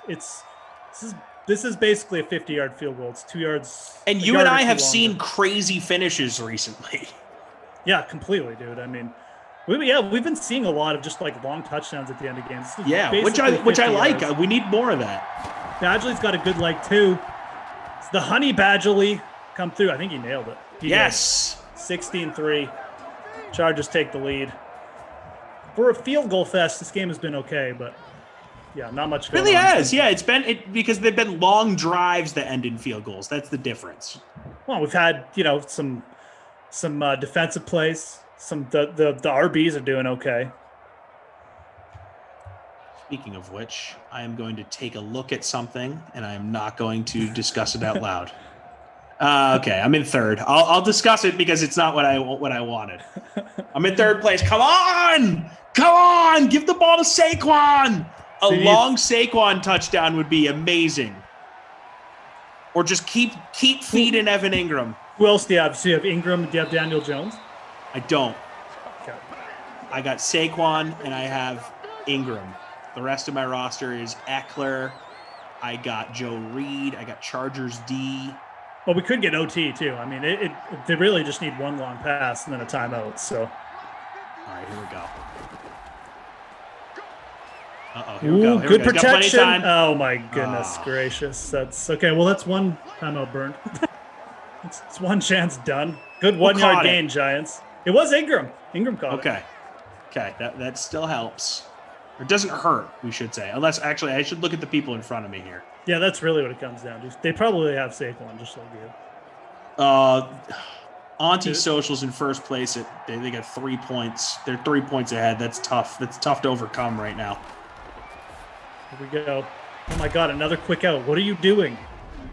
It's just like, dude, no, you don't have time for this. Ridiculous. The 2 teams in front of me. Bubba 657 has Mike Williams in the captain spot. Austin Eckler. He also has Ingram. He's got Hunter Henry. I have Henry as well. Barkley and Badgley. So we have pretty close lineups here. So honestly, if Ingram does well, he does well too. So I think we can put the nail in the coffin for this one. And again, I will not win a sim. So yay me for never winning. We got one play to go. I don't think we're going to get OT. Who's your player of the game, quickly? Let's go with Evan Ingram. Balled out. I like it, dude. Babysitter Billy, Allen, Keenan Allen. Pretty much a non-factor. Evan Ingram, great game. 107 yards, 8 catches, and the bonus as that one falls incomplete. Going to be first down for the Chargers. And that wraps it up pretty much this game anyways. Evan Ingram coming through with the big game. Saquon and Eckler with the 2 touchdowns. First place going to be a tie in that big free roll, the big $250 free roll. We had Saquon and the captain, Eckler, Williams, Ingram, Chargers, Badgley. Keenan Allen, what did he have, Tom, quickly? Oh, I don't even have the stats in front of me. I just know we didn't say his name once. He had like 3 catches. Doesn't matter. All right, DK SimFam, thanks for tuning in. Smash that like button. Go get a little drink or whatever, because Tom and I will be back soon. We're going to be back for the 4 p.m. sim together. And the 4 p.m. sim, if I can get the right day in front of me, is going to be Panthers at Ravens. Tom and I will be back. Then we got 3 more coming up after you. But right now, coming up next on the DraftKings Dream Stream, we got Ross Tucker, Andrew Brandt, breaking down the latest on the Aaron Rodgers, the Green Bay Packers rift. There's conflict going on. They're going to break it down for you. Tom and I will be back at 4 p.m. Eastern for the Panthers and Ravens. See you then. It's the Ross Tucker Football Podcast. Oh, yeah, it is. But it's not just any Ross Tucker Football Podcast, because I would never do that to you guys. It is a Wisdom Wednesday, and we've got Andrew Brandt, and we need him. I've given him 5 days, maybe 6, to gather all his thoughts on all the Aaron Rodgers stuff. He had an epic Business of Sports podcast this week, but I still have a couple more questions, a.k.a. suggestions potentially. So we'll get to Andrew momentarily. It is a Wisdom Wednesday, which means we had the Even Money podcast yesterday. We went over our NFL draft bets. Man, we cleaned up and gave you our early thoughts, by the way, on some of the season win total movement. And then we will have the Fantasy Feast podcast today. Let's rank these rookies for fantasy reasons. You guys get into best ball drafts or whatever, dynasty. We're going to rank the rookies with Joe Dolan on the Fantasy Feast. We'll go quarterbacks and tight ends today. We will have a spread the word winner tomorrow, a sponsor confirmation email winner tomorrow, and we will give the YouTube shout out tomorrow. You know who else we have tomorrow? Micah Parsons, Dallas Cowboys, first round pick linebacker, the consensus Penn State All-American. He will be joining us on tomorrow's show. So fired up. Tell all your Cowboys fans, friends, that they need to be ready to rock and roll. It's Big Show time. The Big Show. Andrew, just out of curiosity, has anybody asked you about Aaron Rodgers over the last week or so? You know, the one request that I've had that I would definitely consider is, but it's not coming from the Packers or Aaron Rodgers, is all these people on Twitter and otherwise saying you should go out there and mediate. You should be the mediator. You should moderate. You know both sides. And here I am announcing on the Ross Tucker podcast, if asked, I'm happy to serve. I am happy to serve that role, but I haven't been asked. Would that come from, I guess it would probably come from the Packers side, because Rodgers apparently doesn't want to be back there, wants to move on.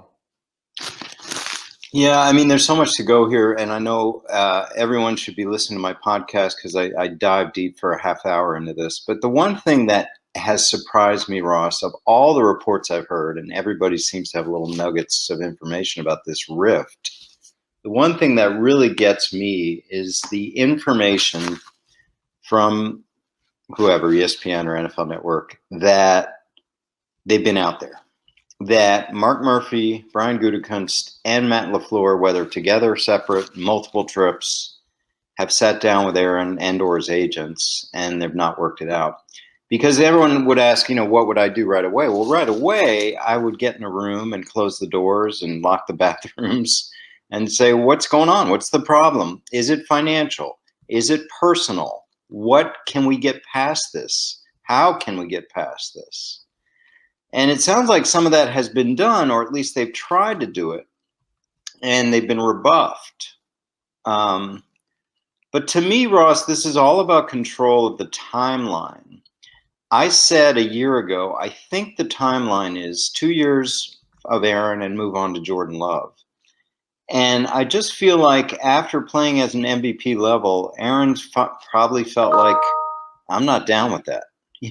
Like, so you want me to give you MVP level play, take you to the Super Bowl, and then you're going to move on to Love. Or maybe you ask me to do it another year.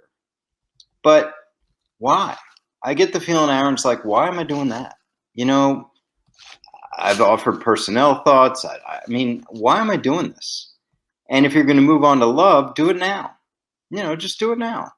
The Packers, on the other hand, are not ready to do it now. He's not ready to play.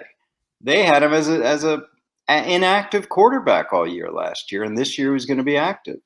So this is a power for control of the timeline, and I believe Aaron's side is saying, I don't know if I want to be your placeholder another year, but if I do, maybe there's all these financial concessions, or maybe there's some personal concessions. This is interesting, going to see how it plays out. So I tweeted this the other day at Ross Tucker NFL. Andrew, of course, a great follow at Andrew Brandt. You got to check out his Sunday 7 newsletter. It is excellent. And I might add, he did a whole podcast on the Aaron Rodgers situation. I happen to agree with you, Andrew. I don't really think it's about them drafting, not giving Aaron more around him. I think he just doesn't feel appreciated. He comes out and says how much he likes Jake Kumaro, and they cut him the next week. And I think he probably felt like it's a little thing, but man, when you've done as much for a franchise as he has, that almost feels like they're doing it on purpose. Like that almost feels like it's disrespectful. And then, of course, you don't take Jordan Love unless you're ready to move on from Rodgers sooner rather than later. I agree. I think he wants control of the timeline. So what does that look like, Andrew? Is it 3 years, fully guaranteed deal with a no trade clause? Is it the next 2 years, fully guaranteed, no trade clause? It just seems to me like there's some way. Remember when the Eagles gave Donovan McNabb a financial apology or whatever to try to make up for, I can't remember, they benched him or whatever. Do you think something like that is what Aaron wants? He basically just wants to be, he is calling the shots on his timeline. He's in control. And it would seem to me like there's pretty easy ways they can do that from a contract standpoint. Yeah, I mean, you're talking to the guy that set up a precedent for their contracts, which may be at the center of this dispute. Because the precedent has been, we're going to give big bonuses and guarantee a lot of this year, but nothing after this year. And the Aaron Jones contract, all guarantees really in this year alone. That's the way they do things. Now, will they bend the rules for Rodgers? Maybe, but listen, a guarantee the next couple years. To me, that's not a huge deal because I still think they're going to trade him next year. And the guarantee travels with the contract. So maybe, to me, it's more like, let's iron out the plan, because I think the key words in all this from the Packers are, he's our quarterback 2021 and beyond. If I'm Rodgers, define beyond. That's really it. Define beyond. Because I don't want to hear and beyond, because beyond may be January 2022 and they trade him in March. So I want to hear beyond, because I really think we were 3 years with Aaron before we passed him the torch from Brett. I really think this has been a 2-year plan. And maybe he messed it up by being MVP, but is he going to be MVP again? And what are they going to do next year? And if that's their answer here, I don't know if that's good enough. It's like, I say this all the time. It's not business, it's personal, because we drafted Aaron and we heard from Brett right away. And 3 years of that, Ross, 3 years where I'm getting calls from Brett's camp like, it stinks to walk in every day and sit with your replacement. And I'm getting calls from Aaron's camp like, is he ever going to play? Ever? Like, and when teams make these picks, you got to be able to manage this. Like the media grades and the fans, they move on. They're on to the next story. But you got to manage this. And I don't know if the Packers had a plan in place to really manage this. They just thought Aaron would be a good guy. Aaron's a lovable guy. And Jordan Love, obviously, he's not going to say anything. So now they've got to deal with it. And it sounds like they haven't been dealing with it great. And I think the bottom line, Ross, Aaron doesn't feel, what I can tell, is there's a point person in the organization that he trusts, that he can talk to, that he can walk up to the offices after practice, take a load off, and talk.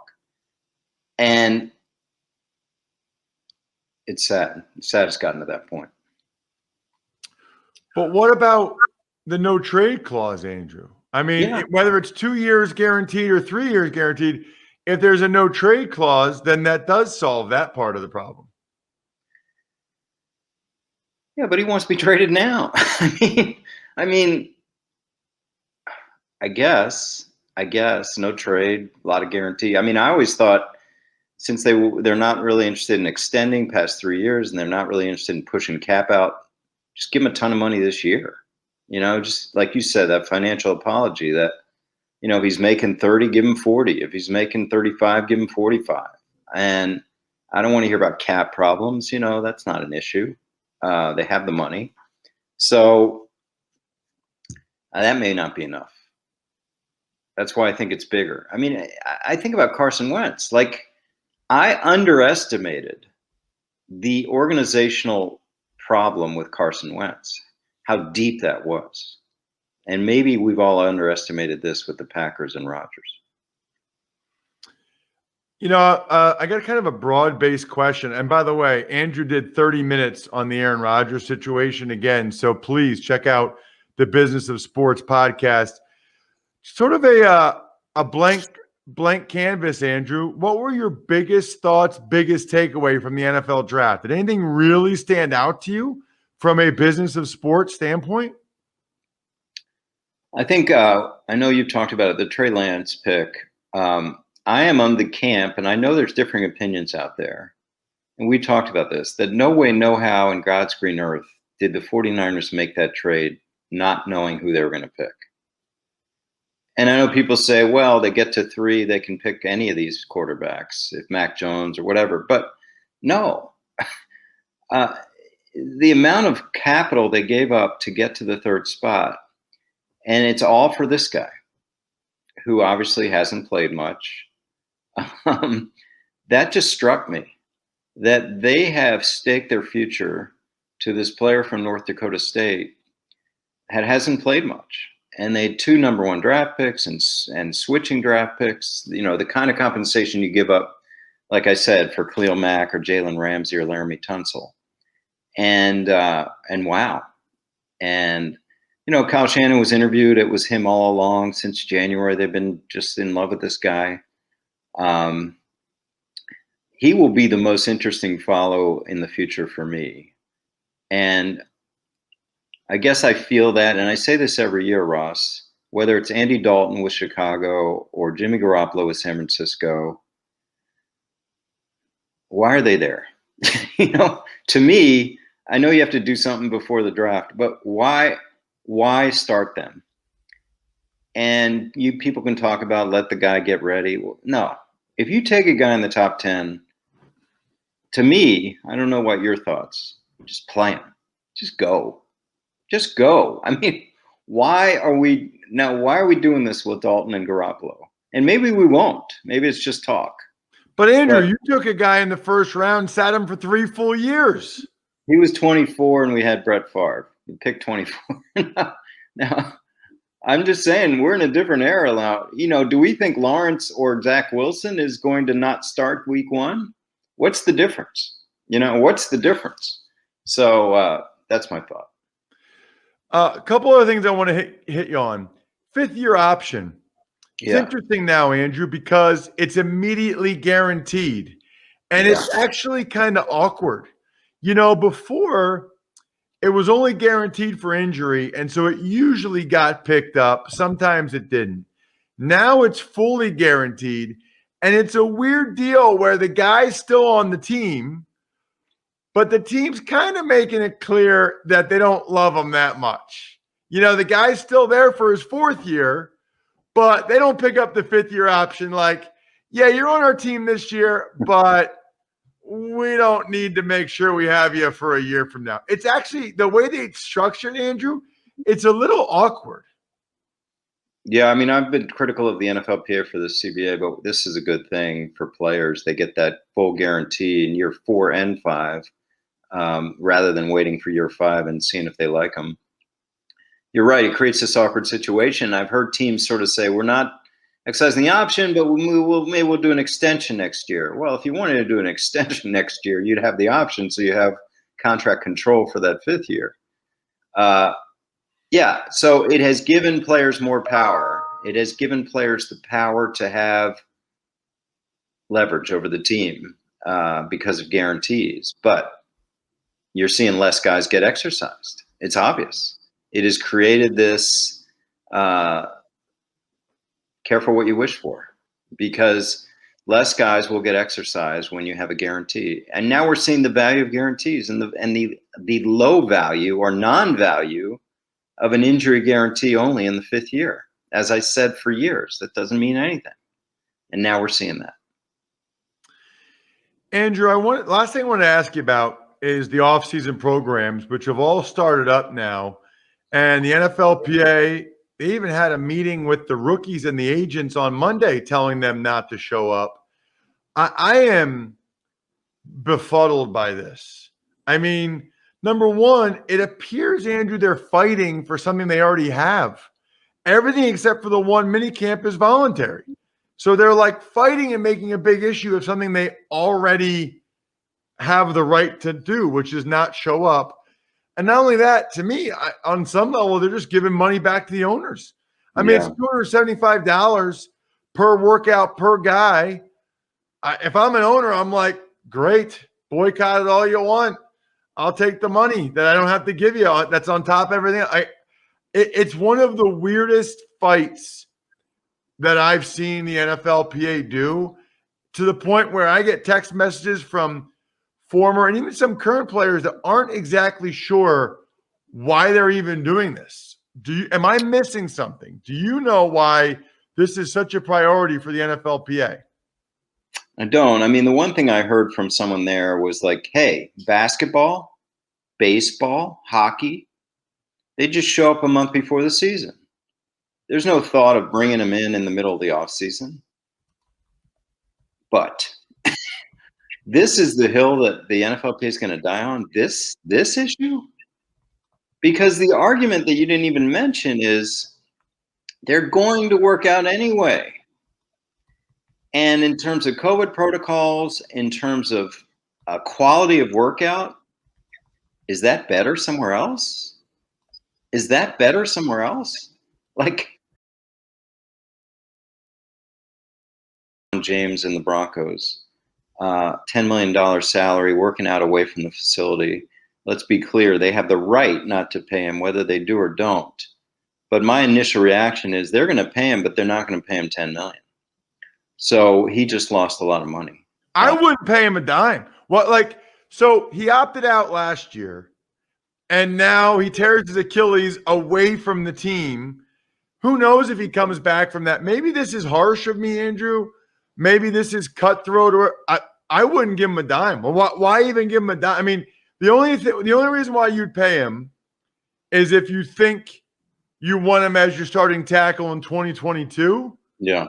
At which point he won't have played in he will have played 3 games in 3 seasons, and he's making like $12 million or whatever that year. I'd be like, hey, man, that really stinks. I'm sorry that happened to you, but we're not paying you. How do we know you weren't playing basketball? How do we know what you were doing? Yeah, well, I would like to know if he's staying away because whatever, he stays away all the time, or advice of the NFLPA, like acting on that quote unquote boycott. Because, yeah, I mean, he has to look sideways at the union if this is really the reason he's out and he loses $10 million. Brutal. Check out Andrew's Sunday newsletter. Andrew, how do they get that? Sunday 7, andrew-brandt.com. The sign-up's right there. There is no reason to not be on that. By the way, I only do one like once every quarter, but go to rosstucker.com, sign up for that one. And mine's just like a story from my time as a player. Most importantly, check out the rest of what Andrew had to say about Aaron Rodgers, because there's a lot more there on the Business of Sports podcast. Thank you, Andrew. Thanks, Ross. You know, I'm very jealous of Andrew. He's one of those guys that's 60 years old and still has a nice head of hair. Well, listen, like that's not me. That was not my experience. Thank goodness for Keeps. Like you guys checking me out on YouTube, youtube.com/Ross Tucker NFL. You can see, I mean, my hair looks pretty good. Now I got that bald spot back there, but Keeps has done an unbelievable job of keeping the hair I have. And I can't emphasize this enough, guys. Start earlier than you think. Like if you see, even almost maybe before you see anything, go to keeps.com. It's all online. They have online doctors. You don't have to go to your doctor. You don't have to go to the pharmacy to pick it up. You just get the topical solution. You rub it on the head in the morning and at night. You take the pill and it keeps your hair. There's a reason why the FDA has approved these two medicines. There is a reason. I love Keeps, and I want more of you guys to get the benefit of it. I'm telling you, you are automatically on the next Football Feedback Show, our YouTube exclusive show, if you go to keeps.com/Ross to receive your first month of treatment for free. It's free, guys. That's KEEPS.com/Ross to get your first month free. Why not try it? Keeps.com/Ross. Tuck's Takes. Good morning, Ross. A lot of big offensive tackle news to get to, so let's start with that. Bears release left tackle Charles Leno. Ravens signed Alejandro Villanueva, 2 years, $14 million, $8 million of it guaranteed. And as you touched on with Andrew, Broncos right tackle Juwan James tore his Achilles tendon and may lose all of that $10 million of his salary. I felt like you kind of went halfway there, Bri, on Alejandro Villanueva. Like you wanted to try to, you could have gone all the way and really like trilled your R or whatever that's called, but you kind of half-assed it, dude. Like go all in. Alejandro you could have said Alejandro Villanueva, or you could have said Alejandro Villanueva. Like you could have really, you kind of tried to half it. You kind of went like Alejandro Villanueva. You know what I mean? Okay. Well, anyway. Try it again. Alejandro Villanueva. Yes. You like that one? Yes. All right. That was like, that still wasn't you giving me 100%, but that was a good 90%. That was good, Brian. Good. So this is all interesting. I don't understand what the Bears are doing. Like the Bears are, I don't understand if they're trying to win this year or they're not. You know, like they get rid of Kyle Fuller. They get rid of their left tackle, Charles Leno, when they bring in a rookie quarterback, Justin Fields, and then they're going to put a rookie guy at left tackle, Tevin Jenkins. I don't really understand the Bears' logic. I must tell you. Why cut Leno now? I wait to see how good Jenkins is if Jenkins is ready, and then maybe try to trade Leno during training camp. I don't get it. Villanueva, the $8 million guarantee. That's a good signing for the Ravens. You know, to have Villanueva at right tackle when you have Stanley at left tackle, replaces Orlando Brown. The only thing that's interesting there is I always looked at Villanueva as more of a pass blocking tackle than a really run blocking guy. So I don't know that I love that fit. And then Juwan James, talked about it with Andrew. I tweeted about this yesterday at Ross Tucker NFL. It's brutal. I mean, he tears his Achilles at the Broncos facility. He gets all $10 million this year. And if he doesn't recover for next year, he gets his $12 million next year because it's injury guaranteed. But he does it away from the facility. And when you do it away from the facility, they don't know for sure what you were doing. They can't confirm it was working out for football or whatever. And I'm telling you, maybe this sounds vicious or harsh. I would not pay him $1. I don't have to pay him $1. I wouldn't pay him $1. He chose to not come to the offseason program. I would make that statement. I would send that message to my team that we want you here. And if you're not going to be here, then we're not going to pay you if you get hurt. Tuck's Takes. Speaking of injuries, Jets D tackle Quinnen Williams broke his foot while working out at the team facility. So he's going to be out at least 8 to 10 weeks. Right. So it sounds like he'll be back for training camp anyway. But if he was done for the year, he would get paid every dime of his salary. Big difference. Not good, by the way, that he probably won't be in great shape when camp starts. But it doesn't sound like he'll miss games. And at least he did it at the facility. So they know it wasn't, water skiing or something. Tuck's Takes. Some of the fifth-year guys whose options were not picked up by their respective teams: Falcons, tight end Hayden Hurst; Titans, Rashaan Evans; Cowboys, Leighton Vander Esch. Right. And Andrew and I kind of talked about it. It is kind of an awkward dance, right? Like on the one hand, these guys should be motivated. Hurst, Evans, and Vander Esch, now they know they'll be free agents. So on the one hand, you really motivate them to go out and have their best year ever, So I suppose that's a positive. And some of these teams have been burned by doing this. They don't pick up the fifth-year option. The guy balls out. He either goes elsewhere. They got to give him more money than they would have had to. But now that it's fully guaranteed, especially Vander Esch with the injury history in the neck, and then they draft Micah Parsons, who will be on tomorrow's show. I kind of understand that. Like, I kind of understand why the Cowboys wouldn't do it with Vander Esch. But it's just I think 22 of them got it picked up, even though it's fully guaranteed, which means the 2018 draft was a pretty darn good one. Speaking of pretty darn good, I got a cool email from Rappin' Rodney. He's a big fan, big listener of multiple shows going back to the Pod Vader days. And all he wanted was a shout out. Rappin' Rodney doesn't want a signed picture, press pass, or card. He just wanted a shout out. Rappin' Rodney, he's a Raiders fan. He got his mom flowers from 100 Flowers for Mother's Day, which Rappin' Rodney, that is a great idea. Actually, today's the day, Wednesday. My wife's Oma, my mother-in-law, my mom, all will be receiving their flowers from me, from 100flowers.com today. And here's the thing. You guys still have time. It's this Sunday. But you got to do it today. Today, don't wait. You can still get them flowers in time for Mother's Day. You can still be the hero. Roses, lilies, daisies, or palms. You know what a palm is, Brian? Yes. What is it? It's a flower. Yeah, I knew that. Like, can you describe it? Do you know what is different about it? Nope.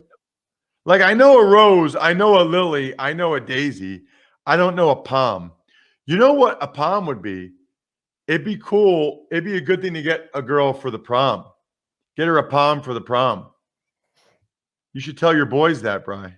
I'm going to make a note of that right now, Ross. So right now, the listeners, what percentage chuckled and thought that was kind of funny? What percentage is laughing because it was so terrible and not funny? And what percentage just thinks it's sad? If you had to guess. I'm going with a majority of options B and C. making fun of me or laughing because it was so terrible and thinking it's just sad. Yeah. Sorry. Well, you know what I think is sad? That some people don't go to 1-800-Flowers.com, click the radio icon, and enter code football. That's 1-800-Flowers.com, code football. That's what I think is sad, listeners or viewers. Tuck's Takes. All right, final notes today include longtime Patriots staffer Ernie Adams is retiring. A report that Notre Dame linebacker Jeremiah Owusu-Koramoah fell in the draft because of a heart issue, and Titans fourth-round pick Rashad Weaver being accused of assaulting a woman on April the 18th. So Ernie Adams is a legend. You know, it was always secretive what he did for the Patriots. And you know, his name has been brought up with the Spygate or whatever. I don't know that. I don't know what his role was with that. I do know he was Belichick's right-hand man. I do know he was highly respected by Belichick. And I guess I'm curious to see how they fill that void, how they fill that role now that he's retiring, because he's a guy that, you know, they will even tell you was a big part of their success. The Owusu-Koramoah thing, I'm almost glad that news came out, just in the sense I didn't know why he fell so much. Now, he says there's nothing wrong with his heart, but evidently teams thought there was. That's why he got drafted later. Let's hope his heart's okay. By the way, Cleveland, the Browns where he went, Cleveland Clinic, that's a great place to have a heart issue if you have one. It's like the best cardiology place in the country. I was there, as you guys know, a few weeks ago, and they are phenomenal. And then it's always the Titans, bro. It's always the Titans. Now, in fairness to the Titans, they didn't know about this. Nobody knew about it. And much like the Aaron Donald situation, we will allow it to play out. What happened with Rashad Weaver and this woman on April 18th. I find it interesting that they were able to keep it quiet for 2 weeks till the draft, and then it came out. So I don't know how that works. That nobody knows about it for 14 days, and then it comes out? There's got to be a story there. Maybe well, I don't know. I'm not even going to speculate. But he obviously, through his lawyer, denies it. So we'll see. The Titans got to be like, you got to be kidding me. We cannot catch a break, you know, because they didn't know about this. I can't really blame them for it, but they've had a lot of red flag guys. I don't know if Rashad Weaver's a red flag guy or this is just whatever. Shout-outs are in order. Pizza Boy Brewing, I will be stopping by this week. Sporticulture, Vision Comics with an X, HumanHeadNYC.com. That's Human Head Vinyl Records. Love that company. Other than that, we got Joe Dolan Fantasy Rookie Ranking. So if you're into regular fantasy or dynasty or certainly best ball, listen to today's Fantasy Feast podcast. Hopefully you're subscribed. Hopefully you listen. I think we're done here. Thanks for listening to the Ross Tucker Football Podcast. Make sure to also subscribe to the Fantasy Feast, Even Money, Business of Sports, and College Draft. All available at Apple Podcasts, rosstucker.com, or wherever podcasts can be found. A lot of times on the show, I mentioned DraftKings. Here's what you need to know. You got to be 21 or older, New Jersey, Indiana, or Pennsylvania only. New customers only. Restrictions apply. See DraftKings.com/sportsbook for details. Gambling problem, call 1-800-GAMBLER, or in Indiana, 1-800-9-WITH-IT. By the way, if what I was talking about included a deposit bonus, doesn't always, sometimes it does. Deposit bonus requires 25 times playthrough, and deposit bonuses are paid out in site credit.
What's up, DK Sim fam? Welcome back in. Hope you have a good little lunch break, evening snack, midday snack break. I ate lunch.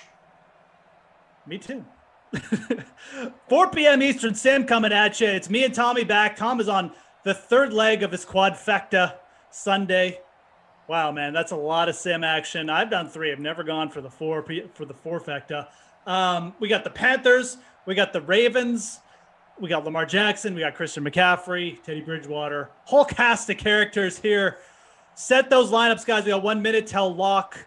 Smash that like as you come back in. But Tom, yeah, do it. Smash it. We got in your captain spot for this one, man. You know what? I went with Lamar Jackson. Woo woo. Wow. Big trust. Take it to the bank. Got him in there. I mean, come on. It's Lamar Jackson. He is an automatic captain spot for me. Don't even try to fade him. Don't even think twice about it. If the Ravens are on the schedule, put Lamar Jackson, big trust, woo-woo, in the captain spot. Period. End of discussion. We'll see you later. That's the sim for the day.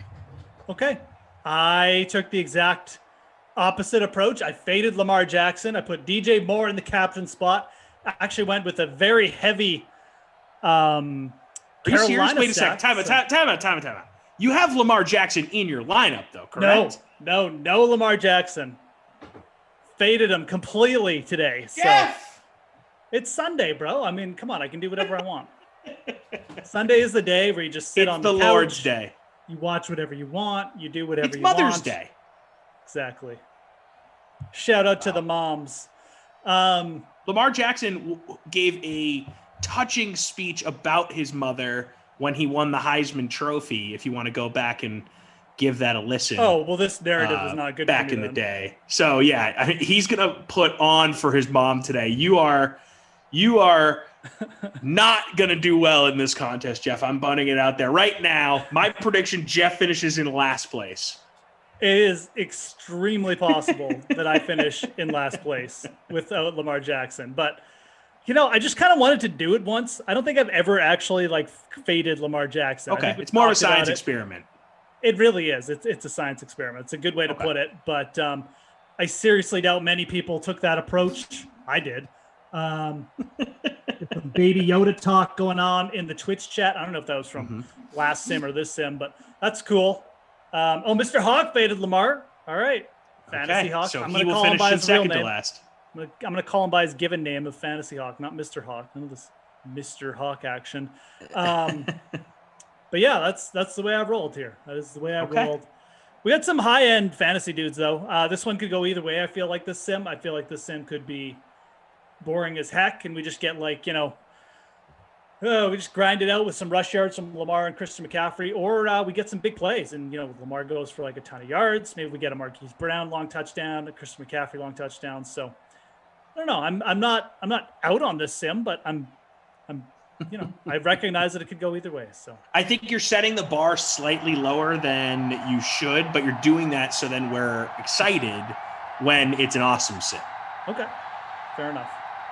I have Lamar Jackson, like I said, but then the rest of the way I went Baltimore DST, Mark Andrews, Mark Ingram, woo-woo, big trust, Justin Tucker, and my lone Panther, Christian McCaffrey. Got him in there.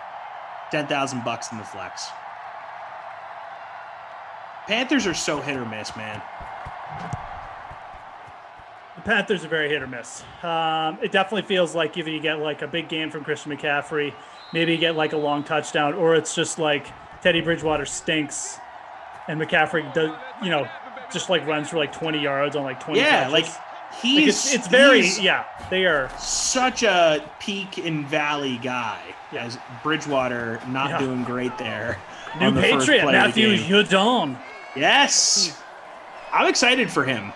That signing has gone under the radar since it happened, and everyone was excited about it for 48 hours. But, we've all sort of forgotten about everything else that isn't Aaron Rodgers related since that news broke. Speaking of which, Brett Favre coming up on the podcast this week. We'll talk Aaron Rodgers. Not a good start for the Panthers. 3rd and 7. They'd get a completion there, though. Yeah, has that Favre podcast dropped with you guys? Or No, it comes out Wednesday. So Wednesday, sorry. Okay. So you'll have to check out Great Dane Nation on Apple, Spotify, or wherever you get your podcast. You can check it out on YouTube as well, but never leave the dream stream. So no, check it out on the podcast apps. Apple, Spotify, wherever you get your podcast. SoundCloud, Google, Stitcher. We're on all of them. Great Dane Nation. Oh, there's a little quick hitter over the middle. Nice spin move by Christian McCaffrey. It's Great Dane Nation. Check out Tommy's podcast. Gonna have a Brett Favre episode dropping. That'll probably get some coverage too, perhaps. I think by so. The mainstream media. Oh, with some of the mainstream. The important mainstream media. Possibly picking some of that up though. But yeah, no, I'm interested to hear the comments. Obviously, we've heard you talking a bit about it. So excited for you. Thanks, man. 123 likes on YouTube. We're inching closer towards me having to sing Afternoon Delight on these Sims at some point. We got to get to 300 by the end of my 4th Sim. Okay, let's pick up the pace here, folks. Gonna hold it tight. See, there's a little preview for you. Let's pick up the pace. If you haven't smashed the like button, do please smash the like. I don't ask for much on these Sims, guys. I'm pretty easygoing. I don't push too hard.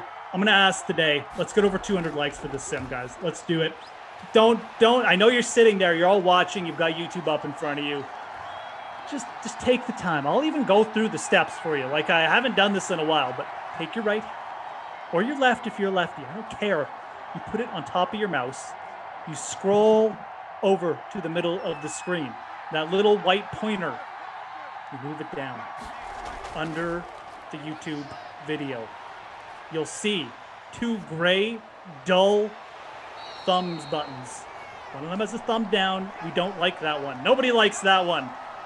Only losers hit the dislike button. You go over to the other one with the thumb pointing up. You gently put that pointer on top of it. You squeeze down with your index finger, and you make that sucker blue, and you hit the like. Tom's doing 4 of these, man. Come on, let's go. Come on, let's get over 200. All right. Got that out. That was a very, very good tutorial. I used to do that every Sim. Really, I've really slacked. I mean, maybe I'm going to start bringing that back if we don't get more likes. I'm going to turn back into Drill Sergeant Geoff with the likes. I might just do that. I might just, if you guys don't start smashing the like, this whole Sim will just be me asking for likes. Hit the like. Hit the like. Hit the like. Drill Sergeant Geoff in the building. Smash the like. Hit it. Do it. That'll be the whole Sim. Anyways, I won't actually do that, but please do. Yeah, no, that would be actually terrible. I'd get fired. For real. We don't want that. I don't want that. I got a new puppy to feed coming soon. Oh my God! We got a little foot race. Do not block him in the 30, back. Do not 25, block him in 20, the back. 15, Go! 10, Go! 5. Yeah! Touchdown! J.K. Dobbins. Mark Ingram or J.K. Dobbins? That's not Mark Ingram. That's Dobbins. Dang it! J.K. Dobbins. I take back my excitement. Dobbo. I just wanted to make sure. Dobby. There's a little action. This is what we're talking about. Both these teams can be very hit or miss for fantasy. They're either making explosive plays like that, or they are not doing much. That, friends, was a big run. I haven't seen a running back go for like 70 yards in a while. No, so it's that's really cool. hard to do that in Madden. Yep. Especially up the middle like that. I mean, he broke it outside after, but he hit a hole in the middle. Absolutely did, dude. And then broke it outside right after, but you're right. Bounced it outside. We are definitely on B-word watch with J.K. Dobbins, that's for sure. Oh, for sure. What is Dobbins' speed? Dobbins got 91 speed, too, so it was on full display there. He's actually the 5th fastest player on the Ravens, behind Brown, Lamar Jackson. Jackson's a 96 speed, just for comparison. Crazy. That is crazy for a quarterback. Insane. 91 yards rushing for J.K. Dobbins. I'm not a Madden pro. I actually haven't played Madden in like years, but I would suspect Lamar Jackson, like everybody wants to be the Ravens in this game. Yeah, it's just like Vic back in the day. No question. Again, I don't know. I don't know if that's like factual or what. Feels like it should be. J.K. Dobbins' previous high in a sim, 65 yards. So he has surpassed that with that one run. Afternoon Delight. Now you've got that song stuck in my head. Afternoon Delight. Maybe I'll sing it. The Anchorman scene with them singing that is classic. It's quite classic. Great cast. All right. Can the Panthers answer? We've had a quick score here. Ooh, Christian McCaffrey. Did he get there? That's a good question. Yeah, he did. 1st and 10. Okay. Vic had 99 speed back in the day in Madden. Wow. Tyreek Hill, the only guy I know of with 99 speed. There could be another one in this game. So they did, you know how Rick Eisen does the 40-yard dash every year? Yes. And so this year, and maybe they've done this in years past, but this is the first year I've noticed it, where they have some NFL legends run the 40 as well and see what their times were. And most of the dudes were in the 5s. I think Rod Woodson was like a low 6. Yep. But I saw Mike Vick. Yeah. Still sub 540. He was 4.7. He was like a 4.6 or something. Yeah, 4.68. I think he was 4.7 flat. I think it was 4.7 flat. Insane. It's insane. I mean, just for comparison, like that's pretty much what Trevor Lawrence ran coming out of college. Yeah. So nuts. Yeah. And that's Mike Vick age. He's got to be in his early 40s, right? Yeah, I want to say he's 41. He's 40 on the nose. 40 on the nose, yeah. Oh, his birthday is the day after mine. What do you know? Wow. June 26th. So basically, you know Mike Vick, and you're good friends with him. 100%. Ooh, it was a missed pass. Teddy B. Gonna be 4th down. Not a good start for the Panthers, like we said. There can be very hit or miss. Robbie Noble saying Devin Hester was given 100 speed in Madden. He thinks it was in like 04. It was probably after the year that they went to the Super Bowl. So it probably would have been Madden 08, right? For the 2007 season. Yep. I don't remember that, but it tracks. I could totally see them doing it. Devin Hester was unbelievable. He was such a good return, dude. Him It's and Dante crazy. Hall are the two return guys that really... Josh Cribbs, too. Those are the dudes that were just unreal. Yep. Dante Hall out of the Chiefs was insanely good. There is a Hall of Fame push for Devin Hester. And, I'm willing to, if someone can make it a really strong argument for Devin Hester, I'm willing to sit down and hear it. Because he was truly a game changer. You needed to game plan for a kick returner. Very few of those in the history of the league. Like you said, Dante Hall, Josh Cribbs. We mentioned Devin Hester. Deion Sanders was like that. I mean, the list is short. Cordero Patterson is kind of like that. Yeah, Cordero Patterson is probably not at Hester levels yet, but he's tier below. Yeah, he's very, very good. He's right below those guys. I love Cordero Patterson. Just a completely underutilized player his whole career. Yeah, it's one of those things where, remember, everyone was really excited about him early in his career in Minnesota, and it never really panned out for him as a receiver, but he's always continued to be an impactful guy on special teams and found a way to have an impact in this league. Cordero Patterson was miscast for the first 5 years of his career. You go back and look at his rookie tapes when they were giving him the ball on end arounds or something. The guy's touchdown rate, and I'm not even talking about special teams. I'm talking about when he was a runner, and just his touchdown rate on offense is absolutely insane. Like just the number of touchdowns per touch. The dude was like averaging an insane amount of yards on end arounds. And they give him like one touch a game, and he'd still end up with like 4 touchdowns off those plays alone. They didn't use him enough. They tried to make him this kind of professional wide receiver, and they got mad when he didn't do well enough. He was so good. I remember when the Pats signed him in his career. I was definitely underwhelmed. I was like, oh, Cordero Patterson, sick. Like the dude that never really panned out the way he was supposed to. And then Belichick just unlocked him. He was great in New England. Yeah, absolutely, dude. It's just a shame to me that he didn't get used more like that early in his career. Because look, the dude, he's still athletic. He's still got burst. But like those first 5 years, right, you could not stop Cordell Patterson in open field. Like you give him space. If he had like been unlocked like that, like Belichick did, like the first 5 years, honestly, you could have seen like historic stuff from him. So totally. Kind of always peeves me off when we talk about Cordell Patterson. Really feel like his best years. Like, you get peeved. I do. I got peeved, dude. That is something that like really irks me though when players like that of that talent don't get used properly. It does. It bugs me. I'm not gonna lie. Probably more than it should, to be honest. Robbie Noble confirming it was Madden 08. So there we go. Score one for your boy for guessing that one. Also, we have Deshaun Jackson getting some love here from Destiny Flores on YouTube. He was that guy for Philly when he was healthy and early in his career. Deshaun Jackson's open field speed was insane. I mean, we remember the miracle at the Meadowlands. One of my favorite anti-giant plays of all time. Are you talking about the punt? The last second punt return to win? Yeah. Where that play is awesome. Where what's his nuts? Who's the old guy who like just keeps coaching and GMing?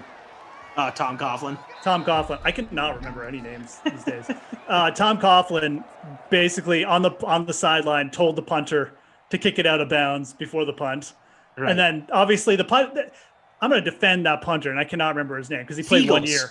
Was it Fiegels? Oh, was it post? It was post Fiegels. It wasn't Fiegels. It was like a rookie punter. He basically played 1 year because Tom. He punted, because of that decision. Because of Tom Coughlin embarrassing him on national TV. The dude was under duress. You can't just go and be like, okay, I'm just going to kick it wherever I want when there's a guy about to block your punt. He tried his best, Tom Coughlin. I don't think you could have done any better. Tom Coughlin is not really the most likable guy ever. I'll say. It's terrible. I don't like Tom Coughlin. And he look, great coach at BC. Like, I'm a BC fan, whatever. But no, Tom Coughlin, definitely was not a player's coach. Anyways, the dude tried to punt it to the sideline. And then, obviously, he didn't get it there. Deshaun took it back. The rest is history. All I remember from that play is Tom Coughlin walking out to, like, the midfield, greeting his kicker and being like, that old, like, I can't believe you did. I'm so disappointed in you face. And then, like I said, the rest is history. Like, cut him the next day. And right. Brutal for that guy. Brian C. saying Devin Hester was a killer returner, but also a fourth wide receiver for a team with mediocre wide receivers at best. People forget Devin Hester, he wore number 23 because he was drafted as a corner. He was supposed to be a defensive back. Because he was such a dynamic athlete, the Bears tried to make Devin Hester a thing on offense, and it never really worked out. And I think, right coach in place, Devin Hester could have been a dynamic playmaker on the offensive side of the ball. Clearly, I mean, his straight line speed is maybe unmatched in NFL history, but it just never worked out. And then I believe after he left Chicago, he signed with, I want to say, Atlanta, where he was a receiver as well. And he was better in Atlanta in that role, but never could get it going on the offensive side of the ball. And I think it probably hurt him in the return game as well.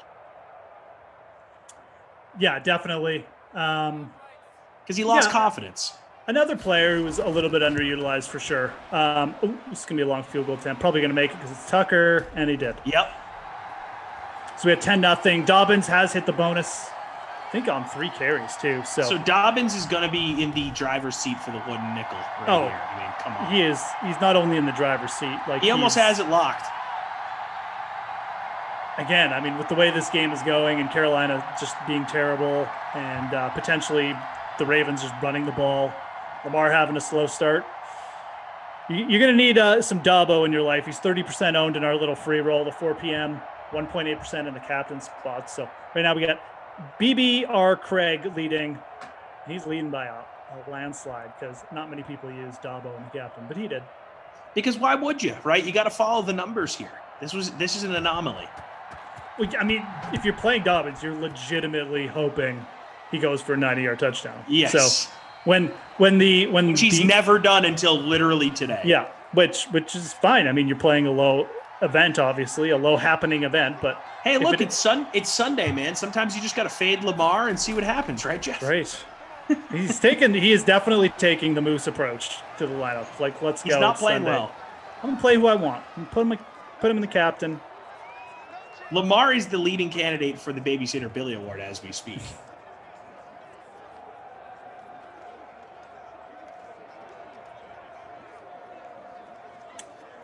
Yeah, Lamar not having Tony Pagano saying, thanks, guys. Keep the like boycott going. Happy Mother's Day. What? Oh, what are you talking about? Oh, were you trying to get in the chat and rile everybody up? Thanks for tuning in. I'll be honest, like, just you coming into the chat and gives us interaction points, and it helps us with the algorithm. So, Tony, just you showing up and viewing the chat and stuff is helpful to us. I'm not going to lie, like it is. We get views. All these things count. This is how social media works these days, guys. So, yeah, you can pop in the chat. Like I said, even hitting the dislike button, I'm not going to lie, it helps out the algorithm. So that's just how this stuff works. Yeah, just keep talking. We appreciate all the interaction, but I'm not going to be a complete, meanie here. We do want you guys to enjoy yourselves, and definitely drop anything in the chat you want us to talk about. Do your thing. Interesting subjects. Hopefully people are having a good weekend. Either way, a good Mother's Day. There's some golf going on. Basketball, hockey's winding up, so.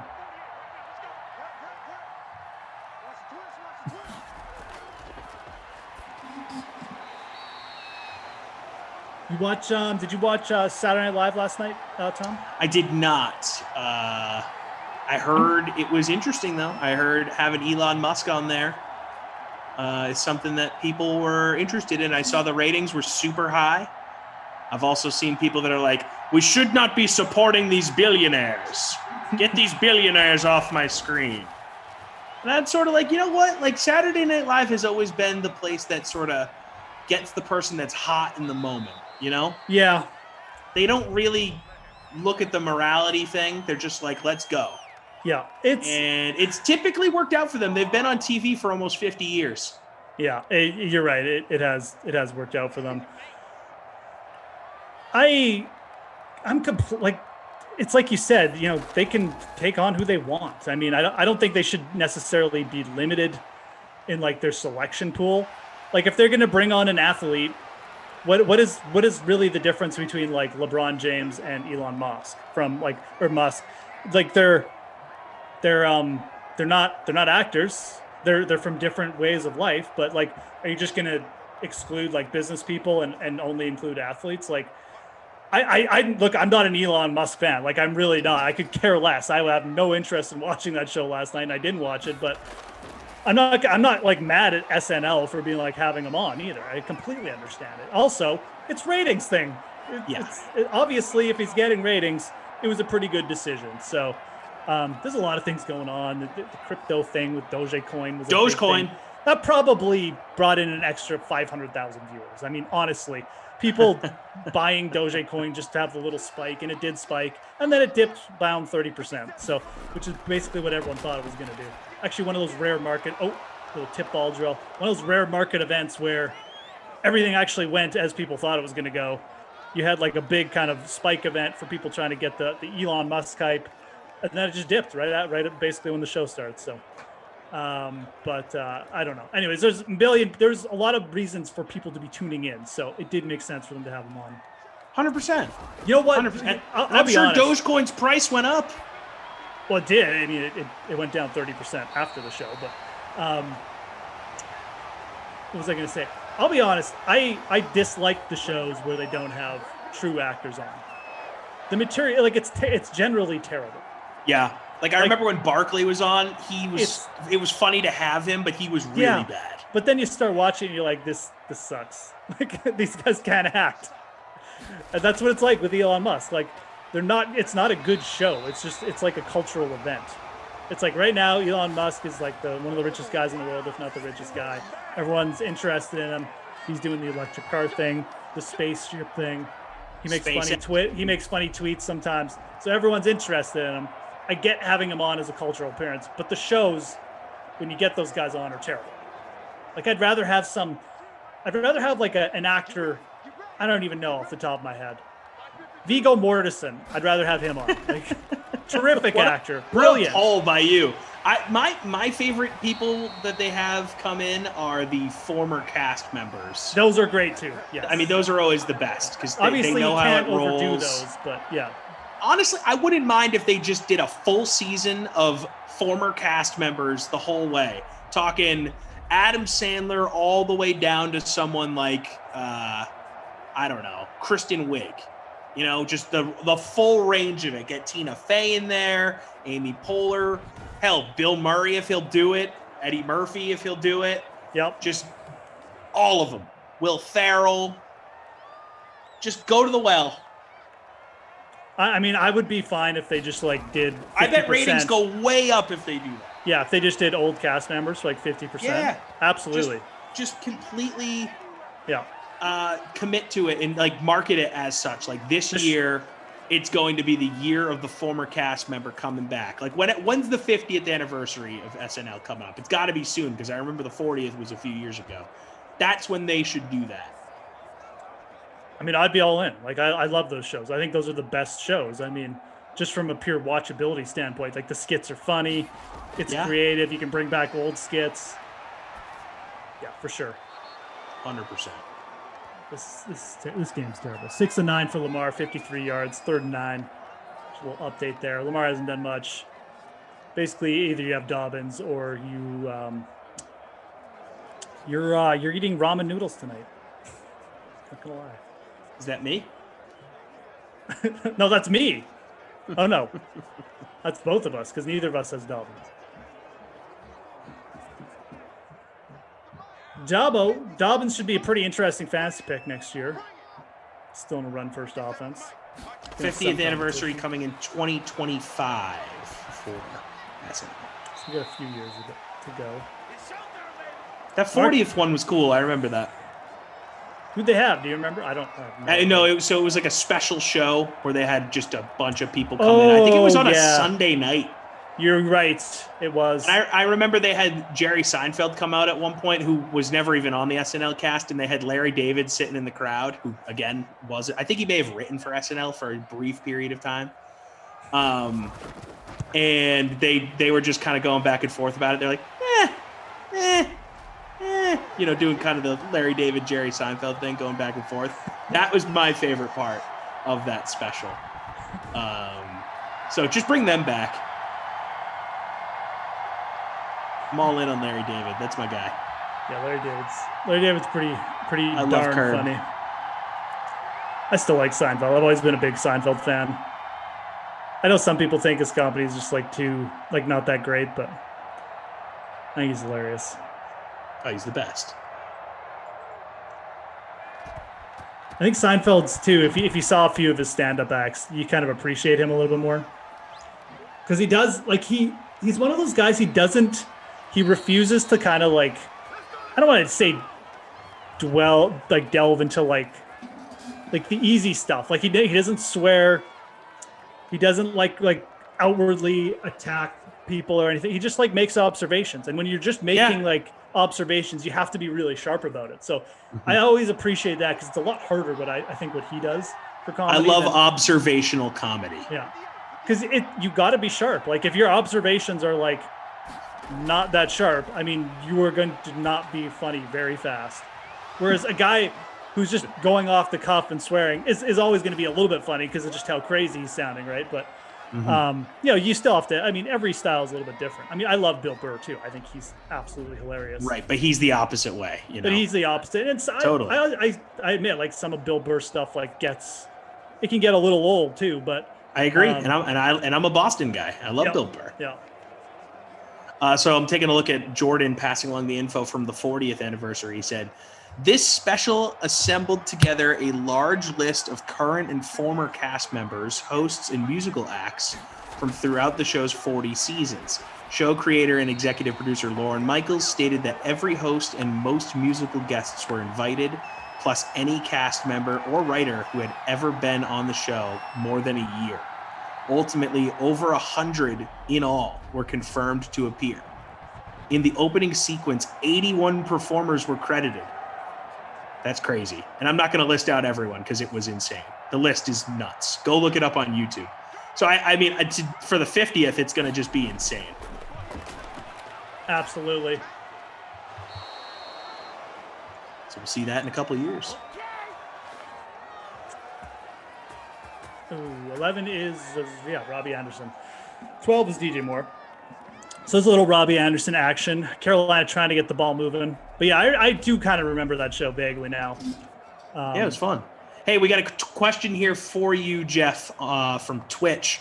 Geoff, what rookie has the highest fantasy potential next year, and how high do you think they will be drafted?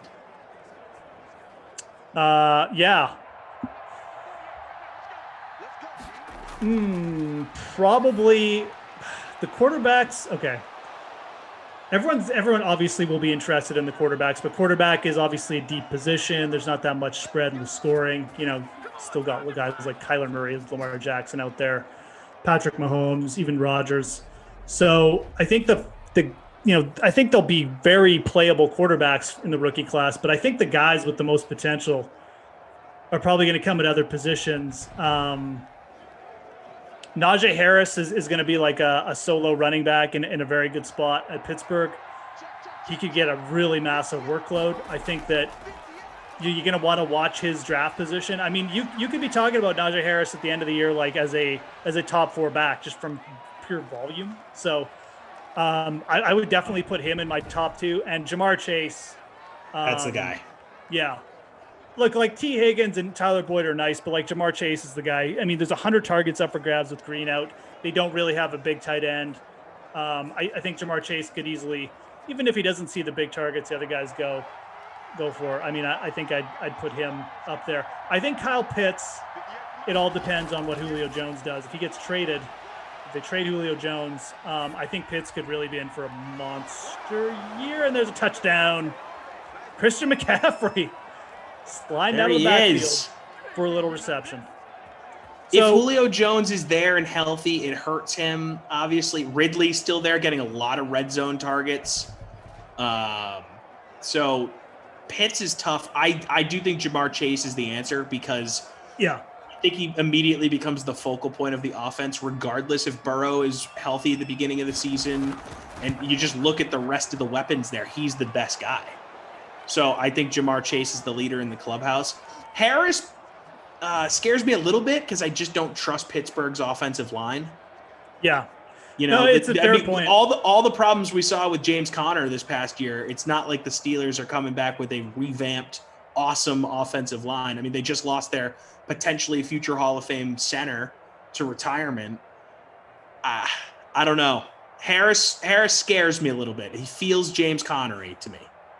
And I think he's a nice player. It's just circumstance. You know, like if he goes to a different team, maybe we're talking about him differently.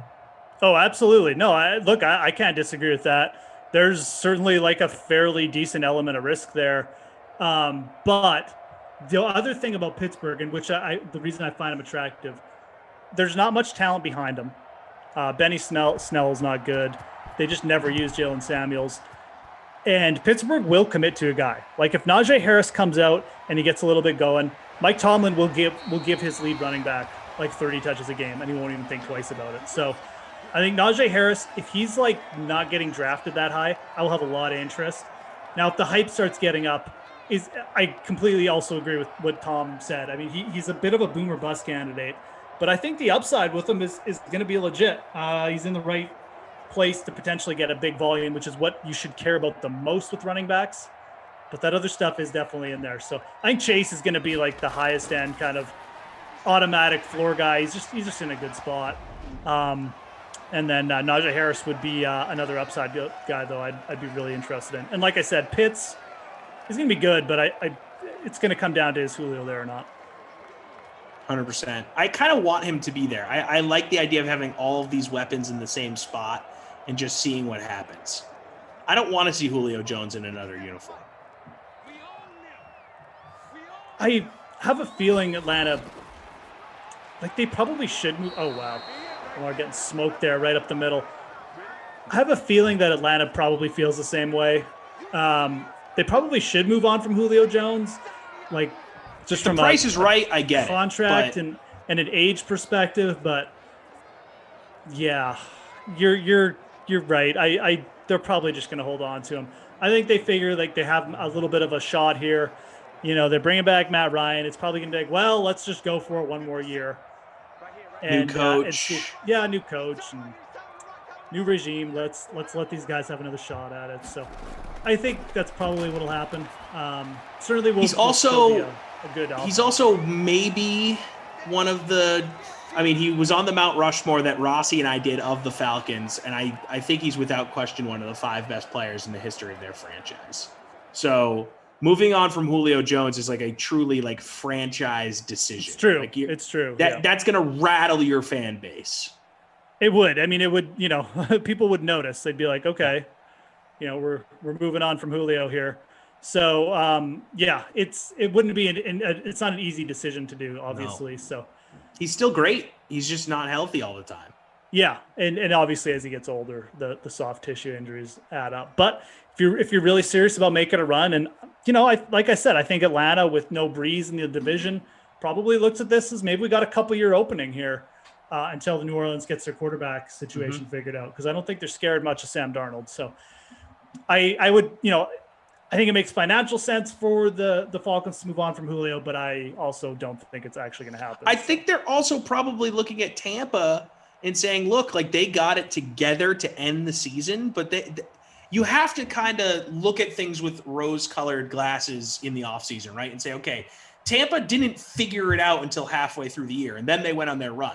So they're vulnerable in theory because they're bringing everyone back, and yes, they clicked, but there's a chance for them to not click again, right? Oh, absolutely. And then, like you said, New Orleans, question marks at quarterback. Carolina looks like they could be a bottom 5 team in the NFL next season if Christian McCaffrey isn't healthy, even if he is. Mm-hmm. So I think Atlanta is a team, and I've said this before, I think they could take a big leap this season. They're interesting, I admit. They've shored up their defense a little bit. My God, I always forget who they signed, but they've definitely brought in like a couple decent players. So, yeah, no, I agree. I mean, if a team is going to make a jump up in that division, it's definitely going to be Atlanta. I mean, I'm not ready to like say that they're going to overtake the Bucs, but you're dead on. I mean, the Bucs didn't look good for a while. Atlanta looked okay for like in the second half of the season. Let's see here. Yeah, they got Terrell from last year on the corner. Did they bring in anyone? That defense still is just Dante Fowler on the outside for a little bit of pass rush, but it's really going to come down to that defense for Atlanta. It was a bad defense last year. It was, but they did play better towards the end of the year, though. So, totally. Yeah. And that's why I think that, and I'm blanking on his name now, the interim coach last year should have been given more of a look to keep that job. Raheem Morris, yeah. I was about to say Raheem Robinson or something. Fumble, but the Ravens got it back there. Somehow this game is 13-7. Really feels like Carolina just should have like no points or something. It sort of is living up to the hype you gave it, which was not much. Yeah. Well, I said it was either going to be spectacular or just terrible. And there we go. That's what I mean. It hit one of the two things that you had said it could be. Sean Preston asking, how's Atlanta's defense looking? Have they done anything? Yeah, I mean, they could stink again on defense. They could totally stink again absolutely. On defense. I mean, is Lamar, you can give him the first? I remember leading up to the draft, I forget if it was with you or Lamarca or Rossi, but we talked about Atlanta. They were sitting there at 4, and we thought they were a trade down candidate because they did need help on defense. And it's one of those drafts that was very offense heavy. So, and honestly, if they had traded down to where we said they should have gone, they wouldn't have gotten Horn or Surtain because those guys went sooner than we all expected them to. Yeah. But I remember pre-draft, we were talking about Atlanta as a trade down candidate if they weren't going to pick Pitts at 4. and if they weren't going to go and get their quarterback for the future. Atlanta was very interesting at 4. There was a lot of things they could have done there, and you would have said, okay, that was the right move. Pitts, highest guy on the board for them at that point. Quarterback of the future, pick whoever you wanted them to draft. You could have said, okay, that's Matt Ryan's replacement. Trade down and get one of these defensive back studs. Okay, I understand it. The flexible spot there. And they went with the top guy on the board. I don't know. I don't know if it's the pick that I would have done if I were them. And that's nothing against Pitts. It's more about their situation. I think Pitts is going to be awesome. How can you say that guy isn't going to be awesome? Yeah, it is. I mean, we've seen so many tight ends in the first round bust too, or just not be as good as a first rounder should be.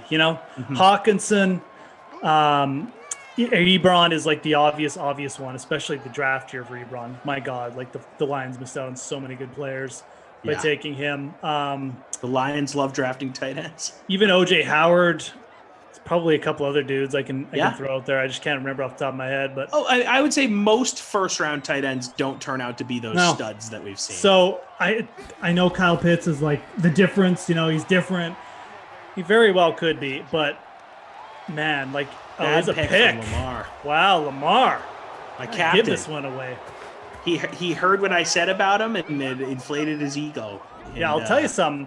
My fading of Lamar looking good right now, man. Well. It's probably the right call, but I don't think I have the right roster to take advantage of it. Like DJ Moore has like 1 catch.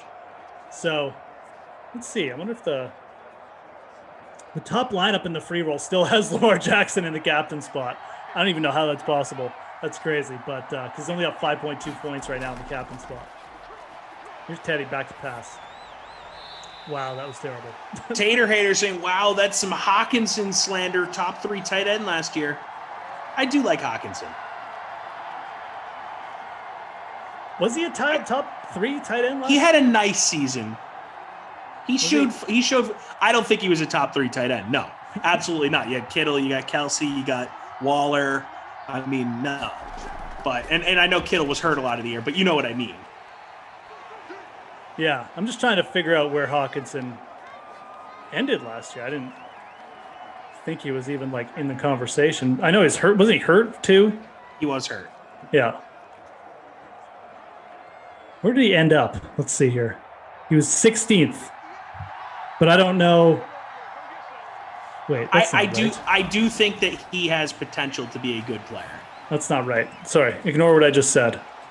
I'm looking at let's pull up the old stat skis here. I like to look at Pro Football Reference, always my go-to when I'm trying to determine if someone was a good player or not.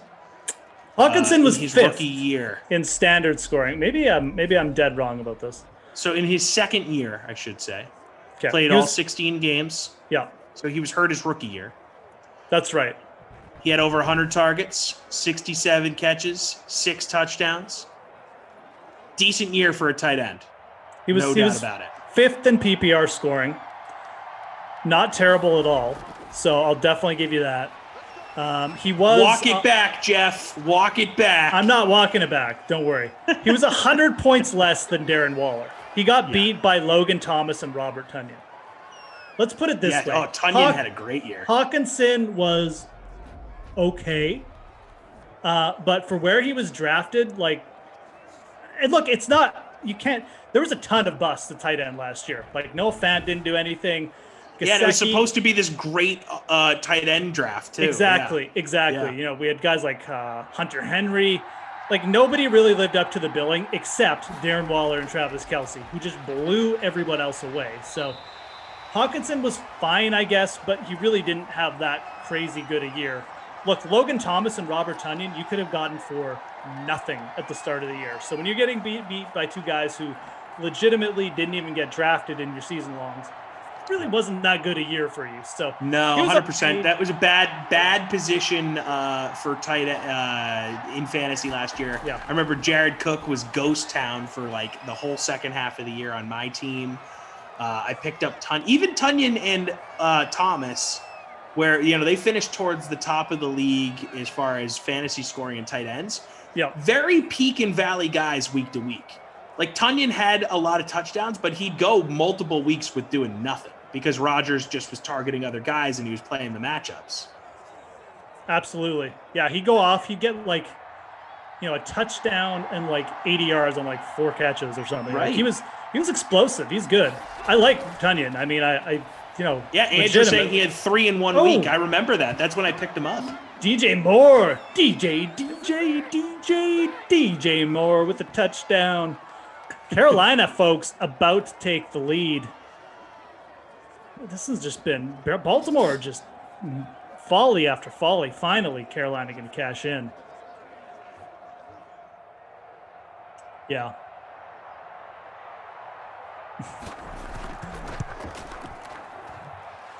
I wonder if Tunyon has another great year. Litzel, there's your DJ Moore. Sorry, what was that?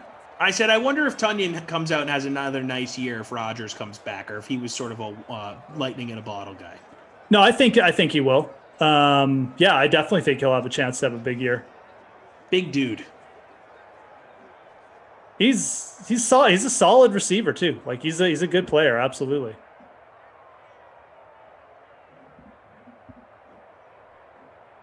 Hawkinson only 23 years old, Kelsey 31, Waller 28, says Tater Hater. Tater Hater, are you a Lions fan, or do you have it, or you have Hawkinson in fantasy, or are you just a big old Hawkinson fan? I mean, I'm just curious. There's no critique. I'm just curious. I didn't know if Tater Hater is a Detroit fan, possibly. I like to know more and more about these people as we interact with them. Then you can be kind of our go-to Lions guy. Where was Hawkinson actually drafted, dude? I think he was like 16th. Go to the old Pro Football Reference, as I mentioned. He was drafted 8th overall in the 2019 NFL Draft. Oh, wow. Out of Iowa. It's so tight end high. U. It's really high to pick a tight end, especially when you are the Lions who need way more help. Yeah, I hate drafting a tight end there. Especially when you just did this with Eric Ebron like 5 years ago. Yeah. Yep. I thought he was like 16th or 17th. Yeah, that's what I'm saying though with Atlanta. Kyle Pitts interesting. I think you're dead on. I just feel like they probably should have traded back. Go for depth, rebuild your team. You don't really need another offensive weapon. No. You get a tight end the second round. They didn't need a tight end. Hayden Hurst is great. It's true. Yeah. We'll see. I'm kind of glad they selected him because I think it's a good landing spot for him. But yeah, I do too. I think it's going to be fun to see him there. Yeah. I just don't. I don't think it helps with their record next year. No. We'll see. We're definitely going to see. Like, there's not going to be any excuses for Kyle Pitts. It's not like he's going to Detroit. He's going to get like 3 targets a game. And they're going to be so terrible that like we don't even, like he's going to be in a high-powered offense in theory. They're going to have to throw the ball a lot because their defense stinks. Exactly. Like we're going to find out what Kyle Pitts is about right off the bat. So, totally. Yeah, like. This is why like I normally fade rookie tight ends, fantasy purposes, but I'm very interested in Kyle Pitts this year. I just feel like it could be one of those this really looks like he was out. Yeah, totally was out. Tater Hater saying, Freeze Pops, just know that Tater Hater and the Hawkster have more in common than you think with the eyeball emojis. Solve that riddle. Not even going to try to solve that. I guess TJ, T, Hawkinson, Tater Hater, TH, multiple THs. I think I solved it. Wow, that was easy. Tell me if I got it, Tater Hater. Is Tater Hater TJ Hawkinson in disguise? Would not shock me.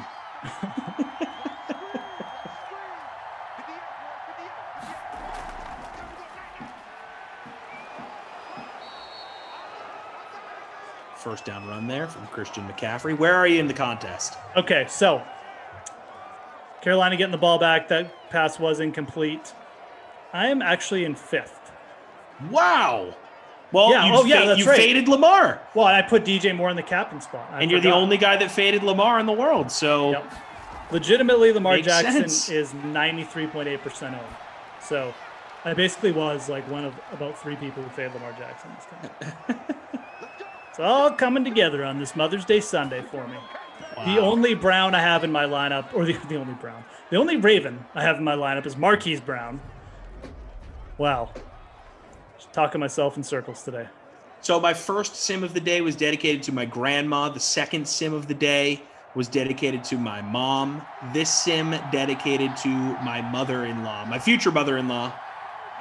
Shout out to Diana, working on this Mother's Day. Working. She's working, baby. I like it. Mother's Day is a made-up holiday. You don't need to take days off. This is like Glash and I agree very heavily on this too. You need to take days off for silly stuff. Sure, Christmas, basically Christmas, and then birthday. You just work through it. Well, so Geoff I could tell he wanted to like make this a thing on the last sim or whenever we were together earlier. Someone asked me what my birthday was. I said it was June 25th. I pulled up a calendar quick, saw it was on a Friday. So Geoff was like, "Are you going to take your birthday off?" And I was like, "Well, yeah, I mean, it's a Friday. So yeah, Friday night. Yeah, I'll probably grab some dinner with Morgan." And he's like, "Well, you could work during the day on your birthday." And I'm like, "Well, I'm going to work my day job during the day, Geoff." And then he kind of quieted down. But I could tell he was like ready to be like, "Oh, you should work on your birthday. Everyone should work on their birthday." Like I'm sort of that way too. Like a weekday, work on your birthday. Right? Absolutely. Like, no, this is. I'm totally fine with what you're throwing out there. Totally. Friday fine. night, on your birthday, your fiance probably wants to take you out to dinner. Yeah, I'll let her do that. Makes sense. Absolutely. I'm not gonna sit here on a sim on my Friday night birthday. If it's like a Tuesday night, yeah, I'll wait till the weekend to have dinner. This is the sensible takes you get from Tom Carroll, folks. I love nuance, people. And then you've got Emerson, who's booked off all of Monday because it's his birthday. I got to do the golf show now. Actually, he's going to be on the golf show with me. I'm just kidding. But no, it's I'm the same way. If your birthday's on a weekday, what are you really going to do on a Wednesday anyway? Right, exactly. Friday. Yeah. Friday night. Have fun on the weekend. Yeah. Anyways, Mike DJ Bizzle, Moore Diet 4 Coke for night. 80. That's right. Diet Cokes all day, baby. DJ Moore up to 80 yards receiving. We'll keep an eye on that. There ain't much else rushing going on unless you got Dobbins, who's got a bajillion yards. Actually, this is unbelievable. I'm in first now in the free roll. You're killing it, bro. I don't have Dobbins. How is it possible I don't have Dobbins? I feel like not a lot of people did have Dobbins, so the people that did also would need to hit on everything else. He's got 30. He's 30% owned. It's not that high.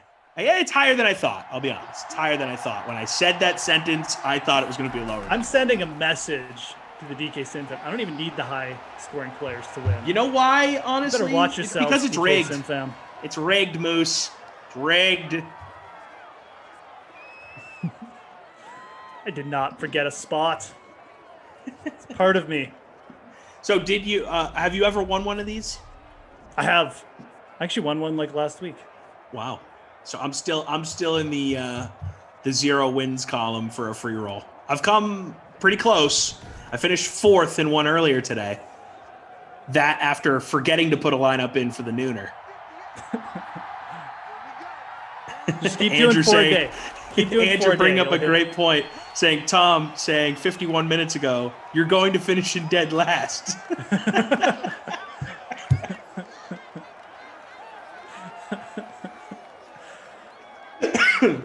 Oh, that's funny. We Sorry really, that was good stuff. I have never been more wrong about anything on these sims in my life. You set yourself up a little bit with that one. There's no doubt. I said you're going to come in dead last, and you're in first place. I'm actually rooting for you to win now. I don't know how I'm in first place without Dobbins. Like, is that physically possible? I guess so. Oh, that's 3rd and 5 here. Carolina driving. They're in the red zone. That's so unlikely that I literally predicted last and you come in first. What are the chances of that happening?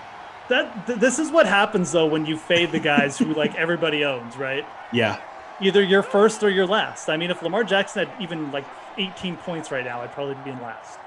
So he could still get there. I could literally drop like a stone. Yeah, there's still a fat portion of time left here in the 4th. We get like 30. Carolina going for it here, by the way. 4th and 3. I love this. Aggressive. Oh, no. Oh, Christian, you should have just gone up the middle. What are you doing? He tried to fight for it. I mean, he almost got it, too. Giving it to your best player. I'm not going to fault him for that. You know, we don't want the ball in Teddy Bridgewater's hands, as we've seen throughout the sim. So he fought for it, but all right. I need Carolina D, or I need Marquise Brown right now. Don't need Lamar Jackson. Don't run, Lamar. There we go. Good job, buddy. Kenny Buddy Ducey boy. would say. Yeah, Kenny doesn't like Buddy, huh? Not a big Buddy fan. I don't get that. He's an angry guy. I don't know if he is angry, if he's just He's kind of an angry guy. He's just kind of ridiculous. He likes the nonsense, that Ducey. He does. I see that. I like Ducey. I like hanging out with crazy people, though, so. There's more Dobble. We do have Dobble. 3rd and 1. That was a reception, too. That 2 hurts receptions. you, honestly. Does. Brutal. I need to fade both those guys. I need a double Lamar Jackson, J.K. Dobbins fumble. That might have knocked you out of first place, that catch. It probably did. Yeah, absolutely. Okay, pick 6. No, 1st down. There's Marquise Brown, though. I have him. My one Raven. Move back into 1st. My one Raven. Caca. Fly, Marquise Brown. What do you think wins in a fight, a Raven or a Panther? Dude, Ravens are really smart. I feel like the Raven would like lead the Panther to like a big cliff and then like have it like fall off. I mean, how would the Panther catch the Raven? The Ravens are just you know what would happen? The Raven would like lure it to like its murder of ravens, because that's what a group of ravens is called, a murder. And then they'd go to town. I'm gonna pick the Raven. I'm gonna go. You're going with the Raven, okay? So Ravens I think really smart. Obviously, if the Panthers bring it to the mat, Panthers are gonna beat a Raven. Absolutely, dude. But if we're not putting any restrictions on it, if it can stay a fight in the sky, I say Ravens win as well, because they'll call in reinforcements. The Raven squad, yeah. What do you guys think? Who wins in a fight, Panther or Raven? Let us know in the chat. Tell us why. Tell us why, even though it would never happen. Hey, who knows? Things get crazy out in the wild. They do. Planet Earth, one of my favorite documentaries to watch. Oh, it's awesome. The narration in Planet Earth is just spectacular. Absolutely, dude. El Bongo saying, a freaking Panther, you dummy. Explain. I want you guys to explain. See, Geoff gave a very sound explanation of why I like the scenario of a Raven leading a Panther to a cliff accidentally. In all seriousness, a Raven flying just fast enough in front of a Panther for it to just run like full speed, and then it just leads it right to a cliff. Panther jumps off the cliff. How is the Panther catching the Raven? I mean, the Raven has to land, right? Like, I don't know. Be a pretty weird matchup. Maybe someone will just die of exhaustion eventually. Oh, wow.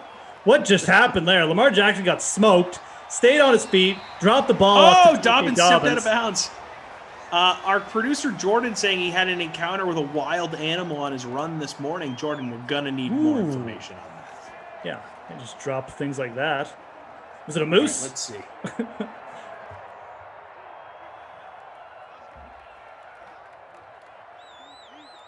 I need a fumble. A touchdown. Nate on YouTube saying that a bull would win. Well, that's not a part of this fight. Kareem says that Raven would be a 3-piece chicken dinner. I don't know, Kareem. Nathan Hammond saying the Raven would eat the Panther when it died. That's true. That was some Eli Manning stuff on that sack. That didn't happen. Sean Preston saying Ravens would go for the eyes. Yeah, dude, that's what I'm saying. Ravens could just like scratch out one eye, semi-blind the Panthers, get the other one, and the Panthers toast. Just slow grind down by the Raven. People don't understand how smart ravens are. They're extremely smart animals. They get my garbage can open every spring. All right, we have more info from Jordan here. Okay. He said, okay, I guess not wild animal, but a family of raccoons out during the daytime on the trail. Definitely had rabies or something. I would consider a raccoon a wild animal. Raccoons are great. Just bring them in. Give them a little trash on the deck. Be friends for life. Ugh. Gross. Death Paws saying Panthers are great swimmers and can jump over 20 feet. That raven won't know what hit him when a panther flies out of the pond and the raven is drinking out of, and then, that the raven is drinking out of. Got it. Panthers are pretty wily in their own right. So Raven is down there just having a sip of water. Panther down there having a swim. Gonna eat up some lunch. Okay. I like this. The Kalan Knight asking who wins in a fight, Glash or Koff. This question comes up quite often. I don't know how to answer it.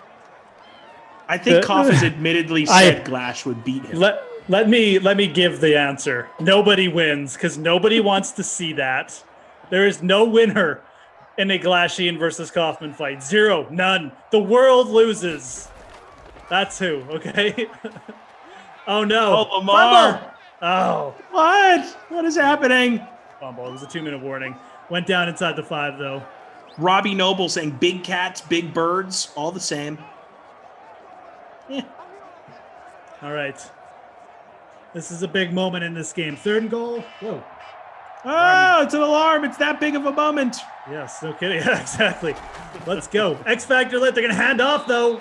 No. Bad decision by virtual John Harbaugh. They're going for this, people. Ooh, are they, though? Ooh. Do you just kick the field goal and just trust your defense? It's 4th and 2. I think you have to because Ravens can still win with a touchdown anyways, right? Yeah. Yeah, they're gonna go for a field goal. This is probably gonna take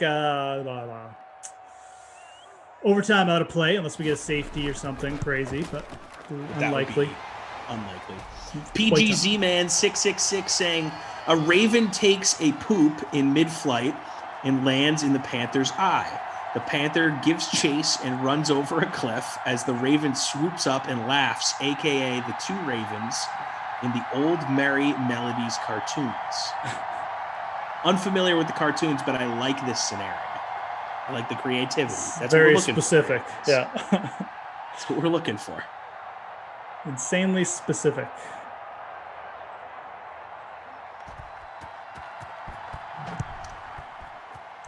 All right. Panthers, one more drive here. All I need is a field goal. Ravens chickened out. They're going to say, hey, defense, do something for us. We need a penalty here on this return. Actually, not a bad return either. Up to the 30. Holding, though, so they're going to go all the way back. Wait, what's going on here? Oh, yeah, holding all the way back to the 20. All right, so I'm going to give Dobbins the wooden nickel here. No point to even have to look at the final stats. He was fantastic. Well, wait, just wait, because what if we get a DJ Moore? Oh, wow. As I say his name, he just about went for a big play. Still giving it to J.K. Dobbins. Don't care. That's fine. That's fine. Dobbins did have a great game. Even Lamar Jackson is the babysitter Billy winner. That's not even. That's not even up for debate. Yikes! That might be as low. Is that his lowest output ever, guys? I hate to put you on the spot. I don't know if you have that. 6.68. I want to say he's at a worse. Gotta be. It's second lowest ever. There we go. Second lowest. Okay, so I definitely timed the fading Lamar Jackson correct. Unfortunately, I've dropped to 11th. Ooh. What I need, actually, because who do I have in my lineup? I have Teddy. I have DJ Moore. I have Robbie Anderson. But I really needed. I have DJ Moore in the captain. So if I got a DJ Moore, Teddy Bridgewater touchdown, I think I'd probably really move back up. But we did get a DJ Moore catch. Okay, sorry, I wasn't sure it was on there. I need more of that. I just need like 5 more of those.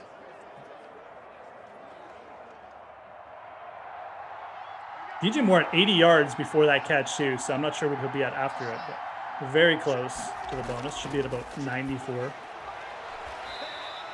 Did he get out of bounds? Yes. Ian Thomas there on the catch. 52 seconds. DJ Moore up to 95 yards now. What's Teddy B at? Teddy Bridgewater 208 yards. Kicking Club saying Koff would convince Glash he won and Glash would be happy, but the world would see that Koff actually won. Okay.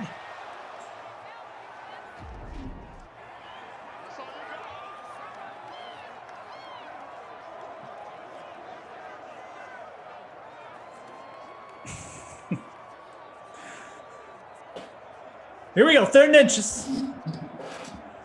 Sorry, I had to take a little PGA leaderboard check. Abraham Answer just tied for the lead, 1 hole to go. We got Rory, Keith Mitchell up there as well. Big finish coming up at the Wells Fargo. Oh, Teddy B over the middle. Is McCaffrey going to take a timeout here? They're going to have to. Cassie in the chat saying my participation in the chat dwindled the past couple of weeks because of the nonsense. I'm dealing with frustrating health issues and negativity doesn't help. Let's keep it positive in the chat here, people. For people agree. like Cassie and for everybody in general. Again, we talked about this earlier. It's been a tough year. Let's keep it positive.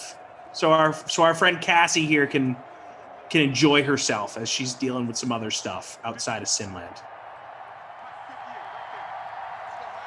Pulling for you. I agree. Keeping it positive is a good idea. Doesn't mean you can't voice your opinions or anything, but yeah, exactly. We're all just having fun. Being nice to people is good too. You know, we don't need to take low blows. Voicing your opinion that's in nice ways is good. Yeah. You get further with it's allowed. Candy and flowers than you do with the opposite of that. No, I will not. Must be. Yeah, I was waiting to hear what you were going to say. That the other part of that was candy and flowers. Then you're like, oh wait, what's the opposite? So many sayings came up. Poison. None of them were good. Yes. Poison. Poison's a good one.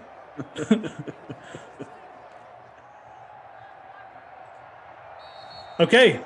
This is it. They're going for a 55-yard field goal as I'm trying to give everybody a big life lesson here in the chat. In all seriousness, I mean, look out for each other. Be nice to each other. Your life will be funner. And I see people giving Cassie some support here in the chat. That's what we want. That's what we like in the DK Sim. That's we're the nice all thing. here, I baby. We're all here in this together. Look, Tommy and I got to hang. Tom's got to be here for like 4 hours here. So I mean, we want everything to be nice here. 55-yard field goal here for the win. Joey Sly. Is he gonna hit it? Is he gonna hit it? Is he gonna hit it? Oh, that's got leg. That might. Wow! Get there. Wow! It's good. I've never seen anything like that in my life. Joey Sly with a big boot. Wow! He's got the leg power to do it. It's one of the longer ones I've seen to win. I have seen a 60-yarder before, but in Madden? Yeah. Was it Tucker? I honestly can't remember who it was. It was Graham Gano. I think it was McManus. Jordan saying it was Gano. Yeah, it might have been Gano. Gano's got a big leg too. There's about 5 kickers with like legit who can hit from this distance. They've got rockets for legs. Who it's Tucker, it's Butker, Sly, Gano, probably Will Lutz. Yep. Yeah, it's probably the group right there. Maybe Lambo. But wow. Okay, 7 seconds left. Baltimore, are they going to take this out? 6, 5, 4, 3. 4 seconds left. We have one play here. Let's see what Lamar brings us. There we go. Little spin twirl down the middle. We caught it. Complete. No. Wow, Lamar Jackson added to his passing yards there. I'm not sure who came down with it. I think it was Andrews. We'll have to double check that. But Ito Herzberg saying, wow, you're easily impressed. Hey, man, I watch a lot of Madden these days. I don't know if you guys know this about me. I'm here quite a bit. So anything Madden related that's different than what I normally see, I'm impressed by it. I mean, we're we're watching the game. You guys want me to be impressed by a long field goal? Yes, I am impressed. Most of the field goal kickers in this game are terrible. So good on Joey Sly winning the game there for Carolina. Again, we had the player of the game there, J.K. Dobbins, hitting the bonus, had that 91-yard rushing touchdown early. Easily the worst player, the DFL babysitter Billy, was Lamar Jackson. Yeah, one of his brutal. worst sims ever, although he did get a few extra garbage yards for you there at the end. We'll see how that plays out. Let's do a my lineup update because everyone cares about what I'm doing. I finished in 7th, so that Lamar Jackson garbage time probably hurt me if I'm being dead So honest. not dead last, huh? Not dead last like Tom predicted. I finished in 72nd, so Mark closer Andrews, to dead last than you. Mark Andrews did catch that last pass, by the way. 5 catches for 90 yards. DJ Moore finished just outside the bonus. 5 catches, 95 yards. I really needed DJ Moore to get that bonus. Anyways, nobody cares about me or my lineups. They all care about Tom, who's going to be back for one more stream. Why is my the alarm alarm's keep going off again. It's crazy. It's on snooze, Tom. This is ridiculous. Okay, it's off. Oh, everything going on. Okay. Tom's going to be back at 6 p.m. Eastern with Rossi, Raiders, Jets. That's your 6 p.m. Eastern sim. 8 p.m. Eastern, Texans at Chiefs, Glasheen and Lamarca. Glasheen and Lamarca are going to bring you home today, too, guys, for Madden After Dark. 10 p.m. Eastern, Saints at Bucks. That is the rest of your Dream Stream schedule. Coming up next on the Dream Stream, though, Ross Tucker, Steve Fezzik this time, going to recap the NFL draft. They're going to include the grades of the draft bets, also discuss the latest changes to the NFL season win total odds.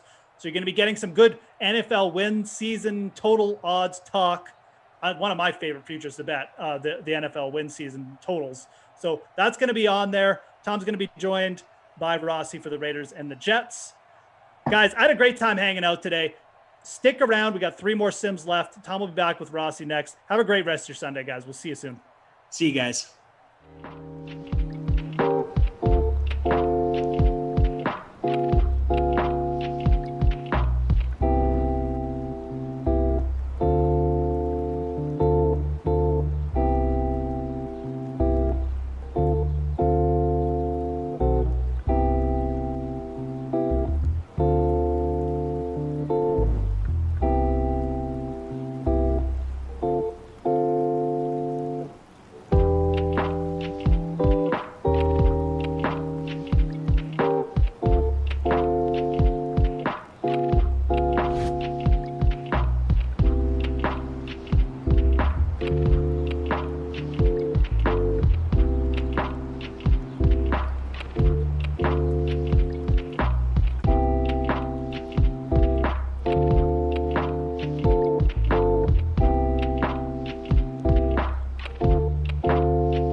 Welcome in, Dream Streamers. 6 o'clock. Dream Stream about to get underway here on your DraftKings YouTube, Twitch, and wherever you're watching us. My cat just wanted my attention because he just dropped a crap 6 o'clock. He's regular. I'm Jason Rossi, joining this guy right here, the tail end. I'm running the last stretch of the Mother's Day Tommy Freeze Pops Marathon. Freeze Pops, how you holding up? I'm holding up great, and I just got a little jolt of energy before we started this sim because we just both realized we haven't done either one of these teams for our Mount Rushmore series. So we got a double Mount Rushmore here for you. Our two heads right now look like they deserve to be on a Mount Rushmore because they're just huge, just big craniums we got. But yeah, you can follow him over at your boy TC Fresh across all social media platforms. Check out the Great Dane Nation. Free Thoughts been with you all day. So yeah, we're going to change up the script, flip it and reverse it. Second quarter, let's go Jets Mount Rushmore. Third quarter, we're going to discuss Raiders Mount Rushmore. We'll talk about the contest as well in a moment. But just so you guys know, if you're just joining us, when you see these two faces, we're doing Mount Rushmore's, baby. So here's what's going to happen. We're going to discuss, but open it to you guys in the chat. Second quarter. Think of your Jets right now. It's kind of ugly. Then third quarter will open up to your Raiders. Think about it. Who are the best of the best? Lot to choose from here. And then we'll kind of battle it out, solidify later into the fourth quarter. But as you can tell, Raiders, Jets, Freeze Pops did his due diligence, set up a contest. What did you go with the line? Well, liners haven't locked yet, but when you're putting one together, this is a tough one, right? First off. Yes. First of all, cheers. Here's all the money. So, you know what? Lineups have just locked, so I'll go ahead and read it to you. Hit it. I went with Darren Waller in the captain spot. Again, these are sort of two hit or miss teams. Yeah. Waller, feel like I get good value there at $10,500 in the captain spot for one of the best players at his position in the league. I think he's a dude that takes a big jump in Madden 22 from overalls. If you look at his stats heading into next edition of Madden. Then I went with Le'Veon Bell, Jamison Crowder, Chris Herndon, Hogs Begogs, played lacrosse, gonna play lacrosse professionally, and Derek Carr. Got him in there. I had enough money for him, so why not? I did too. I totally botched on Hogan. I would have captained him if I was thinking. I literally just got in doing some plans, the Mother's Day thing. But man, oh man, that was a botch on my part. But yeah, so for me, captained Jacobs, got Ruggs, Crowder, Williams, Waller, Herndon. All right, we've got some crossover, buddy. We do a lot of receivers here. Smash that thumbs up, DK SimFam. Hope you guys have been having a great Mother's Day. Got to pop in earlier, say hello, then was off doing things for the wife, dropping off gifts like Santa Claus. It's Mother's Day. I don't know why we do this, but we do, and you gotta love the moms. Waller, big kids. Yeah. But yeah, shout out to all the moms. Smash the thumbs up. Hope everyone's reached out to the mothers of their lives, whether it be your own, family, friends, whatever it is. There's moms out there that definitely at least deserve a text that says, hey, thinking of you. So no doubt. Hope that everyone's in. Oh, obviously, Mr. Carroll, hope your mom, the moms of your world, and then you said you have like 4 moms of your life. So hope they. That's right. Mom, grandma, future mother-in-law, and then my aunts. Love it. So this one is dedicated to the aunts. Gotta give Lisa, respect to Michaeline, Mara. What's up? Michaeline. I want to give a shout out to Michaeline too. Michaeline. What a name. And obviously to Drew. We got producer Drew. Hope his mom and the moms of his life having a great one. Kyle and Ops, same to the moms in his life. And to TP, our technical director. Hope his moms, all the moms in your world, all. Drew says, don't talk about my mom. I'm talking about your mom today, bro. But shout out to all the moms. Hope just honestly, anybody, in here, hope you guys are having a good one and spreading the love. So we'll see where this. Can you tell my family's Irish with names like Mara and Michaeline in there? When I heard Michaeline, I was like, whoa, love that. Hey, Heavy Kevy, how you doing? Free Piercy, what's good? Catch, gonna get them a little bit closer. Manageable third down here for the Raiders on the opening drive. We have the Freeze Pops contest that he created. We have the free showdown. We'll be monitoring ownership just to give you guys a little heads up. Top of the top, Le'Veon Bell, 80%. Wow. 80. That shows us, I think, the kind of thought process people have here. We have a 3rd and 7. Darren Waller, Henry Ruggs, Derek Carr, Sam Darnold, even close to 50%. Whoa. What are we doing here? Raiders, third, big completion down the middle. It's caught. It's fumbled. That was Williams on the catch. Drops it on after the catch. Did not go down. Try to keep himself alive. And the Jets get the ball. Turn of events there. Going to check the review. I don't think he was down on first look.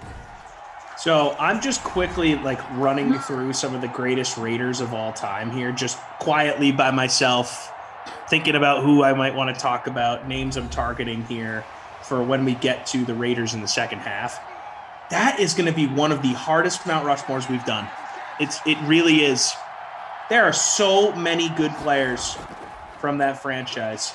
By the way, Williams was down. Yeah, well, we're going to get to again the fourth, second quarter Jets. Almost 3 minutes in here. Opening drive that was not a fumble. Sean Preston asked, by the way, shout out to Sean, Congo, Robbie, Brad, Albongo, Joe, Mike. What's up?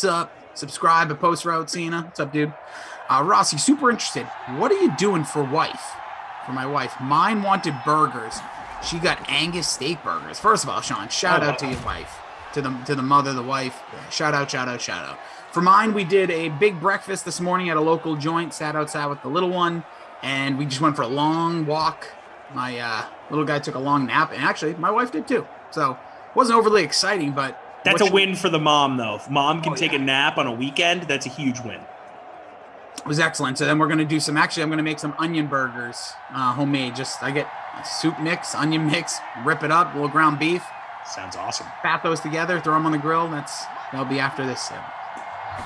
Onion burgers sound delicious. Yeah, I don't do real onion. So a while ago, this is something I think my mom, shout out to my mom, I think she came up with or I don't know if she came up with it, but she introduced us, we're going to get a field goal attempt, but you never know. Hold on to your butts in Madden 21 with field goals.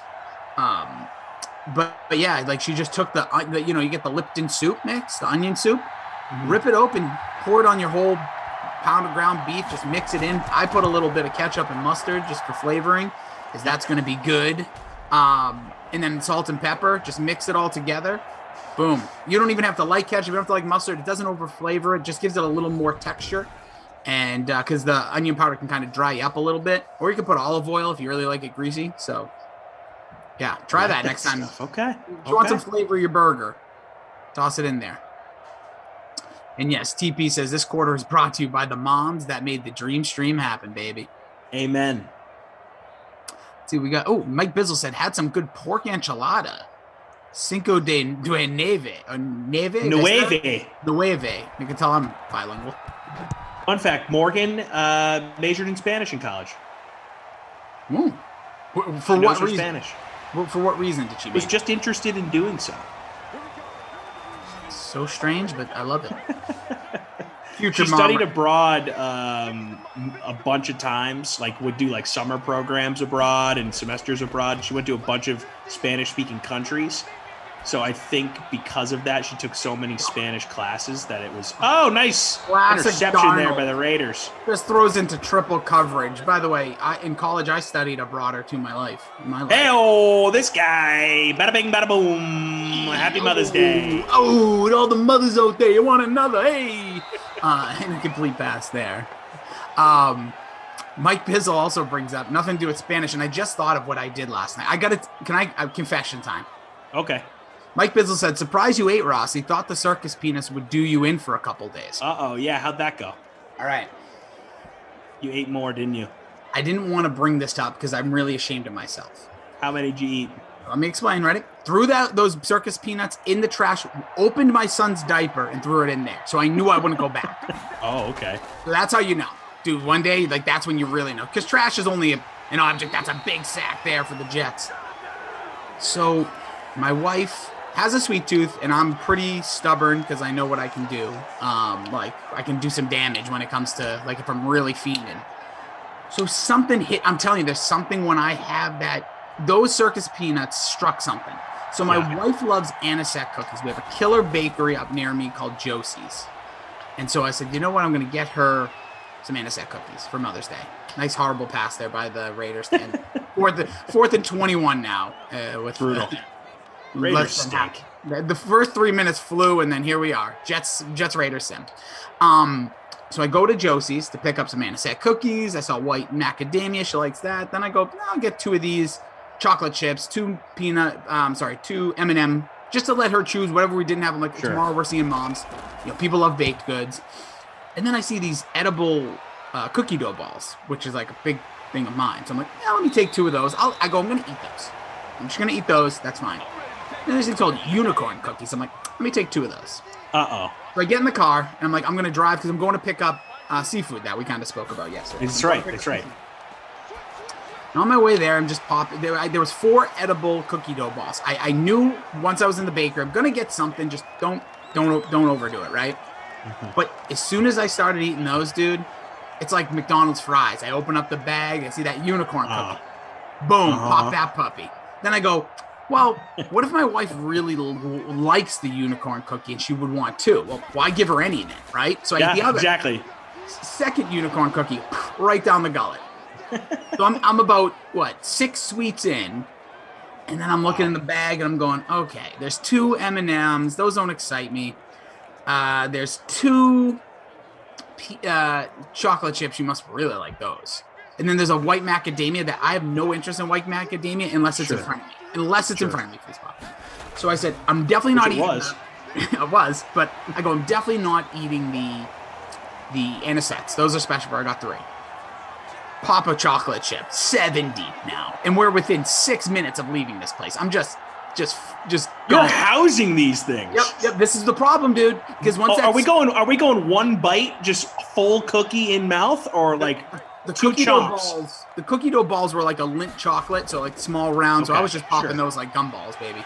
I barely chewed them, just swallowed them. Didn't even make any sense. Just might as well just inject myself with calories. But dude, then we're driving, and I literally took the bag, rolled it, and just chucked it in the back seat. Drove the rest of the way to the restaurant. Get to the restaurant, pick up the food, put the windows down because I don't want it to smell in the car. I got a new car. I didn't post it like Glash. And facts. Poor Glash. No, hey, do your thing, man. Be proud of what you do. I was more of a statement. But you don't have to post every time you do so. But my cat's taking a dump. I'm gonna go take a picture. So get back in the car, put the windows down. Don't want this fishy smell in the car, right? Makes sense. Yeah. I put the windows down. I just look back because I'm like, oh, where did it go? Like when I literally checked them. Like I probably broke some of these cookies. So I just reached back just to make sure everything's still intact. The white macadamia is in crumbles. So I'm like, of course it is. Take a couple pieces. Dude, 3/4 of that cookie's gone. Did you just finish it? Did you just eat everything, Rossi? Did you bring anything home? I brought home an M&M cookie. No, I brought home 2 M&Ms, a chocolate chip, 1/4 of a macadamia, and 3 anisette cookies. Why even bring the 1/4? Just finish it. You got to finish it at that point. When you're at the point where I'm at this point, I'm just disgusted by myself. Like I'm like feeling awful.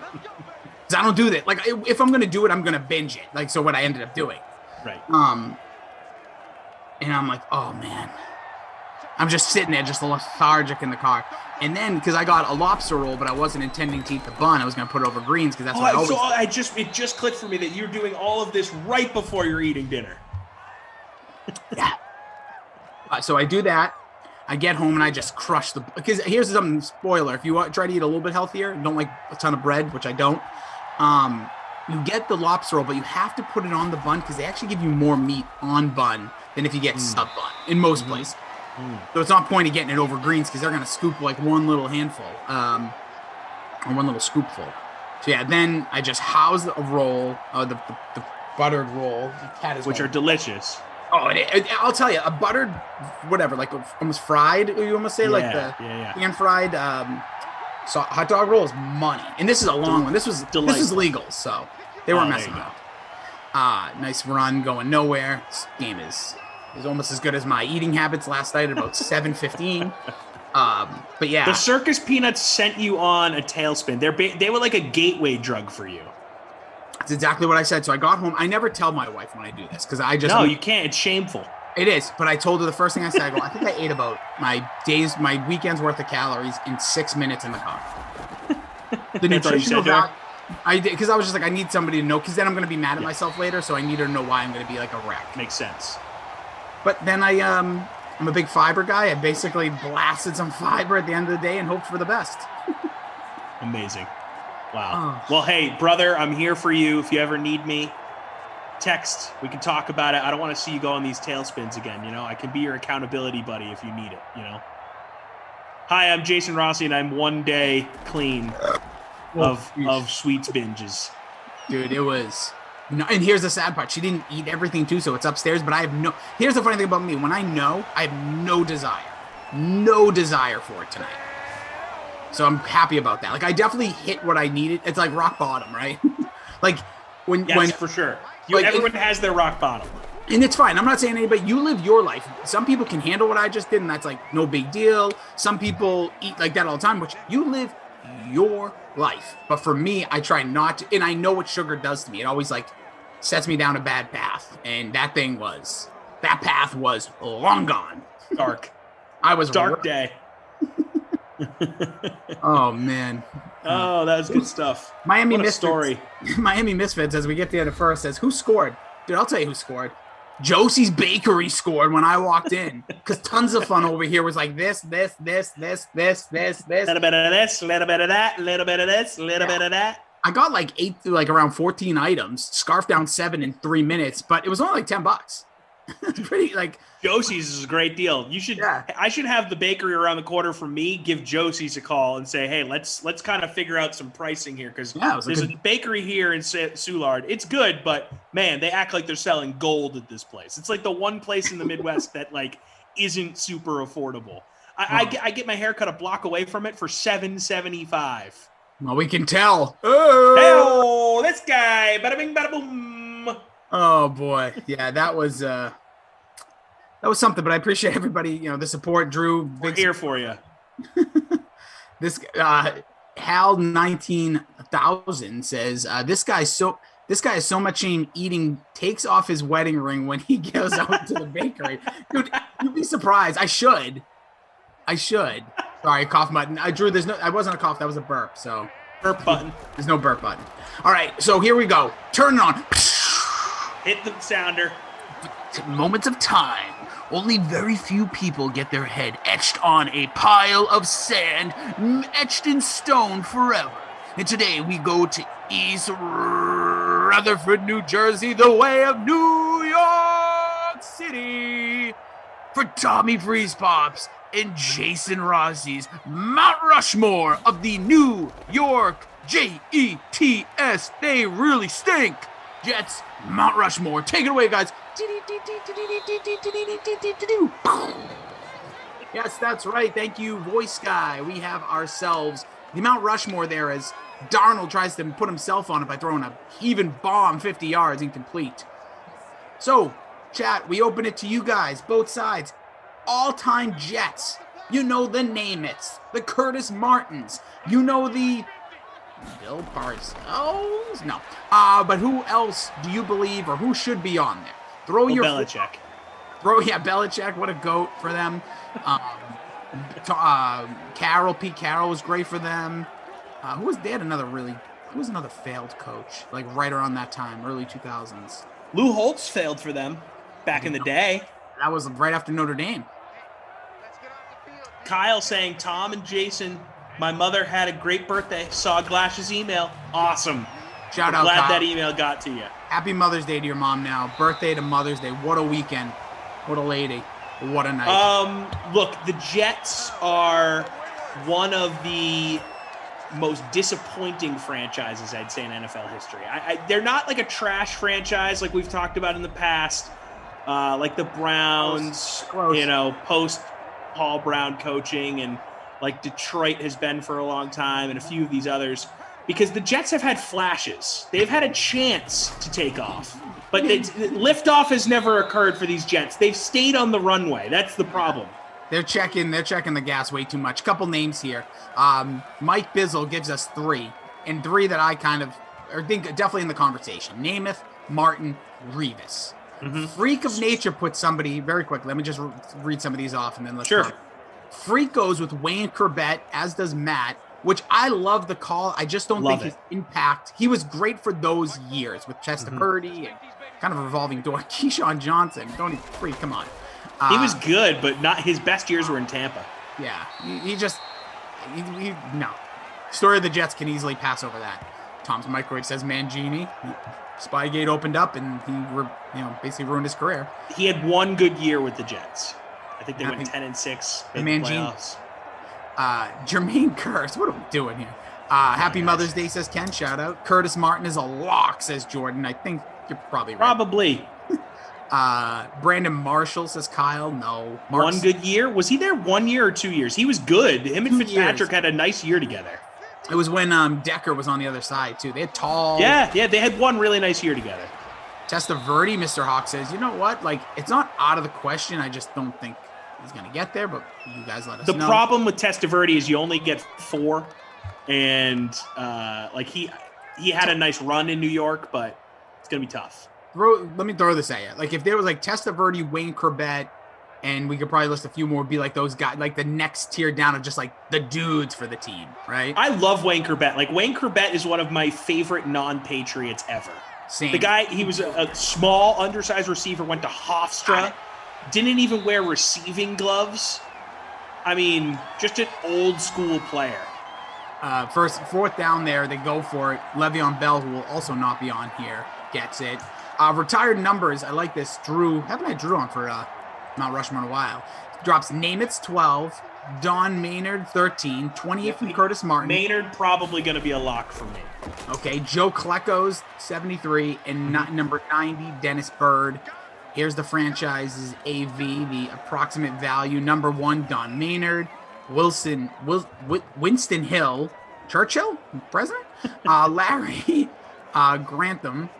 Randy Rasson. I don't even know who these. Mo Lewis. What is Mo Lewis doing on Mo there? Lewis actually was really good on the Jets. A lot of people forget that. The thing he's most well known for is hurting Bledsoe, but Mo Lewis had a really good long career for the Jets. Should have been an absolute walk-in touchdown there, but turning it on a horrible dime. The change of direction stat coming in clutch there for Herndon. Gets stopped shy. So, let's see some other names. Klecko, Altoon, says Scott. Nice call. Nick Mangold, there, and Kevin Moai. Moai wasn't there long enough. But Mangold, Mangold's in the conversation. He's in my, like, right off the top of my head.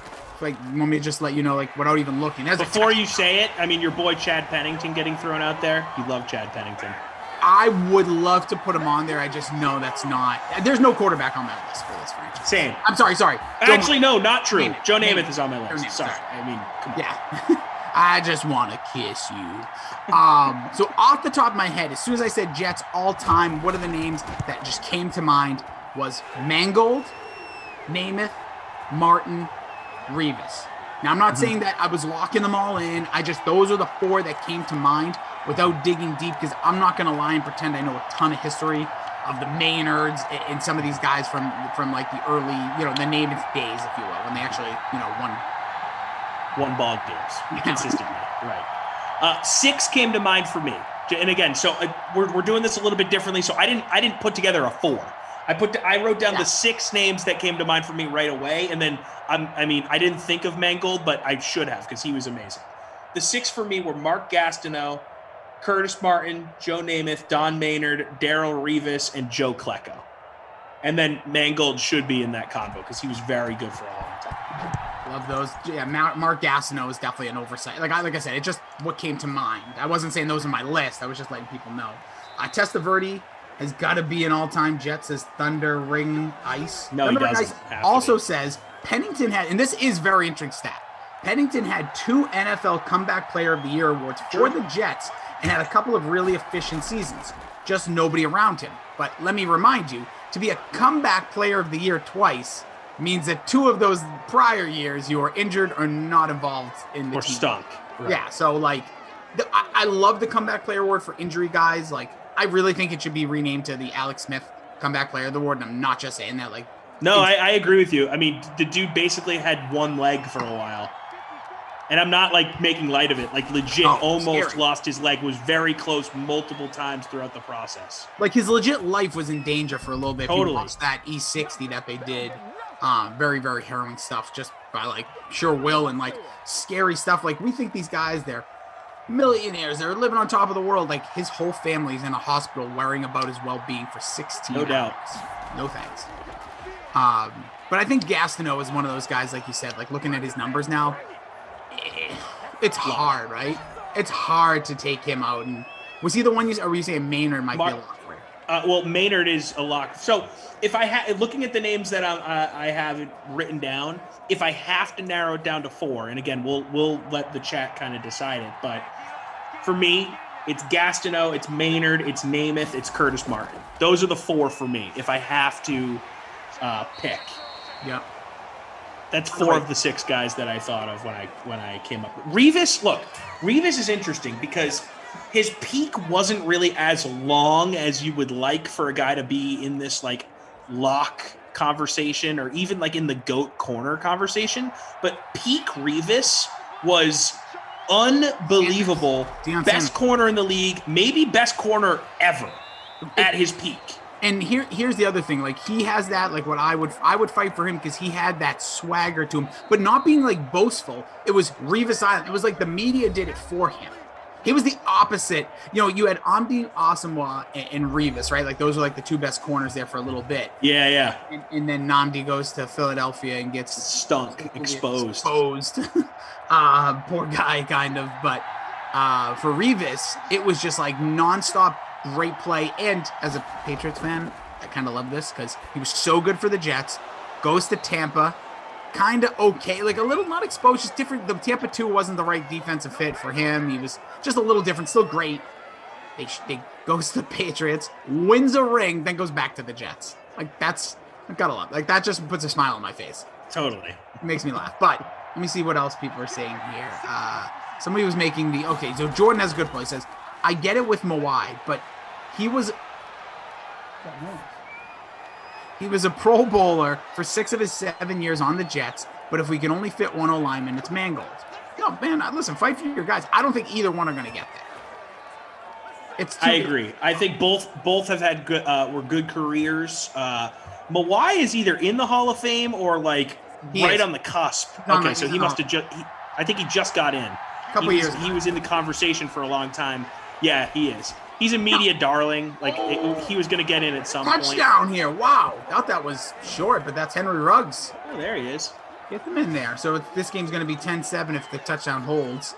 So yeah, anybody else? John Abraham is a strong contender. I like that, brother Phil. I love John Abraham. John Abraham was another guy I loved in the moment, but I don't think he's Mount Rushmore material. Unfortunately, he'd be on that Corbett, totally. Like Pennington, Testaverde, that Jonathan Vilma. Oh, Vilma. See, I think I would take Abraham over Vilma, but agreed. But like that's the caliber we're talking about. Jordan says honorable mention to Aaron Glenn. Not even close to making the list, but for his team, but he had a decent amount of pick sixes. Good shout. Okay. He's like the Kyle Arrington of the Jets for a little bit. You know who I liked on the Jets back in the day? Who's in this conversation, this Vinny Testaverde level? I think maybe a little bit below, but Lavernius Coles was awesome. Yes, good one. Lavernius is a great name. Can we just shout out the name Lavernius? Happy Mother's Day, Lavernius. Dude, that was when they had he was good. Santana Moss, and then they both went to Washington at one point. Yeah, good stuff. And then I think they both came back. Like they played on like this. They switched teams a bunch of times, but were on like the same 3 teams their whole career. Yeah, weird stuff. Lavernius Cole. What man, what a pull. What about DeBrickashaw Ferguson? Alex, really good, but he was very good. I can't, again, he's somebody that when we look at the all-times, there's a fumble on the play, 43 seconds remaining. Raiders going to take this ball back from the Jets. So let's quickly, I know we're going to finalize in the 4th, but, we're going to go all Raiders soon, so it's going to be a little, mindset-wise. Is there really any big, Geno Smith says freaking nature. Yes. Yeah, Geno Smith's broken jaw. Let me see on Twitch. Anybody else throwing anybody we should be considering? Shout out Rex Ryan. We can shout him out, but we can also shut the door on him. Hey, Brett Favre was better in his 1 year in New York than people give him credit for, Mike Bizzle. I know there was a ha-ha there, but... Listen, I hate Favre because he didn't win that final game of the year that would have put the 11-5 Patriots in the playoffs, and he stunk. Yep, that one game. Stunk that He was game. good that year, though. It's fine. Okay, so I don't know if there's a question. Can we put the butt fumble on the Mount Rushmore? Well, it's a moment, not a good one. The not Mount Rushmore. One of my favorite plays in the history of football. Coach Weeb Eubanks. Forgot about him. Weeb Eubank. Not on the Mount Rushmore. No. Played 8 years with the Jets, forward Seattle, forward Tennessee. Thank you, Drew. I forgot Moai was that long with the Jets until even the 6th Super. For some reason, I just knew the end of his career, and for some reason I thought Titans was longer. It was so impactful. Until I saw it written out like that, I kind of thought he was in Tennessee longer as right? well. I did too. I think it's because that's when the media darling stuff. You saw his face on TV. He's a big, handsome guy. Yeah, he's a beast. He's a stud. So Curtis Martin, I don't think Hall of Famer. We don't even need to really talk about Curtis Martin. Like we know he's on there. Like same consistently great for so long. It kind of stinks that he started in New England. Like he was one of the first players that I loved as a kid, and then he ended up playing for the Jets. And he's a Jet. Curtis Martin was really good. Yeah. Late into his career too. Yep. So Martin, I think Namath, same thing. Like he's, Joe. Namath, another guy we don't even need to talk about. Broadway Joe, he is New York City. He is like the Jet. I still think when you think of the Jets, you think of him. And I know there's people that are detractors of Namath. Like Ducey, I've gotten in arguments about Namath in the past with him. Really?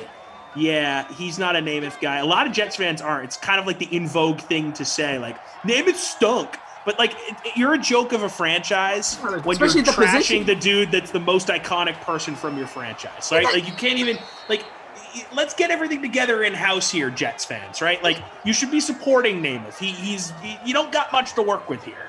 Can we be honest for a second? The position, he's by far, like, the most memorable. Like, if you like Pennington, cool. You like Testaverde, fun. You like Sanchez, cool. But, like, realistically, who's got the hardware? Yeah. You don't got much to gloat about here. Like, from a quarterback position, you've botched this draft stuff for years. You better hope Zach Wilson is the Zach guy. Wilson, true. He's right on the cusp of the Mount Rushmore, and he hasn't even taken a snap. I like this from Alex Wilson on YouTube. Rushmore has to be Klecko, Maynard, Namath, and Curtis Martin. Honorable mention, Gastineau, Mawai, Mangold. Next tier is Coles, Jericho Cotchery. Okay. Glenn and DeBrickashaw. I loved Jericho Cotchery, but no. No impact. No offense. No impact. Like, no big, like, oh my God, remember that Jericho. Another great first name, Jericho. No, yeah, it is. And, I love Chris Jericho. Shout out to wrestling. Yeah, exactly. I would put, who was the return? Leon Washington over Jericho Cotchery in the impact of the 2000s and 2010s, kind of. But anyways, we're here at half, 10-7, Jets down by 3. It was Sam Darnold. I'm sorry, it was Le'Veon Bell punching it in. It was Derek Carr to Henry Ruggs. He got the field goal. So we can leave a little bit here, but I think Martin and Namath are absolute locks. Like we can lock them, I think. Okay. So we can have a little bit of a debate when we get to the fourth about the final two, just to leave the door open to conversation. Totally. So now we'll, in a moment, once we get Kyle to update everything again, you got producer Drew TP. He's Tommy Freeze Pops wrapping up the marathon. I'm Jason Rossi. You better be saying hi to your mom for me, and not in a weird way, and legit saying Happy Mother's Day. You guys, the mothers of your life, whether in the home, somewhere else, just all the moms on the block, just drive down the street, honk the horn, say Happy Mother's Day, blast some Tupac. Even though when I played that for my wife earlier, I kind of forget that Tupac kind of hated his mom. But hey, whatever. Still a nice thought. Is there any better Mother's Day songs? It's the thought that counts. Yeah, is there any good Mother's Day songs like Love You Mom? Mr. T did a big rant when he went into the WWE Hall of Fame about his mom.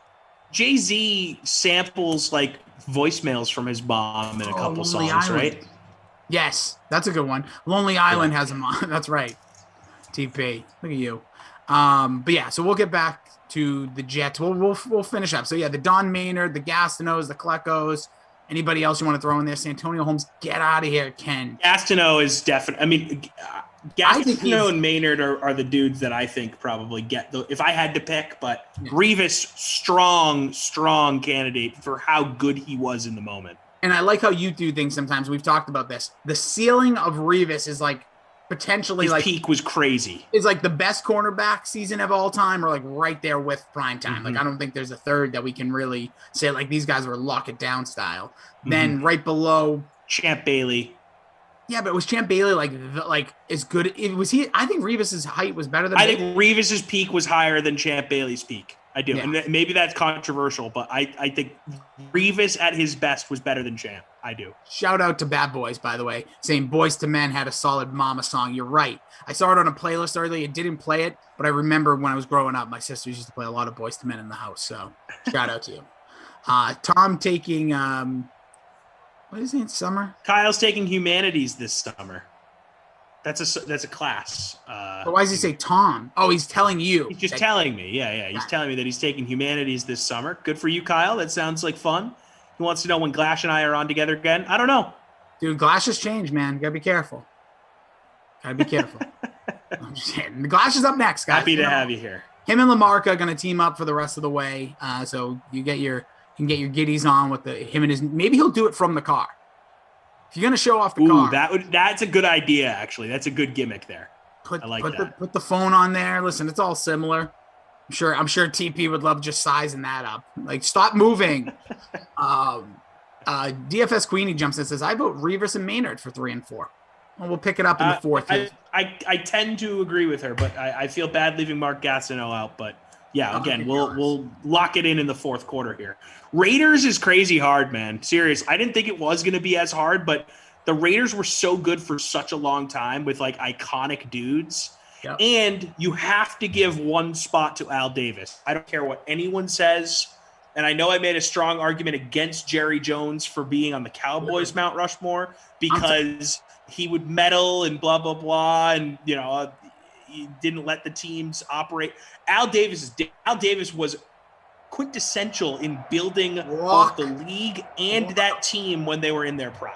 Lock him in. You think of the Raiders, you think of two things. Raider Nation, which the fight is coming, boys. And two, you think of Al Davis. Just win, baby. He was the coach. Win, baby. He's been everything to that team. And I know we talked about Jerry Jones, but with all due respect to the Raiders, they have a rich history as an organization, just like the Cowboys, but the historical winnings has had its ebbs and it's had its flows. So I think Al Davis is the number one guy when you think of the Raiders as an organization. I agree. John Madden is there too, don't get me wrong, but I think you start with Al Davis. I think everything starts there. And like you said, and it was a great point, with Jerry Jones, he's been kind of a detriment, and we've seen these coaches and what he's done to them, and potentially, like, at least if you rumor and innuendo, kind of like, oh, they should have done this, they should have done that. Jerry Jones wanted the high-profile guy. Didn't happen. But with Al Davis, it's like, unless there's just a guy who's running like a 4-2, I don't know how he didn't trade up for Michael Vick when he was in the draft, but like just traded the entire like organization, like gave him money. Just give me that guy's fast. But I think Al Davis is a lock. Like I would love an argument from the DK Stim fam as you're going to throw out your Raiders. Like, give me somebody who you really like. Give me 4 people that absolutely have to be there. That Al Davis like name comes off of like the best of the best. No, it's not. Well, again, that's what's tough because it's like the Steelers in that sense where you have to put the Roonies on there, right? I think we ended up putting one of the Roonies. I forget which one. Art. I think it was Art Rooney. It was Art. And it was like with the Maras with the Giants. We had Wellington Mara on there. So there's a lot of really good all-time great players on here, and it's just tough.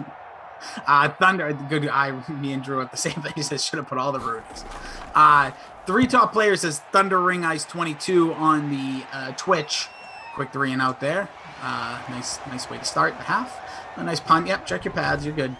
He goes. Nice speed.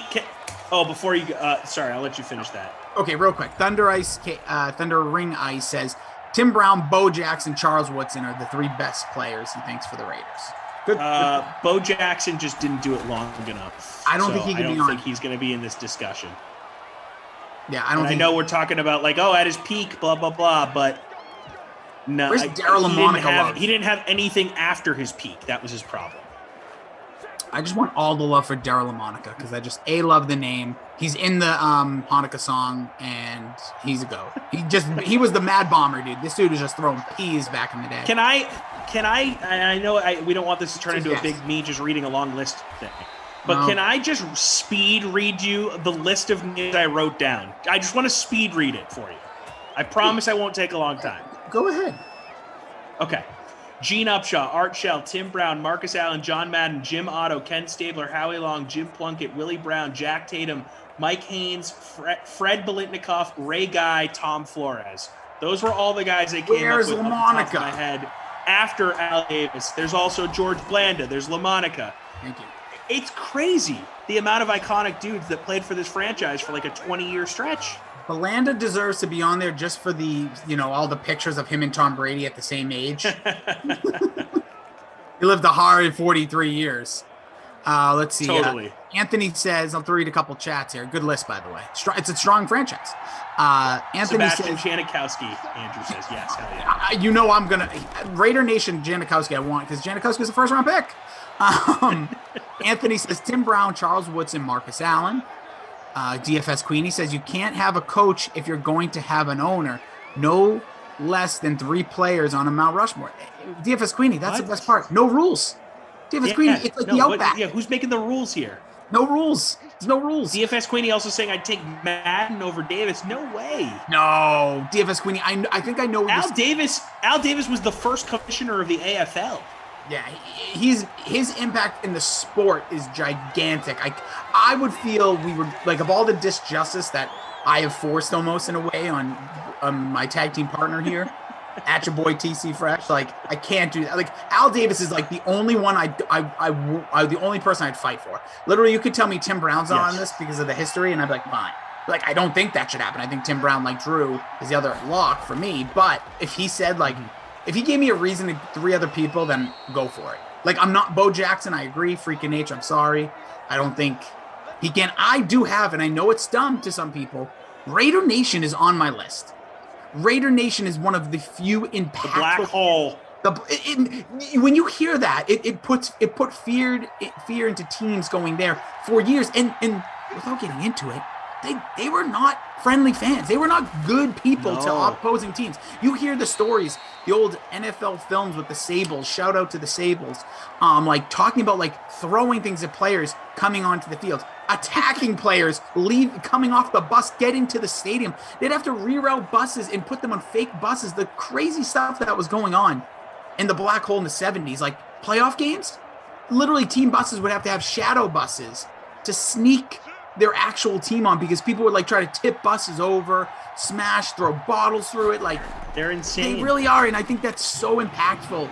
And I get like to this day though, they're still showing out. I know it's a little different now and once they get to Vegas, but to me, I just like, it's hard for me not to fight for them and at least put up this little bit of a angst towards putting them in there because they literally are one of the most impactful fan bases. So look, if we were talking about that type of fan base for a franchise like the Lions or any number of teams that have bad histories, Cardinals, I mean, then yes, but the Raiders have so many good players, and the fact that we already have to give up one position to the owner, it's tough. And like Madden might end up getting one of these. John Madden was incredible in his stretch in Oakland as the coach before he had to retire early. Yeah. It's tough. It's a really, really tough Mount Rushmore to do. But I think you can make a stronger case for the Black Hole and for Raider Nation to be on this list than any other fan base that you've tried to put on here, other than maybe the Packers. Well, the Packers, that was the ownership. That was the ownership I was trying to put on. Who literally own the franchise. Rich says Al Davis is synonymous. I don't want to hear that 12th man BS. I tried. Get that out of here. I tried. We almost got a legit fight during the Seattle one, so we're trying to avoid that. There was a legit brawl going out about Russell Wilson. His Freeze Pops was sweating him. It was like, it stinks. Al Davis is synonymous with the Raiders. There's no way anybody's a better coach. John Madden was great. Yeah, no, I did. We're with you. Bolitnikoff says PG. From the Bay Area, I love Niners. I don't hate the Raiders, says Robbie. Appreciate you. Brother Phil says, Brother Phil always dropping good stuff in these. Kenny Stabler was kind of a symbol. The poster boy for those Raider teams. If a QB is on, it's him. Ooh. Yeah, Kenny Stabler was great. He's sort of a forgotten guy in history. A snake. People forget. Kenny Stabler was an icon almost in the 70s. Like, people loved Kenny Stabler. Yeah, this is kind of to the side note, but does play into the franchise. Thunder Ring Eye says, you guys think John Gruden hurt his own legacy by coming back? Well, short answer is let's see how it plays out. Yeah. I don't think John Gruden hurt his legacy. I think his legacy was already intact as the guy who won the Super Bowl with Dungy's boys in Tampa. So got it done. Like, that's sort of his legacy to me. It is.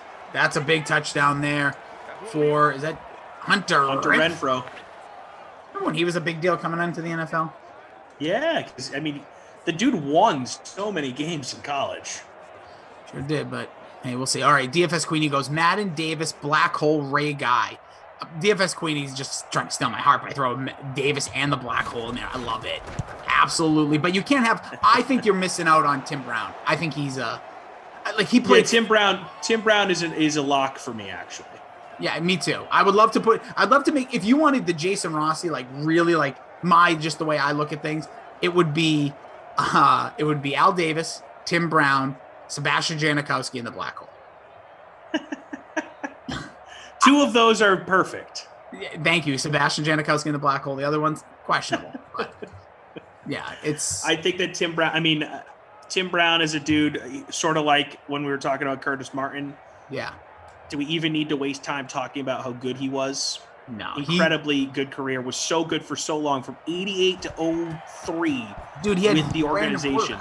He had crazy up and down quarterbacks too, from Rich Gannon, who obviously when Rice was there, the Super Bowl team were kind of talking about dancing around with Gruden, to the, go back, like look at the quarterbacks of the 90s for the Raiders, stank fests. And this guy was great. Awful. Like they were not a good franchise for almost a decade plus. Like after the they basically from like the late 60s, without looking at it, definitely in the 70s until the mid 80s, Raiders were one of the best franchises in all of sports as far as winning on a consistent basis. From like the mid 80s on, it's been a black hole, for lack of a better term. Oh, but Marcus Allen, Bo Jackson have a chance? Question marks. Marcus Allen has a legit shot. No doubt about it. Marcus Allen's peak was maybe one of the best players in the league. Totally in the conversation for me. Tim Brown, oddly, obviously the only thing that obviously he's getting on here is only a 2-time second-team All-Pro. I don't know what was going on there, how he was never a first-team All-Pro in the 90s, but obviously a Jerry. Yeah, well, again, the teams weren't very good, right? So voters get blinded by wins and losses, and the 90s, sneaky great decade for receivers. I mean, you had Jerry Rice doing his thing in San Francisco. You had Chris Carter in Minnesota. And you also had Randy Moss for the 3 seasons. I think he was on the all. I'm pretty sure he was on the all 90s receiving team. If he wasn't, there's a case to be made for him to be there. Let me just Art look at Monk in there as well. Art Monk still great sounds decade like, for receivers. Art Monk still sounds like he played in the 40s. Andre Reed, awesome in the 90s. All right, all 90s team wide receivers was Jerry Rice, Chris Carter. I guess Tim Brown. What is this? Second team was Tim Brown on the all 90s and Michael Irving. So there you go. Those are your 4 top receivers. Irvin, yes. Irvin, sorry, not Kyrie. So at the end again, like that great decade for receivers. It is. It's just interesting to see. So if people very quickly, quarterback of the 90s, you want to take a guess? Let's say Favre and Aikman. Elway is one. Favre was the second team. Running backs was Barry Sanders, Emmitt Smith first. Thurman Thomas, Terrell Davis was second team. Tight ends, Shannon Sharp, and then Ben Coates. Ben Coates, baby. There he is. I'm just trying to see if there's any other Raiders of note from the 90s. I know it's not their famous decade, but just looking. You're just curious. Yeah. Nothing that I'm seeing here. So there you go. But yeah, Tim Brown, I think right now it's Al Davis, Tim Brown of the locks, and then I'm open to conversation. So we've got 2 locks for each. Yeah, like you said, Al Davis and Tim Brown, and on the Jet side, it's Curtis Martin and Joe Namath. So why don't we try and narrow down the Jets first? Let's revisit them. So you guys in the chat, we'll give you some names here. We're thinking maybe it's Revis. We're thinking maybe it's Maynard. We're thinking maybe it's Mangold. We're thinking maybe it's Gastineau. You tell us who you think those other 2 should be, and we, along with our producers, will try to nail it down by midway through this quarter. So for me, I still think Gastineau. I think he's the guy. Like I know that there's maybe more impact, Hall of Fame and all this, but like for the Jets organization itself, like he was the guy. That's just he just feels that way. It's another feel thing, right? The eyeball test, the when you watch them. But I don't know. I'm obviously not gonna. That's not a hill I'm worth dying on right now. I'm never gonna die on a Jets hill. Nope, definitely not. Not for me. I honestly think that Revis should be on this list. I do. I think his peak was so high. Everyone knew that Revis was the best corner in football for a stretch.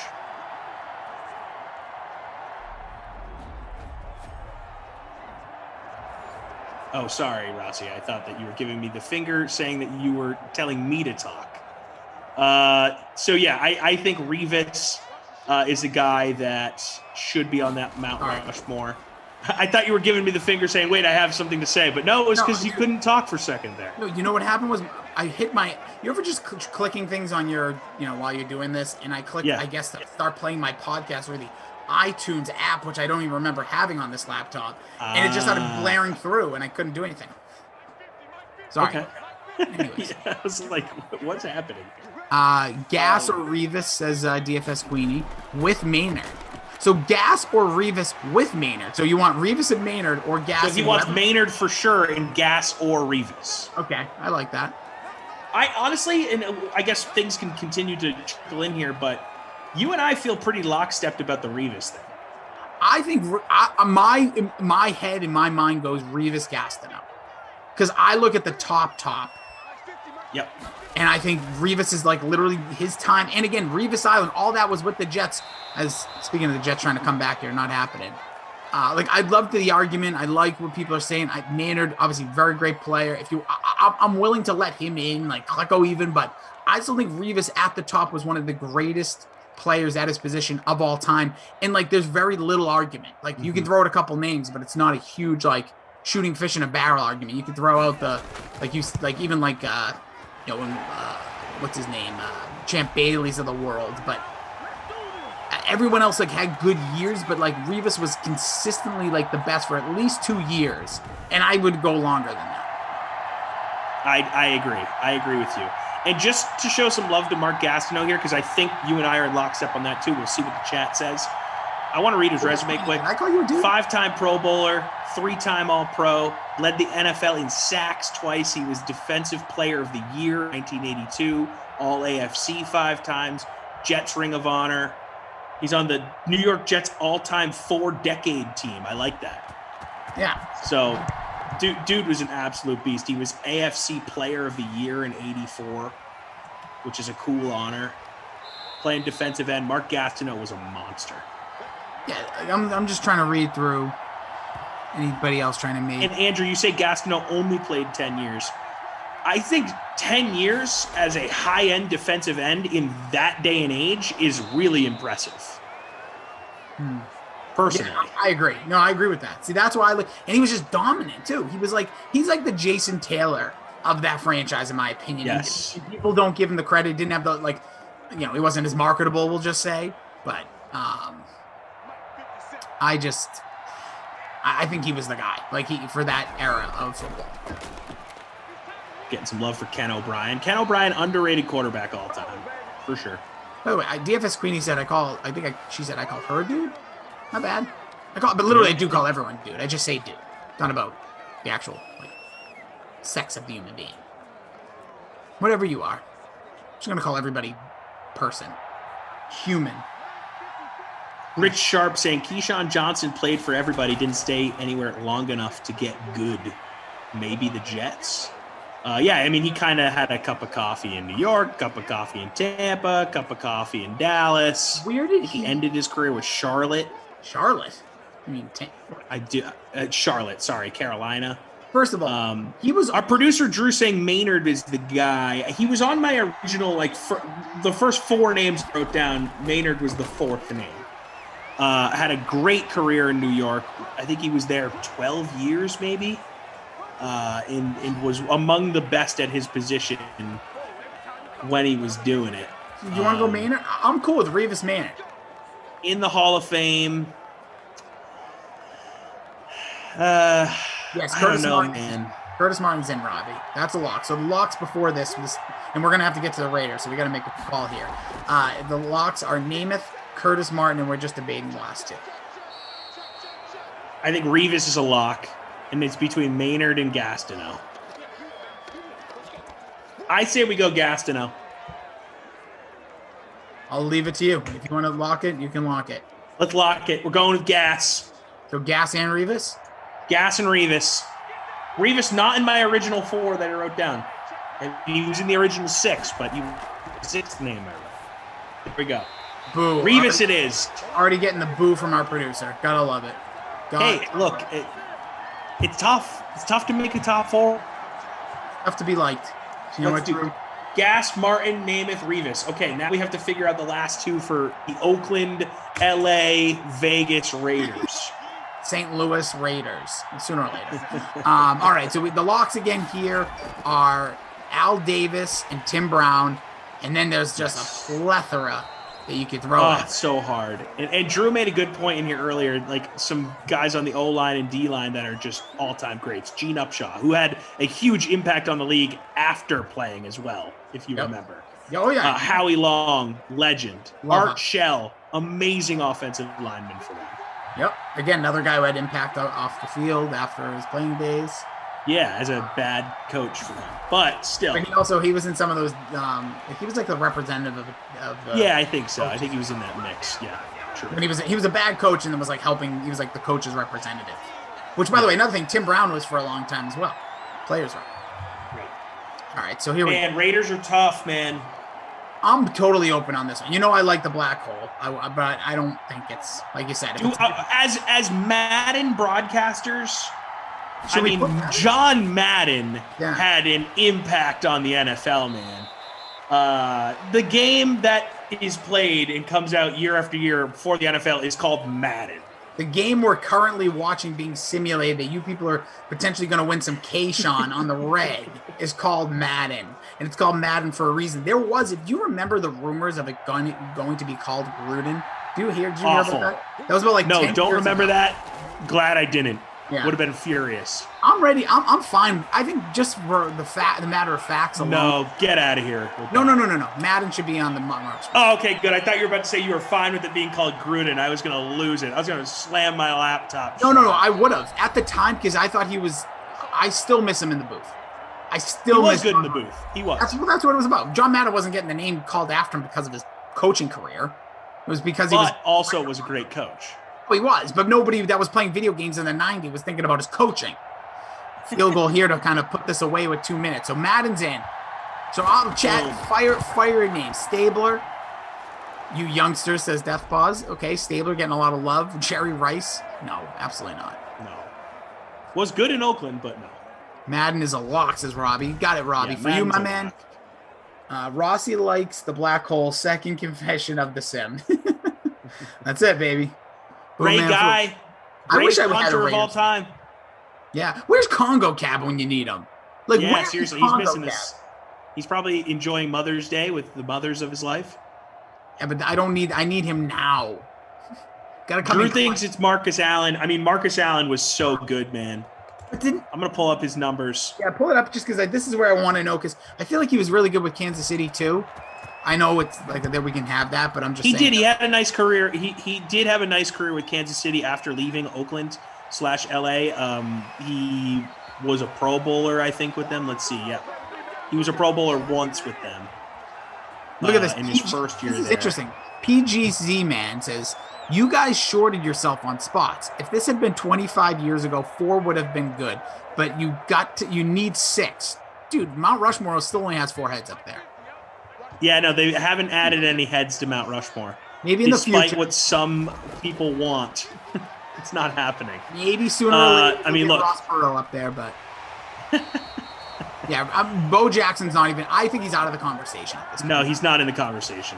And I know people would say, like, oh, you said Revis, but Revis was legit for years. Bo Jackson, look at it like very strong start, and then just it's like what would happen to, like we talked about this with Patrick Mahomes if he, God forbid, something terrible happens to him. Like, right now, he's trajecting to potentially be a top 10 quarterback. I still think Mahomes should have been on there, but that was the fight I lost.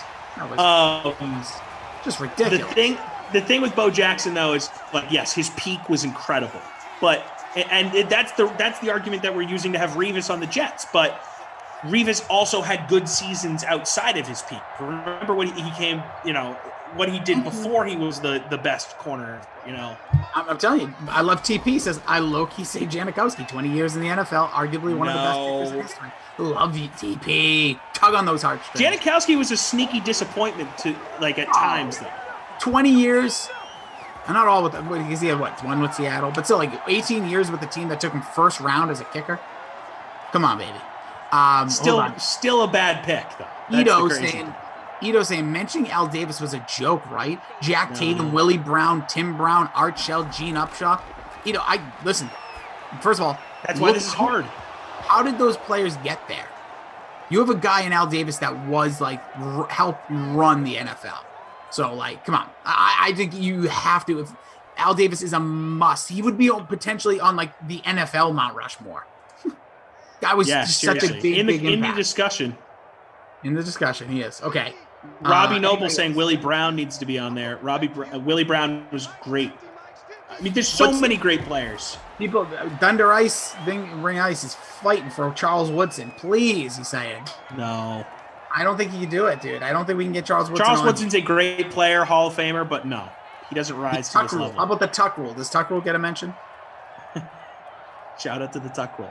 If the Tuck rule doesn't happen and Gruden wins a Super Bowl with that Raiders team, we're maybe thinking about some guys a little differently. Sure are. But no. A CT says Techno Super Bowl Hall of Fame, Bo Jackson. Dude, absolutely Bo Jackson if we were simulating Tecmo, but we're simulating Madden. So, all right, ball game here. Marcus Allen. Marcus Allen. Lock him in. Okay, Marcus Allen. Here we go. Madden and Davis are locks. That's right, Boom fan. Boom Foo, whatever. Boom man Foo. Raiders are tough, man. This is tough. All right, so really quickly, we'll get your players of the. Do you want to do player of the game first or run down the locks? I definitely need to look at the stats. So you can run through our locks here as I look at these stats. Okay, so it was for the Jets. We went with. Did we end up putting Maynard in, right? Maynard, Revis. No, Gastineau. Oh, we did. We won that war. Okay, I forgot we got booed by our producer. Shout out to Drew, by the way, and all the moms in his life. Mark Gastineau, Curtis Martin, Broadway, Joe Namath. I just want to kiss you. I don't care about the struggling. Oh, great. God, I love that man. He also was on every commercial 3 o'clock in the morning. And our final one was Darrell Revis Island. And then for the Raiders, it is John Madden, Al Davis, Marcus Allen, and Tim Brown. Woo! Hot to trot today. Hot to trot. Happy Mother's Day. Josh Jacobs going to be my wooden nickel player of the game. Came up just short of the bonus. Good for him. Congratulations. He gets a free cone here in St. Louis if he ever comes down from Lions Choice Roast Beef. And I'm going with Darren Waller. Only 3 catches, 33 yards on the day. No tuds. Bad game for Darren Waller. Jay Hill dominating our contest, taking that dub. I finished in 87th. Henry Ruggs and the captain. Le'Veon, Derek Carr, Bernard, Perriman, Darren Waller, Hunter Renfrow.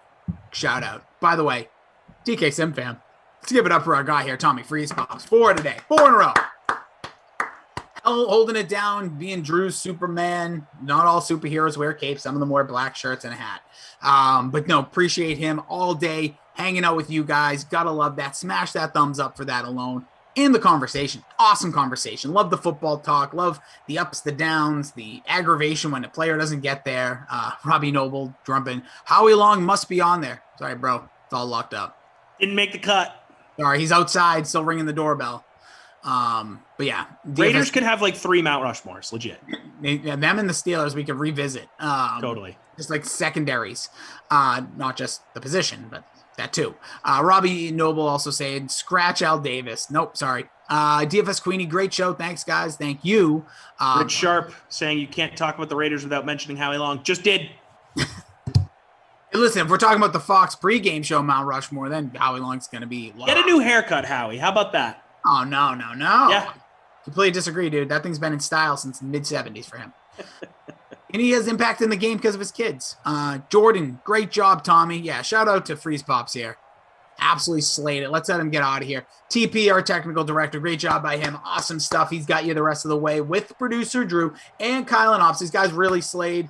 Great job behind the scenes, keeping us up to date on all the standout things you guys were saying. Just so you guys know, they feed us as much information as they can. So much appreciate those guys. Always hard working, especially on a Sunday. So Glash, Lamarca taking it over from here. The 8 and the 10. Tell Glash he's got nice new wheels. Houston at Kansas City coming up. But appreciate you guys again.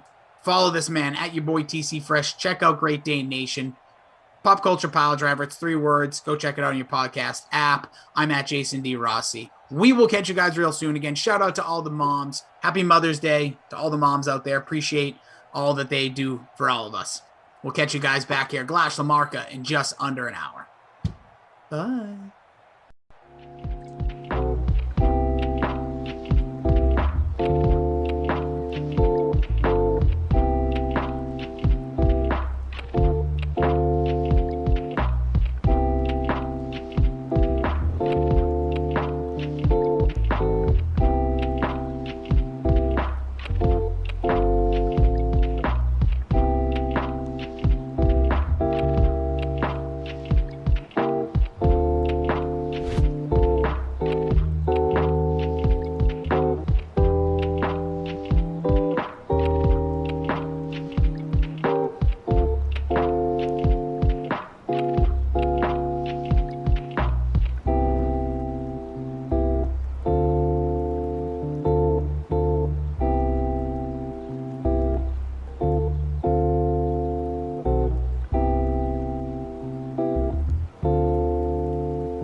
Now we're live. Got it. Okay. Hello.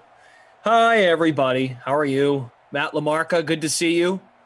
Carl, good to see you. Yeah. Hey, what'd you get your mother, kid? I got my mother a wonderful edible arrangements. Some chocolate strawberries or whatever the pineapples and what else ever comes in there. So yeah, that's sort of my standard. My mom gets fruit and my dad gets Mets tickets every year. Oh, nice. Did you go to the game? Well, my dad gets them for Father's Day, not Mother's Day. Oh, now you won't. Is it for like a future game or like do you go on Father's Day? We've done on Father's Day. We've done after. It's kind of whatever fits in everybody's schedule because it's not just me. My whole family typically goes. Nice. We have a good time.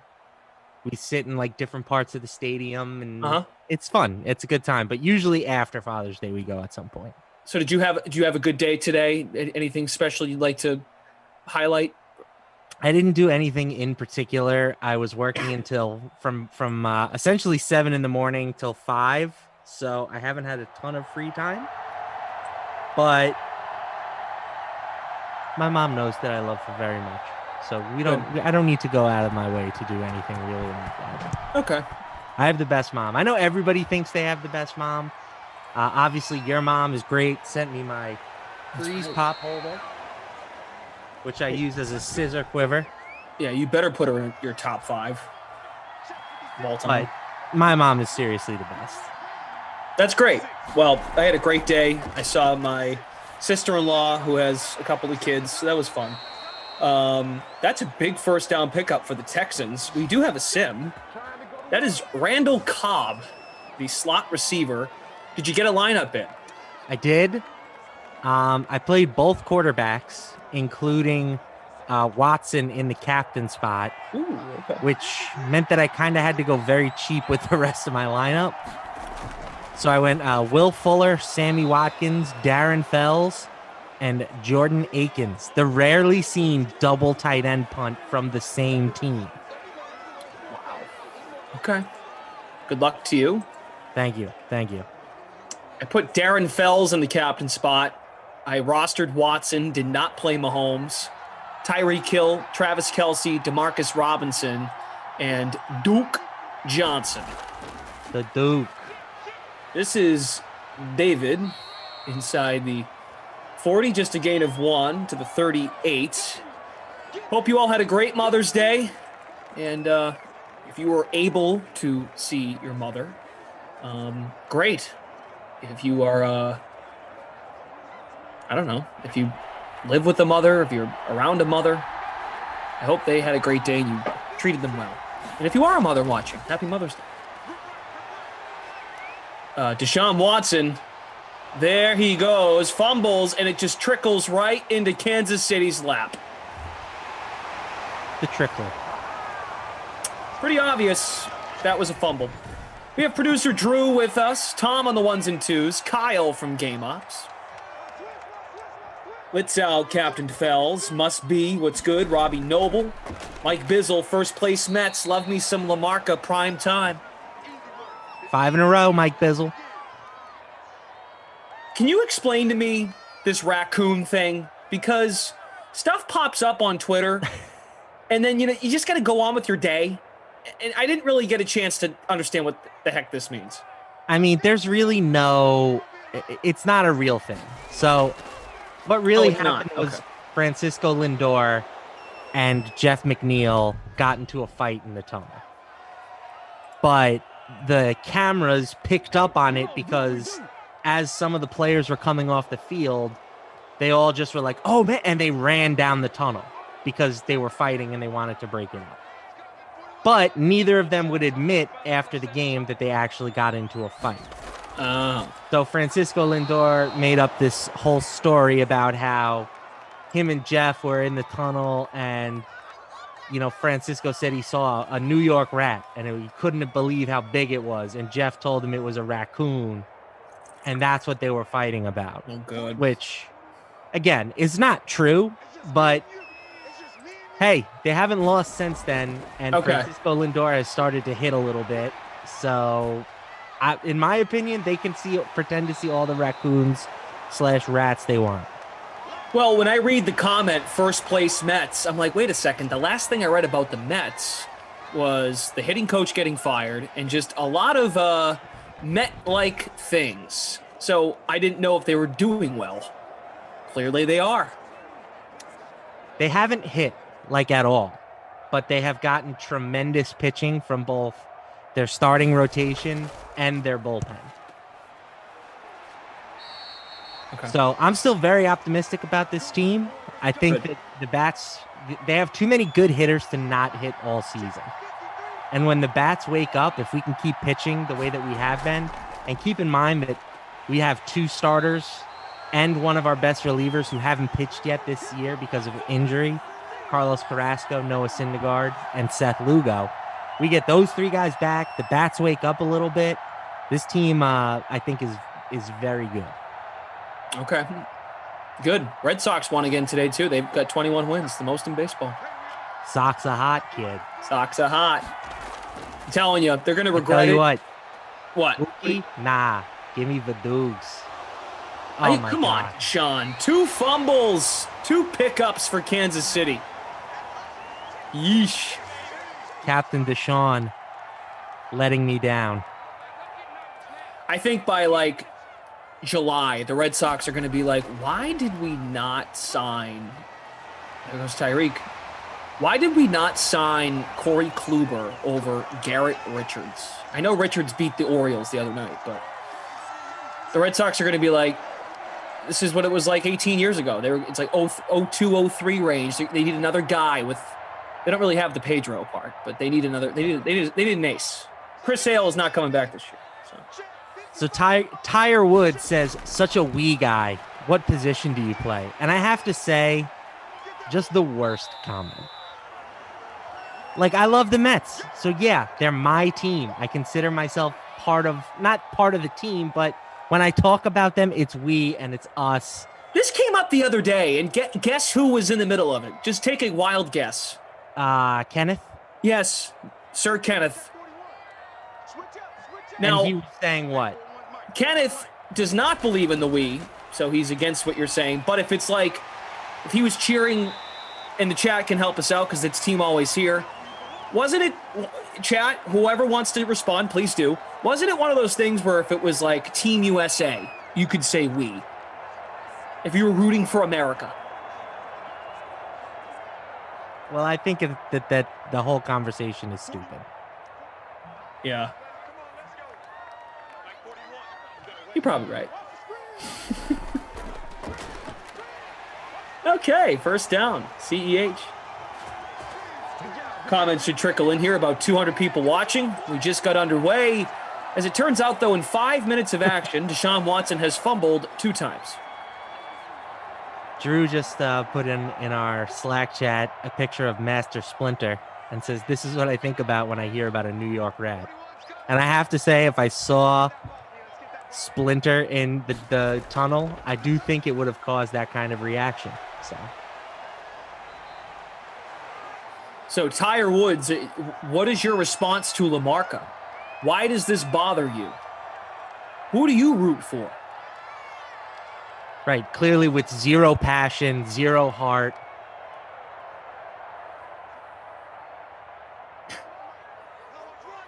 Mr. Hawk, evening.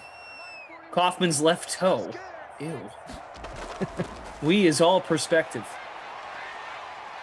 Without fans, there are no teams, says Kicking Club. Kicking Club. Great point.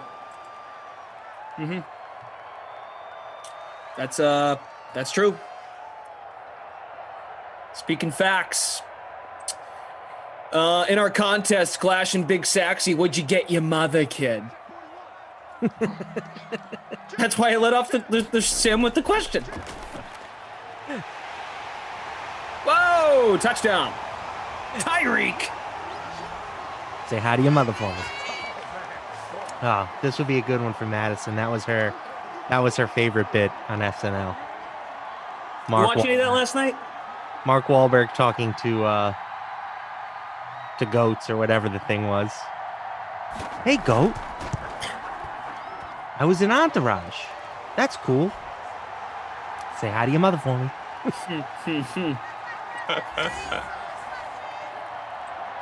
Stupid washing machine. Let me shut this door. Trying to call Sim. Washing machine.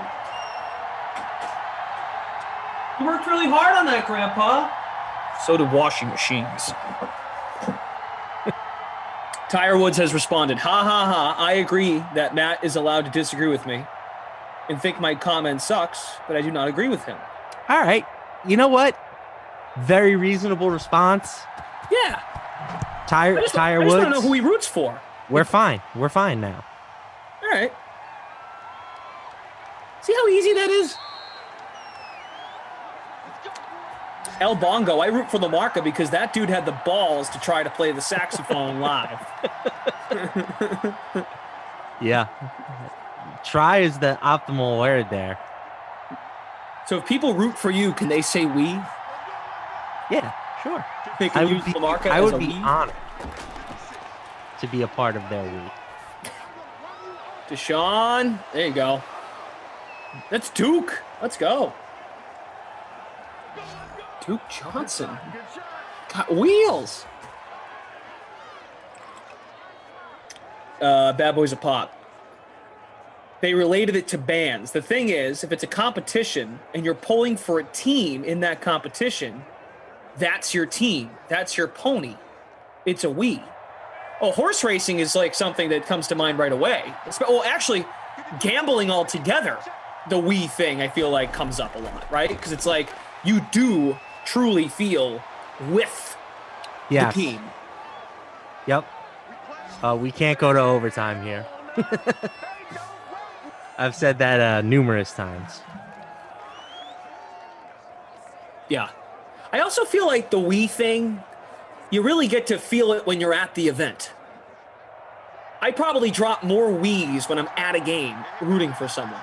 But when I'm watching as a neutral fan, like I say neutral, I meant that's not the right word. If I'm watching at home, I go they. They stink. They are great. Deshaun, nice play. All right, he made up for the fumbles, kind of. Get your wiggle on, Deshaun. Kareem says, gave my mom a big hug this morning, worth more than balloons, flowers, and a stupid card. That is true. I'm sure that your mother really appreciated that. I mean, this time last year, we really couldn't do that kind of stuff, so it's a very good point. You know? If you're in a position to do so, of course. Yes. Stephen Kennedy, I bet Skip Perkins could fix that washing machine. Well, back in 1914, the first washing machine was... When was the first washing machine invented, created? I'm going to say later than 1914. When did the washing machine... First washing machine. Come on. 1908? Ah, that's pretty good, Glass. Wow! You're right on the mark. You know something there? Stephen Kennedy? You might be onto something. Skip Perkins. Oh, I see now, Producer Drew. Thor. The first commercial electric washer. I disagree. Skip Perkins. Rabbit. Bring me my axe.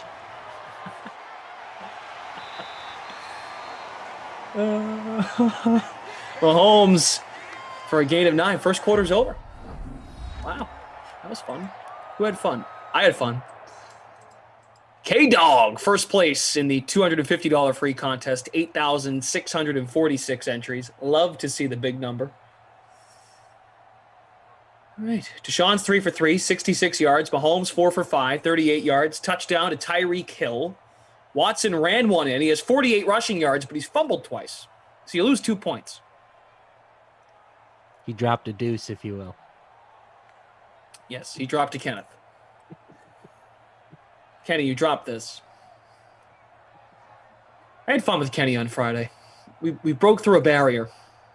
Just don't call him buddy and you're good. He's confirmed that was an act, but I don't know.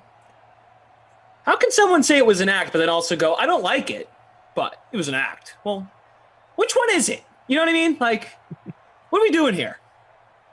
Do you like it or do you not like it?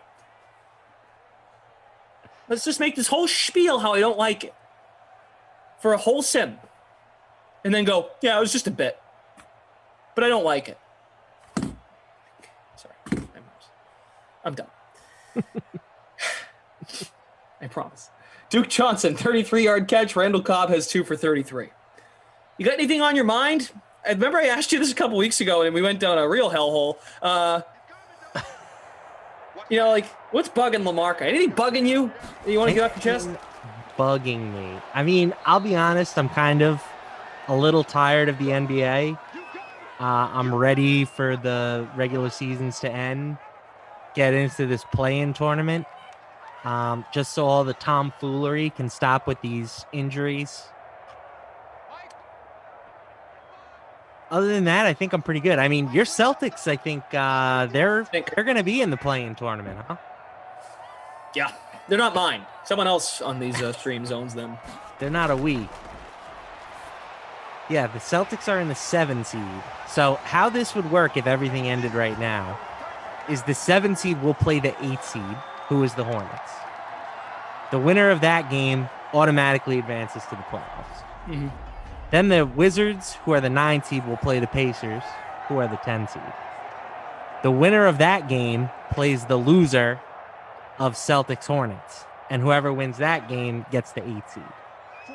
So the Celtics, if they hold a 7 or 8 spot, which it seems like they will, they've got a pretty good cushion over the Wizards in 9.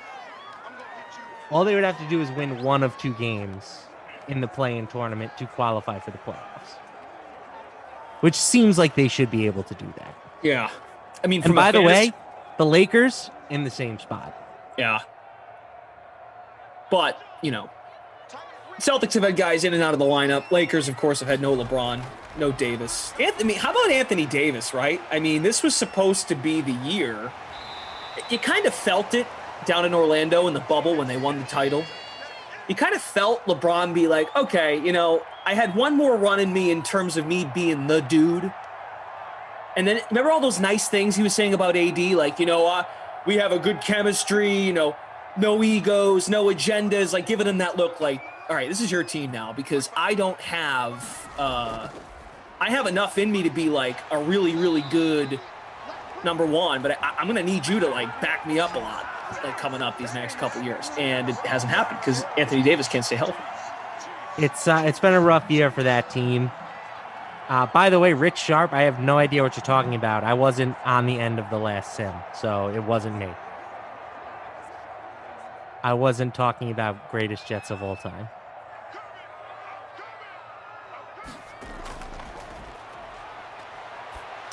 But I do like the idea of the play-in tournament. I think that's a fun wrinkle. Oh, for sure. I think it's good too. I guess it's pretty funny how the quotes from LeBron are. What did he say? He mentioned this. What was it last year in the bubble? Like, oh yeah, right. He great. was like, man, you should just make a play-in tournament, let these dudes duke it out. And then this year he said, whoever came up with that idea deserves to be fired. I believe were his exact words. Which I don't want to. I know he didn't necessarily mean like. But, like, come on, man. This is a trying time. People need jobs. Like, I didn't love the line, to be quite honest. I didn't take it that way. I just think he's being a crybaby about it. Yeah, I think he was kidding. And this is the kind of stuff why certain people dislike LeBron. I happen to love LeBron, so it doesn't bother me so much. But the LeBron detractors, that's just fuel for the fire for them. Yeah. But that's my point. Lamarca, I think he's frustrated. Like, I have to keep carrying every team I go to. Look, Schroeder, I think, has been a nice pickup for them. But when Schroeder's out of the lineup, they don't have enough. He always has to be the dude. And I think he's just getting sick of it. Like, really? I was supposed to come here and AD was supposed to, like, handle this crap for me. And it's just not happening. I think it's frustration that's boiling over. It's an Anthony Davis thing. And I think he loves AD as a guy. He's just in his head. He's like, dude, you can't stay on the freaking court. And this is starting to really bug me. And now we have to do the stupid play-in thing and waste more time. I really think so. So he took it out on the league, but I think he's frustrated with Davis deep down. Well, I mean, you can't blame a guy for getting injured. He got hurt too. No, I know, but LeBron never gets hurt. Ever. He doesn't. He's pretty much a cyborg. He never, the load management thing. Never done it, really. Did he ever do it? Maybe he did a little bit with Miami. Never. No? Okay. He led the league in minutes last year, so... Well, his final year in Cleveland, he kind of made a real point to play every single game. Remember that last year in Cleveland? I do think he wants one more MVP for what it's worth. And he probably could have won it this year. Until he got hurt. Right. I mean, it's happened to him now for a third time. When he left Miami, the reason why he left primarily, I think, was because D. Wade was falling apart, getting older. He's like, all right, well, this ain't going to work. Let me go get younger teammates, Kyrie Irving, Kevin Love. Kyrie is Kyrie. Also couldn't stay healthy. Kevin Love couldn't stay healthy. He's like, all right, I'll go play with AD in LA. And AD can't stay healthy. So, but everyone deals with that, right? I mean, Golden State dealt with it. San Antonio, I guess, didn't deal with it. Who else? Well, San Antonio had to deal with the whole Kawhi Leonard thing. Well, yeah, that's true. But you're talking about the Duncan years. Yeah. Right. Yeah. I mean, if you are the kind of guy that thinks LeBron is too much of a prima donna, then Tim Duncan is your guy. Because that guy, he put on the hard hat every day and went to work. Touchdown, Kelsey. All right, my lineup's looking pretty good right now. Except my captain pick. Let's see. Yeah, going with both quarterbacks might have been a mistake. Because I just have 3 of my 4 pass catchers have yet to catch a pass. Yeah, you need those value dudes to come up big for you.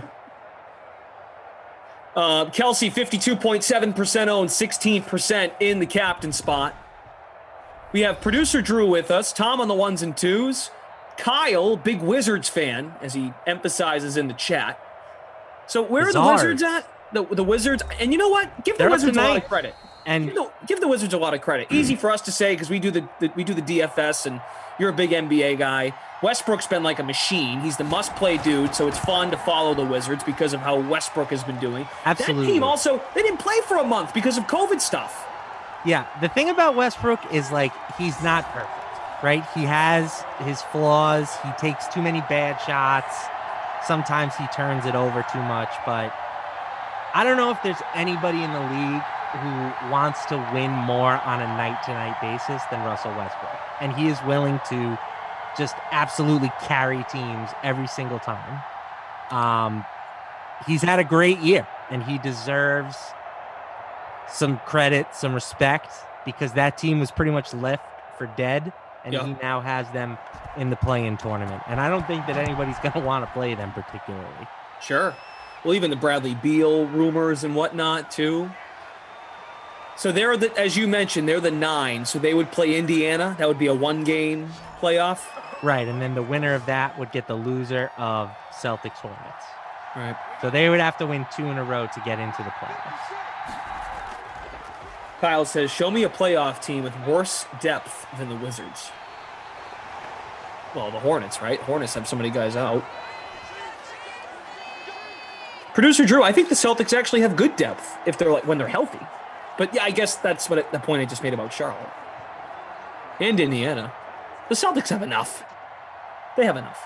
Pritchard, Nesmith, what's his face? Fournier, who they just signed, Robert Williams, or Tristan Thompson.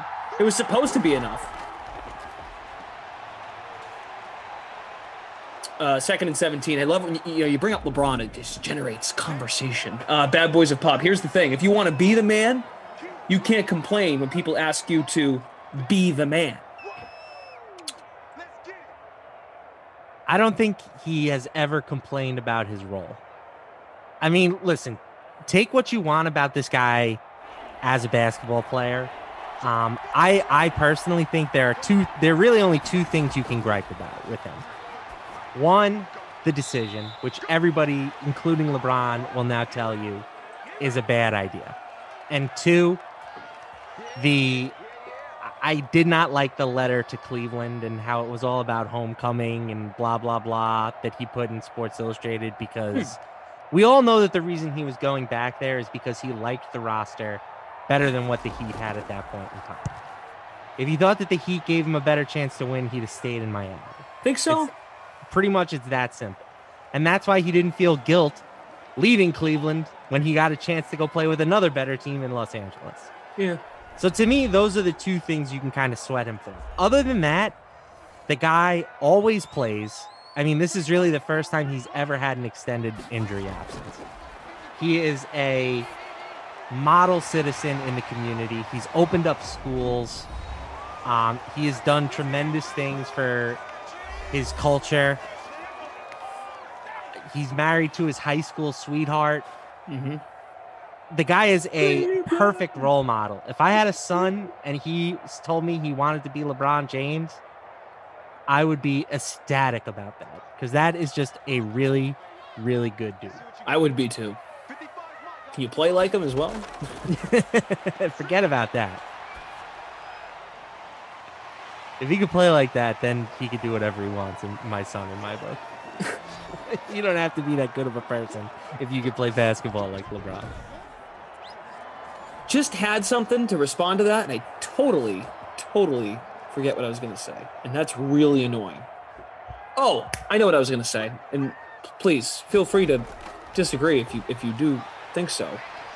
I think you're a basketball nut. I think a lot of the DK Sim fam that we follow Madden, but we do the Koff does the NBA contest. Like, we love NBA. I think it's pretty safe to say this is a group that likes to do NBA contests. Maybe this point I'm going to make is not for this group, but for the general casual basketball fan. Even if you don't like LeBron James. Oh man, when this guy retires, the NBA is in big trouble. Big trouble. I think they're in big trouble in terms of a polarizing figure. Zion Williamson, I think, has a chance to be that guy because of just how unique he is. And yeah, I mean, they're still in a good place, talent perspective. Yes, of course. But you're right. I'm talking the face of the league. I wonder who it would be. It probably Zion. I think Luka might get pushed a little harder. Because my point is, too, even if you don't like him, if you enjoy rooting against him and you enjoy complaining about him speaking to the media, you will not get that anymore. Who's the next guy in the NBA that you hate? Draymond Green? I think a lot of people hate Kevin Durant these days. Okay. Yeah, that's a good point. You can hate Durant more. But you know what? He's only a few years behind LeBron. And he's never playing. He's always hurt. Right. He's dealt with a lot more injury concerns. So you can think exactly like Lamarca said. The talent's not the problem. It's who's that guy that's going to drive me to the couch and watch a game. So if you think there's it's the same thing with Brady in the Super Bowl. Like, you get LeBron fatigue in the finals. I get that. All good. So, I don't know. Taj, wow. You are not nice. Let's get rid of that guy, if we can do that. Wasn't even that nice. Just uncalled for, if you ask me. Let's look at the stats. 2 touchdowns for Mahomes. 1 to Hill and 1 to Travis Kelce. Taj, got that? Take notes. Watson, 5 for 57 and a touchdown. He's fumbled twice at the very beginning of the game. And we'll go to the receivers. Kyle is very quick updating scores here. Hill, 4 for 39, touchdown. Watkins, 3 for 34. Kelce has 2 for 9 and a touchdown. Who is missing? Brandon Cooks is not listed here. Will Fuller, 0 catches. No Will Fuller. Darren Fells, 0 catches. Okay. Again, 3/6 of my lineup yet to record a statistic in this game. That's not good. I mean, your captain has been better running the ball. He has run the ball well outside of those fumbles. Solomon says, I'm still salty about the NBA taking my team. Sounds like Silver wants to bring a team back to Seattle. due to financial losses from the pandemic. So here's hoping the Sonics come back. Yeah, I think I don't know if it's necessarily going to be your team. I don't know if he's bringing the Thunder back, but I could see expansion teams in Seattle and Vegas in the near future. Carter Robinson, Steph Curry. That's a good call. Steph will be the guy that you have to see, the must see for a few years. But then after that, I agree, the NBA is in trouble when LeBron is gone. I don't think trouble is the right word. Yeah, it's a little strong, right? I don't think trouble is the right word. I mean, as people love to point out, the ratings have been down anyway. True. But I think it's just the season is too long. And I know, like, we love it from a daily fantasy sports perspective. Mm-hmm. It's nice from a historical records perspective. Like, it's going to be weird if they change the season. It's going to be all the records that exist now are pretty much going to be set in stone. But, like, I just think it's oversaturation, you know? Think about how many games are on TV, not even including the league pass. Like, if you're, like, where I'm from, right, in New York, I get every Knicks game on TV. I get every Nets game on TV. I get Monday night on NBA TV. I get Wednesday ESPN, Thursday TBS, Friday ESPN, Saturday ABC, Sunday ABC. Like, it's every day. It's just kind of oversaturation. And again, I think that there's not enough stakes in these regular season games. The NFL, there's only 16 games. Every game counts. If you win or lose one or two more than you're supposed to, it completely jeopardizes your season. The NBA, it's just like, yeah, we're throwing this one away. You know, we're going to rest everybody. It's not that important to us. So. Hope you all had a great Mother's Day. If mothers are tuning in, and if you have a mother around, you took care of your mother. Third quarter is underway. Lamarca, Glash, we're here for the next two. This whole crew right here is back for the next one as well. Bucks and Saints. So, I said in the contest, gonna take a sim off talking about Tom Brady. So, he was in the news though last Friday, like actual news about OTAs. Right, he's saying they need to band together, right? Yeah. Same guy last year breaking COVID rules down in Florida, organizing workouts.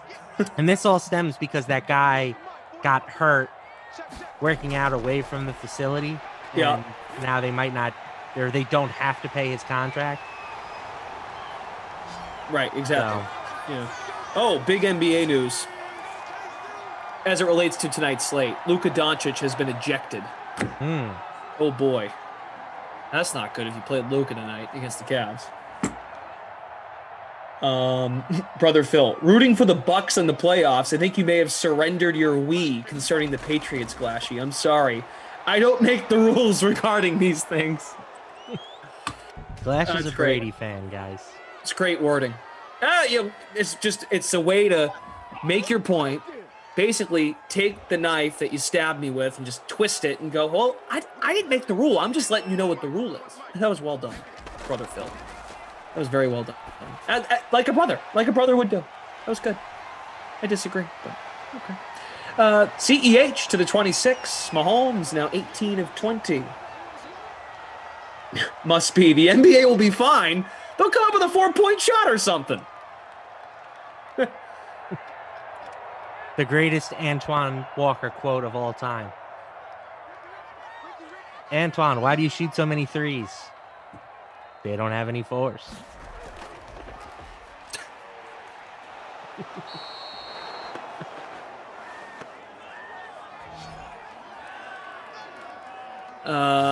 First time playing Fortnite. Brendan, Tom was talking bleep today, saying you've been on one lately. He said you've changed. Maybe I have. But I'm always myself. For you. I think it was Rossi, says producer Drew. Okay. I hope they had a good Mother's Day. Those two. 3rd and 10, Patrick. Pro on the run. Kelsey in. Jam. Yeah, that's not going to help the Lamarca lineup. Nope.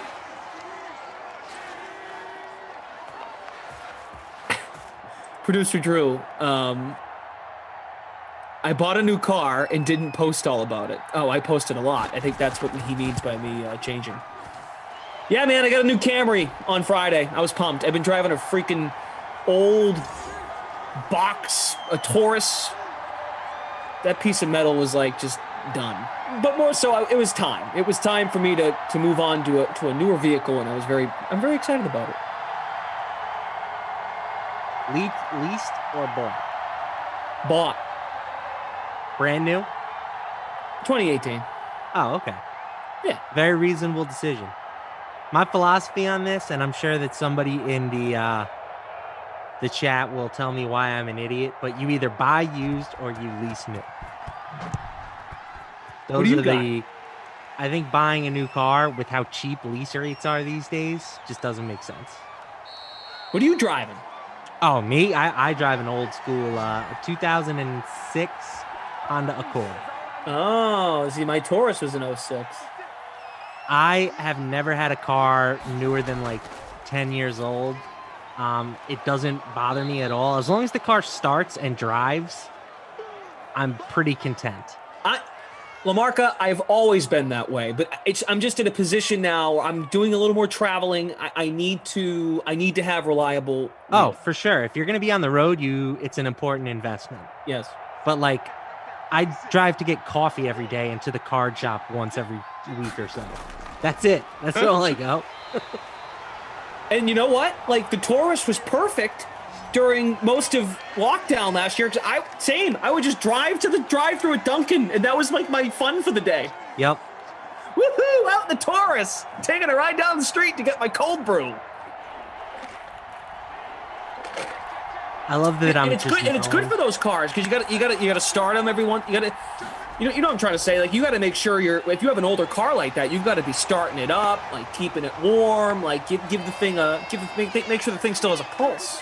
Well, that's what is so great. I've only ever had like Hondas and Nissans, and as long as you change the oil every 3,000 miles, those things will literally last forever. It's great. I did put a new starter in that car though last year, so I did put a little bit of money into it, but I will drive this thing into the ground.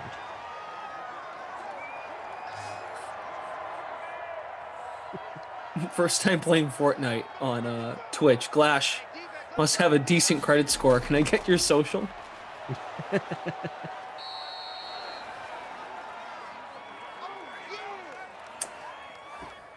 Sean Callahan plays WNBA Daily Fantasy.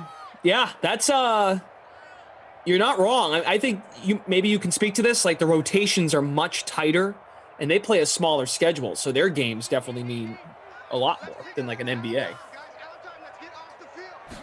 Yeah, I don't follow the WNBA religiously. I will try to tune in when there's like a primetime matchup that I want to see. Like, I also am very impressed with this UConn freshman that just came out, Paige Beckers. I think she has a chance to be like, she could be like the Steph Curry for the WNBA. Yeah. Yep, they're making those adjustments in that league, too, to shoot it from the outside. Jason Myers has a Nissan. Great car. Must be. Will one of you guys start doing a 100-man NBA, crusty as a wimp? No, Koff has tried the 100-person, and sometimes it doesn't fill. I'm with Koff on this. He's tried 150, and I think he did 150 like the first or second night, and since everyone was so excited, it filled pretty well, and then it just wasn't consistent enough.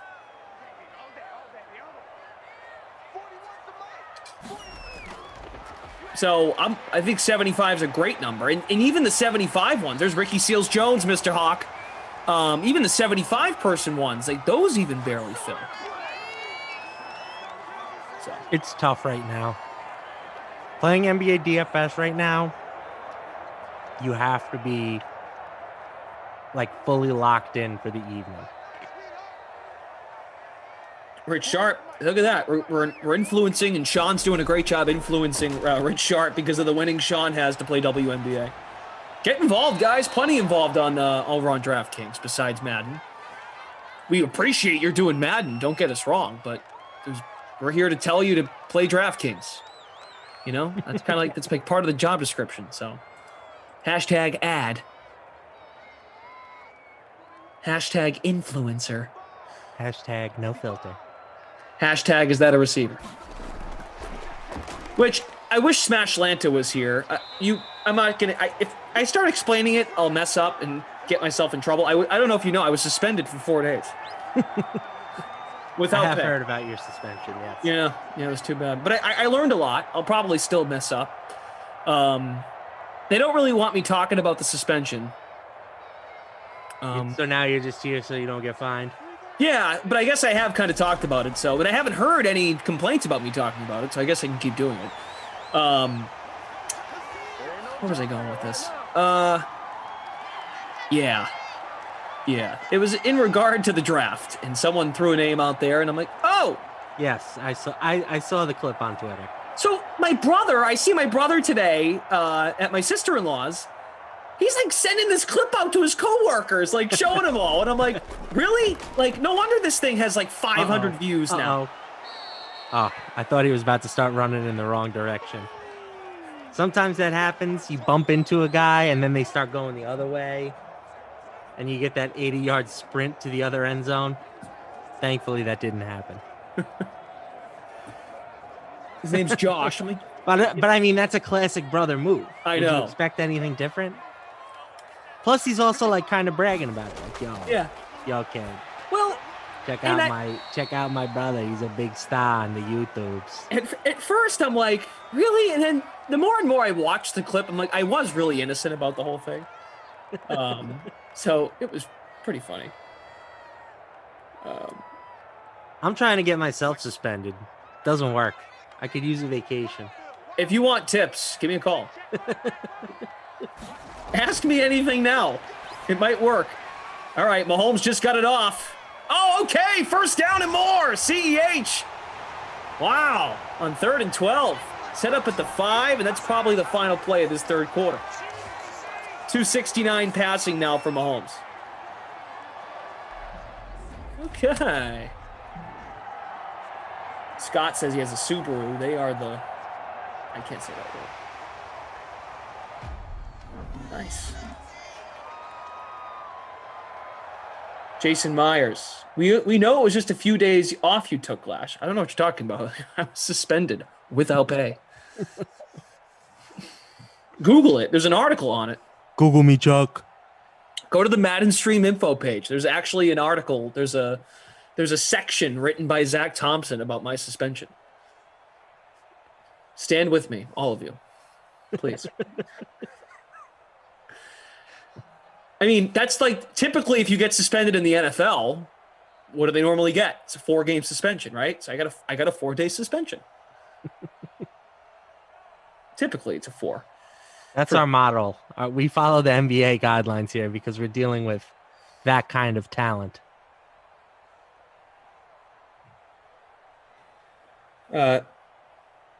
Ito? I heard the clip and you said Green Bay drafted. That's not what I said. Of course you deserve to be suspended without pay. Lamarca, just say what he wrote and you'll get suspended too.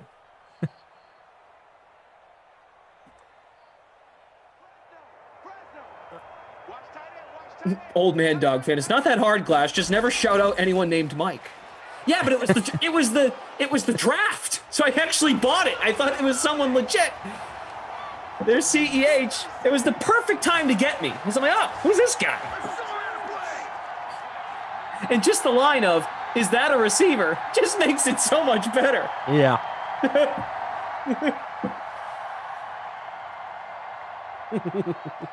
Okay. Yeah, right. Dante says, Kaufman spilled the beans that you were on a vacation, not suspension. Let me just say this. If Kaufman said it was a vacation, I've got something to say to that, okay? We have the producer on here that makes the schedule. Okay? Okay. First of all, I had to go to a wedding on Saturday. Okay? I wasn't suspended. Fine. I'll tell you what I did. I wasn't suspended. Fine. I went to a wedding on Saturday. And you know what I figured? I'm going to be useless on Sunday. So I'm going to take Sunday off. Then I had to make a road trip to Connecticut for other matters. And then Tuesday, I got my second vaccine shot. So I didn't know what to expect. So I took the day. And then producer Drew was kind enough, because he knew what I was doing, put me on the schedule at 8 and 10 o'clock at night on Wednesday. The long gist of it is this. You're allowed to take a day off. You don't have to be here every single day, Adam Kaufman. It's normal to take off for a weekend, a day. Everything's going to be fine. So if he called it a vacation, it was not a vacation. There were things going on in my life. That does not mean I didn't miss you. I just had to go. Okay? So don't say, if he says it's a vacation, no. It's called, you can take a day to go do something. I'm done. And I was suspended without that.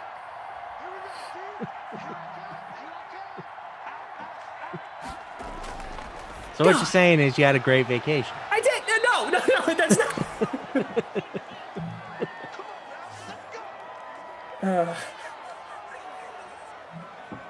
Solomon says, "Oh wait, it's the fact that I know that show that I'm too excited over winning a dime." Yes, it does. Oh look, there he is. There he is. Eyeball emoji. Yeah, in the building.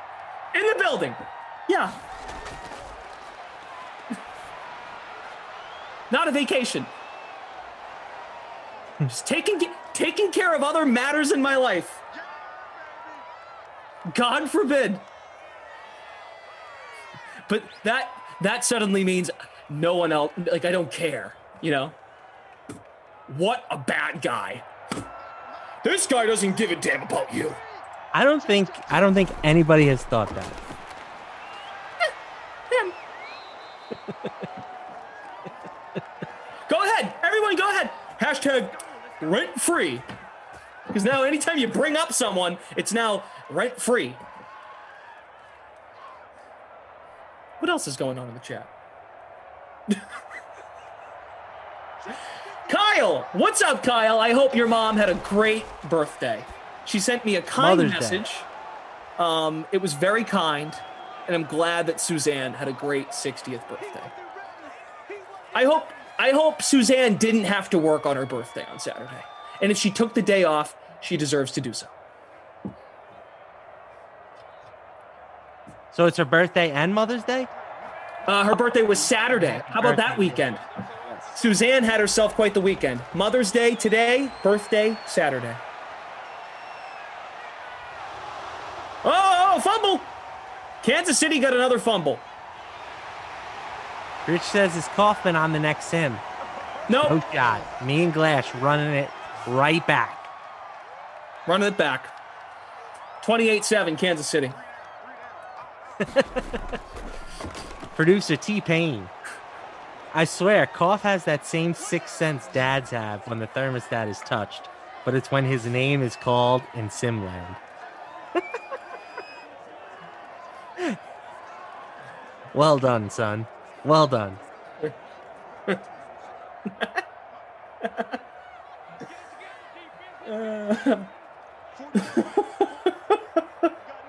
You guys are great. Just in chat. Dom says, mention Koff and Glash gets worked up. I mean, clearly you mentioned Koff, he shows up in the chat. What's Koff doing? Tell Drew, tell Koff he should work the 10 o'clock with us, just for fun. 3-man booth. Oh, God. We'll break this stream. No, he can't do the 10. All right. Oh, what must be happening? What must be going on? He was either suspended or he's on vacation. Ah. Yeah, he's taking an hour vacation from 10 to 11. Tom says he's still tired from solo sim. That's good. Well, can I, real quick, I'll be fair, because I'm a fair person. I'm a nice guy, typically. You know what the chat does? If you start talking smack about someone, one of the chatters, I won't name names, they'll sometimes go DM you and be like, hey, they're talking smack about you right now. That helps alert us if we want to get in the chat and respond. It always seems to come back to Emerson when I talk smack about him. About how the guy works 2 sims a week. Sean Kellyan, Glash, I Googled you. I can't find any info on the suspension. Skip Perkins had the exclusive on that. Yeah. It's unbelievable. I must say, though, like, making up a suspension, Emerson making up that Ducey slept in bunk beds with his lady friend. I mean, that gave us a week of content. I give Emerson all the credit in the world. He's great. I mean, I wish he would stop telling people that I sold my bed to buy cop shots. But other than that, oh my goodness, Deshaun! Oh my God! Hold on to the freaking ball, dude! Wow. This might be one of his worst sims ever. I mean, well, he's got a touchdown. But guy's got the fumbleitis. That is not good. Deshaun, well, I mean, this is like Wild Weather Wednesday level.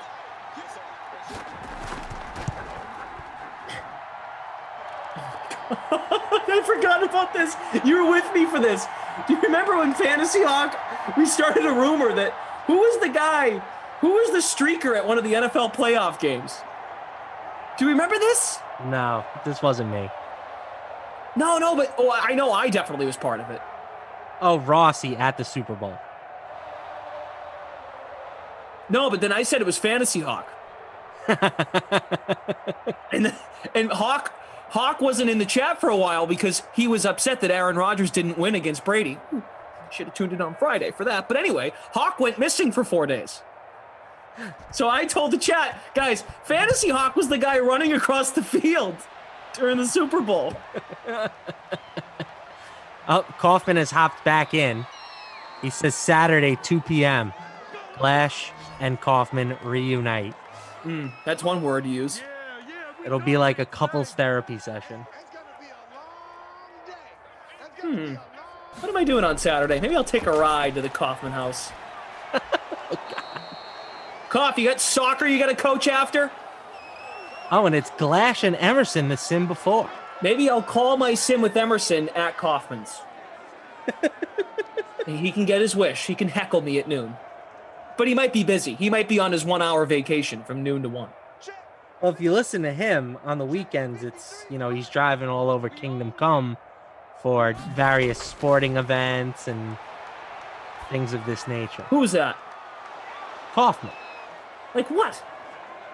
For the little Kaufmans. Oh, what? They go to one field and kick the ball and they go home. Not the way he puts it. Oh, well, of course it can't be simple.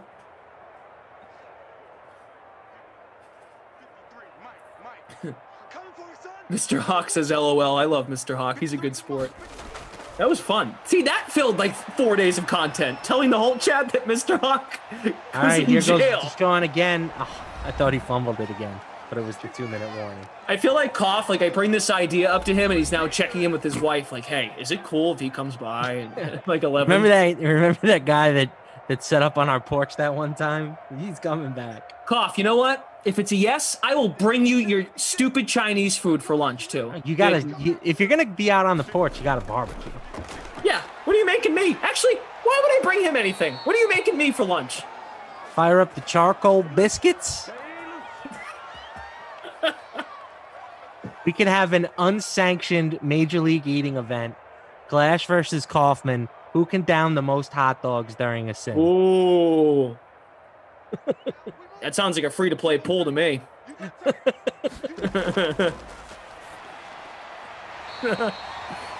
You know something? If Koff has to go to soccer, producer Drew says, I want to see Koff get home at like 12:30 on Saturday from the soccer game, and I'm just on his porch. I'm just going to show up. Just set everything up. Forget the porch. I'll set up a tent.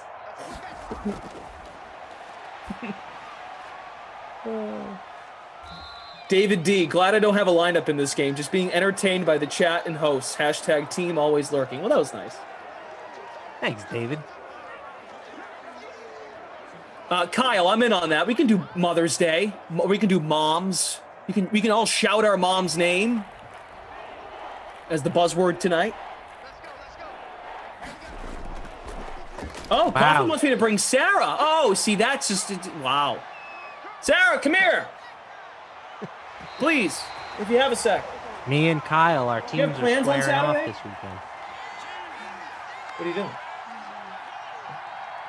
Your other boyfriend wants you to come over. What are you? No. Sims, we're gonna work. We're gonna work only from noon to 3, and then we're gonna take a vacation from 3 to midnight. Because if you're not working, you're on vacation. Yep. That's apparently what we've established here in these parts. I think I'm going to go to the porch on Saturday. Well, we'll look at the weather. If it's rain, well, actually, the porch will be dry. So, all right. Okay. Sorry, Koff, she can't come. Hope I'm still invited. Wow, this has been a fun 35-7 sim.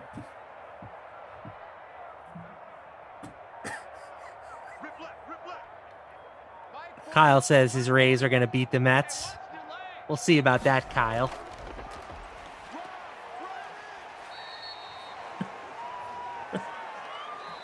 Yeah, CJ71, I said it. Other boyfriend. Those two have like a little side relationship. And by I just mean like texting. Oh, it's very intimate. That's an intimate intimate I just wanted to clarify, hashtag, is that a receiver? Here we go again. Well. Hey, it's the end of the ball game. That's it? All right. It's over. We made it. Brother Phil, Emerson seems to be fascinated by beefiness, moistness, sweatiness, moist, sweaty, beefiness, beefy, moist, sweatiness, and sweaty, beefy, moistness. Say those 3 things a lot. I'm all set. Okay. Let's look at the leaderboard. How did we do? I did quite poorly. I finished in 123rd place. The winning lineup had Tyreek in the captain spot, Patty Mahomes, Clyde Edwards-Helaire, is silent, Travis Kelce, the Chef's defense, and Jordan Akins. So they call this the onslaught, Glash. The full 5-man chief stack, and then one very cheap member of the other team. So the full Chiefs onslaught gets the job done for Rimrods. Woohoo! Way to go. Big tie in the public contest, 14-way tie for first. So what are we thinking? It's got to be one of your receivers that doesn't get the not my kid. I mean, what happened with Will Fuller and Brandon Cooks? Will Fuller ended up having a catch. Just one catch, though. Yeah. Producer Drew says Deshaun Watson, not my kid, and I agree with that. He did have the 1 rushing touchdown, but 162 passing yards, 57 rushing yards, 4 fumbles. Yeah. That guy. Crazy. And then player of the game, Patty Mahomes. Guy's a stud. Abby Rizzle apparently is the Rimrod username. So congratulations. Oh, nice. Abby Rizzle. Okay. Free Piercy. I may have been doing that. I see your comment on Twitch. You caught me. Okay. We're back at 10. So if you enjoyed that. Yeah. Okay. All right. If you enjoyed that, first off, we hope you enjoyed it. And second off, thank you for being here. We will be back. Yeah. Saints and Bucks. Tom. Yeah. Coming up at 10 with the whole crew. Producer Drew, Tom, and Kyle from Game Ops. Lamarca, anything else you'd like to say before we sign off for about 45, 50 minutes? Nope. Okay. All right. Well, we'll see you soon. Take care. All right.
We're back. Look at that. We got a 2-minute pregame, 9:58. 2 minutes. What are we going to talk about for 2 minutes? Your shirt all back on? There you go. Yeah, I'm good. I'm good. All right. Good. I just, don't break that zipper. Play with the zip. There you go. A little professional neck collar. Yeah. It's always a tough call to know when to stop the zip, How about full zip? Yeah. Loosen up. Go Stay turtle. alive. I'm going to go turtle for the rest of the sim. We got the Bucks and the Saints. Nice little matchup here. Nice little Sunday matchup to wrap up Mother's Day. What are you thinking, Lamarca? What are you thinking? It should be a good one. Yeah. Are we getting the regular season version of this game from last year, or are we getting the playoff version of this game from last year? Well, if I remember correctly, the playoff game was close. The regular season was not good. No, it was not. For Tampa. Both were good for the Saints. Yes. I like the Saintropolitans here. The New Orleans Saintropolitans, as I like to call them sometimes. Make a lineup. I did make a lineup. Okay. I went with Traquan Smith as my captain. Uh-huh. Drew Brees. Uncle Lenny. Chris Godwin. Emmanuel Sanders. Michael Thomas. That's my team. Pretty good. Considering, Traquan Smith, I think, is one of the better. It's like kind of a fun wideout three. Like I look forward to playing him. Yeah. A lot of wideout threes in this. You're like, oh, well, there's a risk putting a wideout three in the captain spot. Hey, he went off in his last game for a little 20-bagger, kid.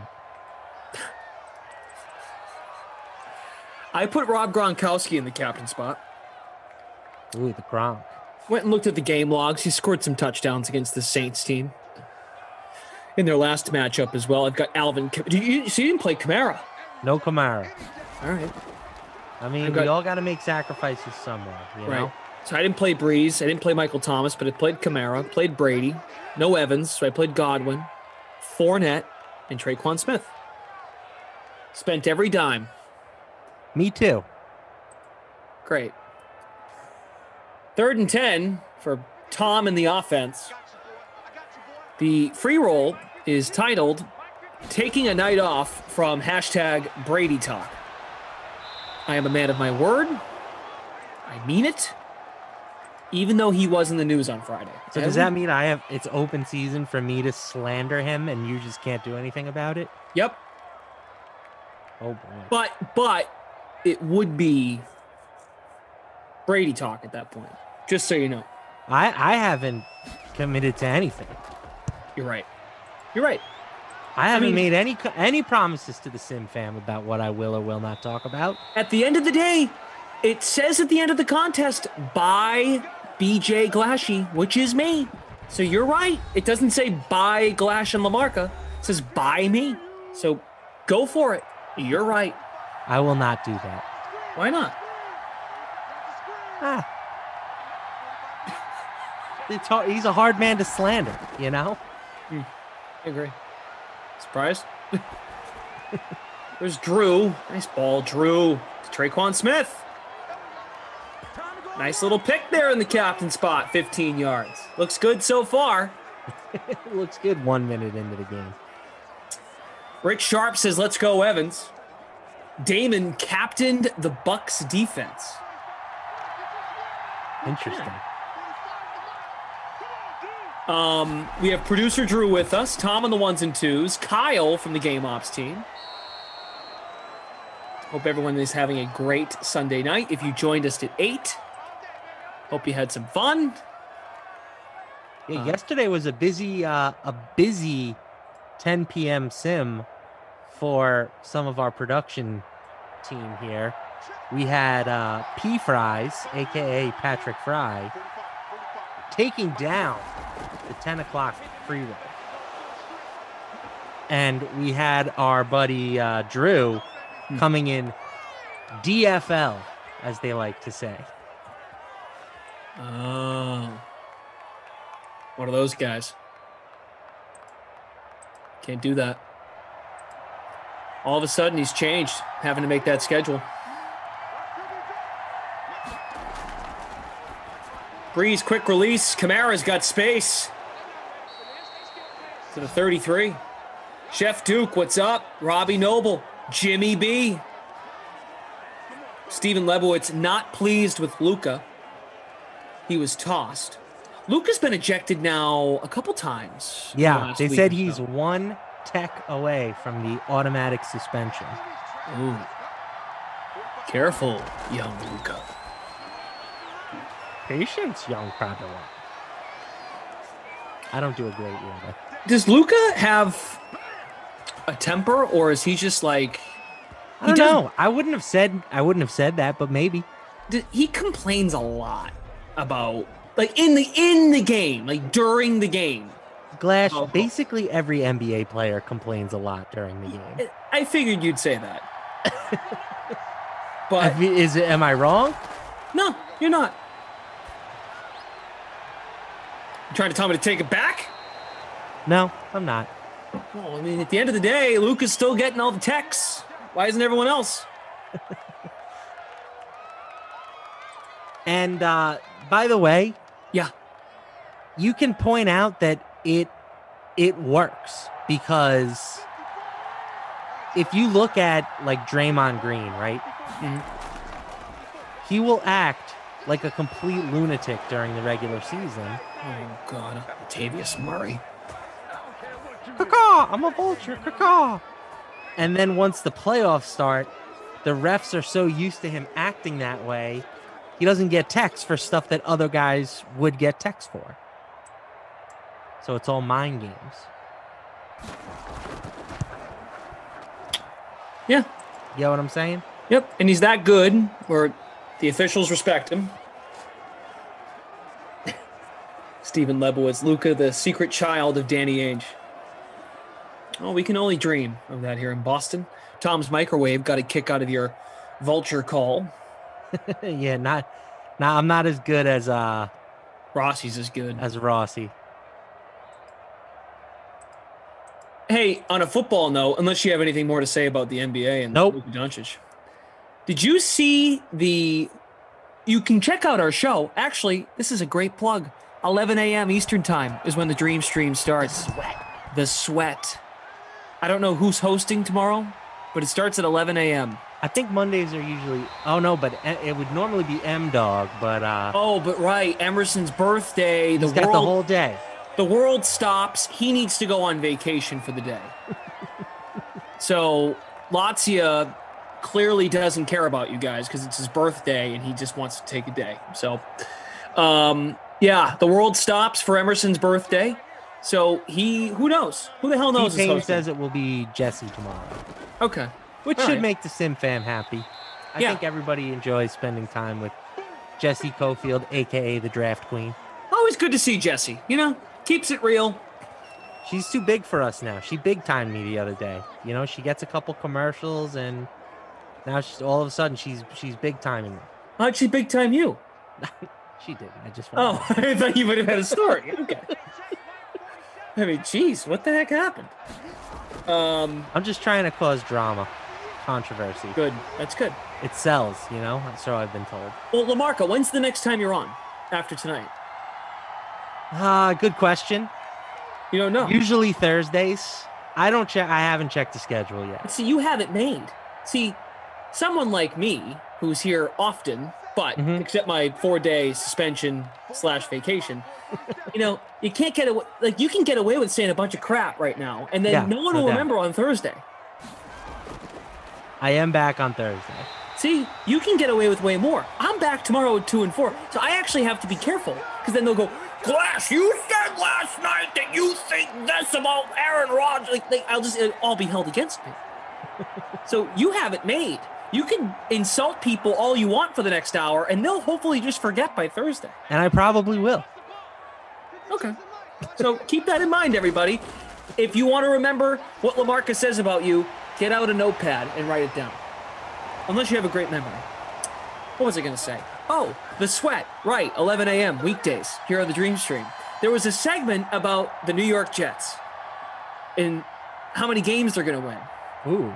How many games do you think the Jets are going to win this year, Lamarca? 6. Ooh, that's an important number. You think it's going to be exactly 6? I would say that's my median. Well, all right, we got the extra game this year. 6 and 11. So I think they could win 7 games. I wouldn't feel confident making that prediction, but it's all going to come down to how young Samuel plays in his first year. How much the team is willing to throw at him. I do think the team is better outside of the quarterback position this year. So, yeah, I'm going to say either 6 or 7 games. Okay. It was a very great, engaging discussion between Geoff, Kenny, and Julian. I was entertained. I thought it was very good. Kenny, of course, said over 6 wins. Obviously. The other 2 said under, but it was good. Ducey brought it, per usual. My favorite is when he says, you guys aren't even using facts to back up your argument. Since when does that matter for anything? But he starts his take with, well, of course they're going to win 6. It's like, wait a second. It was good. It was a good discussion. I know you're a Jets fan. You have the right. We talked about this on draft night. That was the last time we were together. Which I had a great time. I mean, it was a good time. Hey, did you see the after the fact? Because I know we had the Vikings pick. We were going back and forth. What are the Vikings going to do? There actually was a report the Vikings wanted Justin Fields. So I did see that. We weren't crazy to think maybe they'll settle and take Mac Jones at 14. I did see that. But, of course, that didn't happen. They traded down, and the Jets came up to 14. You have patience as a Jets fan, right? With Salah and Zach Wilson, this could take a year or two, right? My thing is, it's for a long time as a Jets fan, it's all been have patience, have promise, young team, blah, blah, blah. But this is probably the first time in my life that I feel good about the Jets' infrastructure. I think they have a smart GM in place making good moves. I think that they have signed a good coach now. Mm-hmm. We'll see what happens. I'm still a little bit skeptical about the quarterback. I'm not going to lie. But I like what the team has done, and I think that they're in a good spot. A better spot than they've been in for a while. Mm-hmm. Oh, there's a lot to be excited about. I think just got to have reasonable expectations. I think and I'm biased too because I'm here in New England, but I think those 3 teams you got to play. I'm not saying the AFC East is this barn burner of a division, but from a defensive standpoint, coaching if you're Zach Wilson, you got to face a Belichick, Brian Flores, and Sean McDermott. Yeah, coach defenses 6 times. That's not add in Robert Saleh, and that might be the best quartet of defensive coaches. True. That's a really good defensive coaching quartet right there. I think I don't think the Patriots and the Dolphins, especially last year, I don't think they were that much better than the Jets last year. That's a touchdown, Scotty Miller. The Patriots had to go out and sign so many guys to improve their roster. So just from a roster standpoint, I didn't think the Patriots were much better. And we know Miami is still in a position of trying to build what they've got going on. They clearly improved their roster through the draft this year. I guess what I'm trying to say is, for the Jets, they don't have, and I'm going to insult fans of teams here, but they don't have I feel like the AFC East is just really well coached. I guess is my overall point. There's no we could get the Patriots on a bad day. That's probably going to not happen. Same with McDermott in Buffalo. Same with Flores in Miami. They're well coached. They're going to be ready to go. Those teams, I think. I agree. Yeah. You're not facing I mean, tanking team in that Belichick division. obviously needs he doesn't need us to gas him up, right? The guy is probably going to go down as the greatest coach in NFL history. But Flores and McDermott are both borderline top 5 coaches in the league right now. Yeah. And we'll see if Saleh can get into that group too. I think that a lot of people really like Saleh, myself included. So we'll see how he works. Now there's a big difference, I will say, between being a defensive coordinator and being a head coach. There are plenty of guys in this league who are great defensive coordinators, struggle mightily as head coaches, like Dan Quinn, perfect example. Guy always had a good defense and just couldn't grab the reins of the ship as the Falcons head coach. So we'll see. It's a big jump, but I like what I've seen from him so far. Solomon says the AFC East sucks. Expand your horizon. Solomon, who do you root for? Who's your team? Meaning we can dive into whatever division you want. This conversation started with a Jets segment that was on the show. Bruiser B, hello. Miami will get 9. Lucky would be 10. Talking wins. At least they built the team a little better around the quarterback than they did with Darnold, not giving him any help. Talking Jets now. Agreed, right? You agree with that? They're trying to put this kid, Zach Wilson, in a better spot than they did for Sam Darnold. They learned their lesson. 100%. They've used offensive linemen. They've used 2 picks on first-round offensive linemen the past 2 years. That's basically the same amount that they've used in the previous 20 years. Here's Drew Brees. He'll fire and complete. If you missed it, touchdowns belong to Scotty Miller and Latavius Murray. Bill Hamilton, I got a 2018 Toyota Camry. It's silver. Rides nice. Did you get some lights installed underneath, like Fast and the Furious? No, maybe I should take this disco light and hang it up on the mirror. There you go. Call Sims at my car. What was I going to say? Oh, so what's going to be great is Wednesday this week, Wednesday, May 12th at 8 p.m. I'm actually going to be on a sim. The NFL will reveal schedules. Schedule day. That's fun. It's going to be fun. Producer Drew, we should talk about this off the air, but wouldn't mind going live maybe between the 9 and the 10, between the 8 and the 10 to look at stuff, schedules come out. Maybe there's something there. Maybe there's some early prognostications. Yeah. I mean, just to rapid knee-jerk reactions, right? What do you think? National TV schedule, Monday Night Football schedule, matchups to circle, when the bye week is. I mean, the bye week thing. Well, is it 2 buys now? Good question. Just 1. Man, the NFL stinks. I'm sorry if anybody from the league is listening.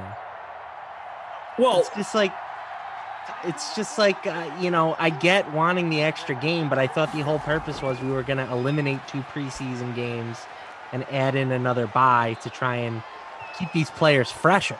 I think that's the plan. Not wear them down even further. Well, isn't the idea that they would go to 17 this year and then they might go to 18 the following, and that's when they'll make that change? If they go to 18, you'd think for sure. If they go to 18 games, cut 2 preseason games and have 2 buys. That's a lot of football, man. Oh, I'm with you. I'm not disagreeing with what you just said. I think I'm just saying what they are going to do. I think that's what the long-term picture is. 2 preseason games, 18 regular season games, 2 buys. All right. Yeah, it's going to be weird with everything, like fantasy leagues now. You're adding another regular season week. The playoffs are going to start in week 15. The championship will be in week 17.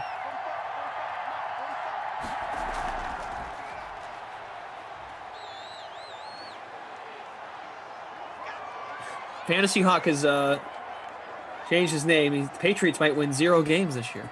Okay. I did make a friendly little thing with Kaufman. We haven't worked out the stakes 100% yet, but I'm taking that the Patriots will not make the playoffs next year.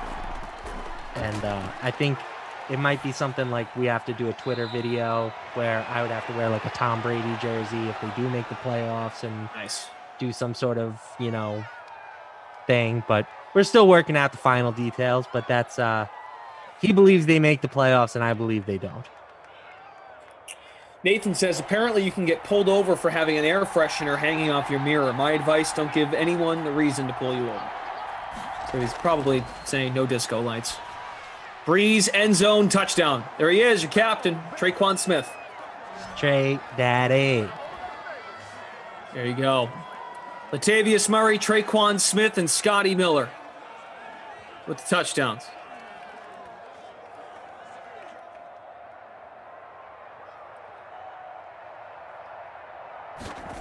I'm scrolling up in our chat here.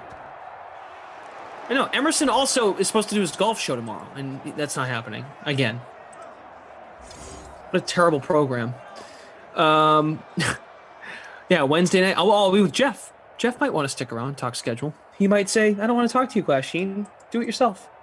Let's see what happens. What day is this happening? Tuesday? Wednesday night, 8 o'clock, NFL schedule reveal. It'll be fun. Gotcha. Well, when you brought up bye weeks, the fact there is only one in relation to these young quarterbacks that were just drafted, bye week's important. I mean, as a Patriots fan, I want to know when this bye week is, so let's get Mac Daddy Jones in the mix here. When is there an appropriate shifting of power? Like week 5, or is it like week 10? What if Cam is? What if the Patriots are 5-4 by week 10? It will be interesting to see how many of these quarterbacks start week 1.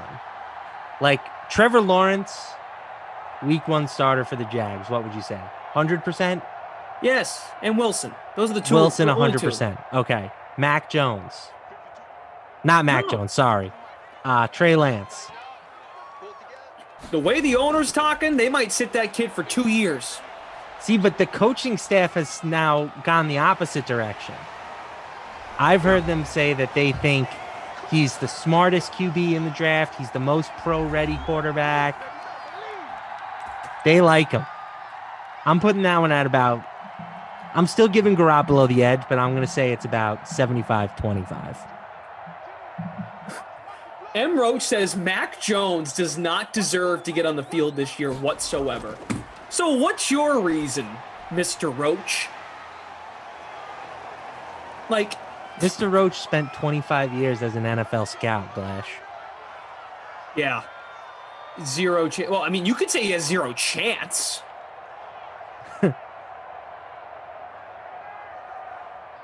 Jordan Love has a better chance of seeing the field this season than Mac Jones. Okay, that's different than doesn't deserve.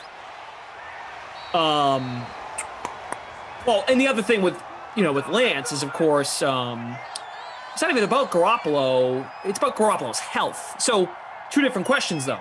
Will we see him week 1? As long as Garoppolo's healthy, maybe not. But will we see him this season with Jimmy's health being inconsistent?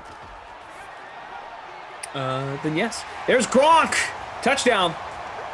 The Gronk. There you go. Rob Gronkowski. Good little sim here. 105 left in the half. We're going to be tied at 14. Rob Gronkowski, 44% owned, 6.8% in the captain spot. Rich Sharp, Chicago freaking did awesome. They needed the quarterback like that.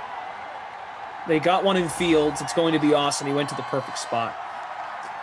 Matt Nagy, the head coach, was on national radio on Friday.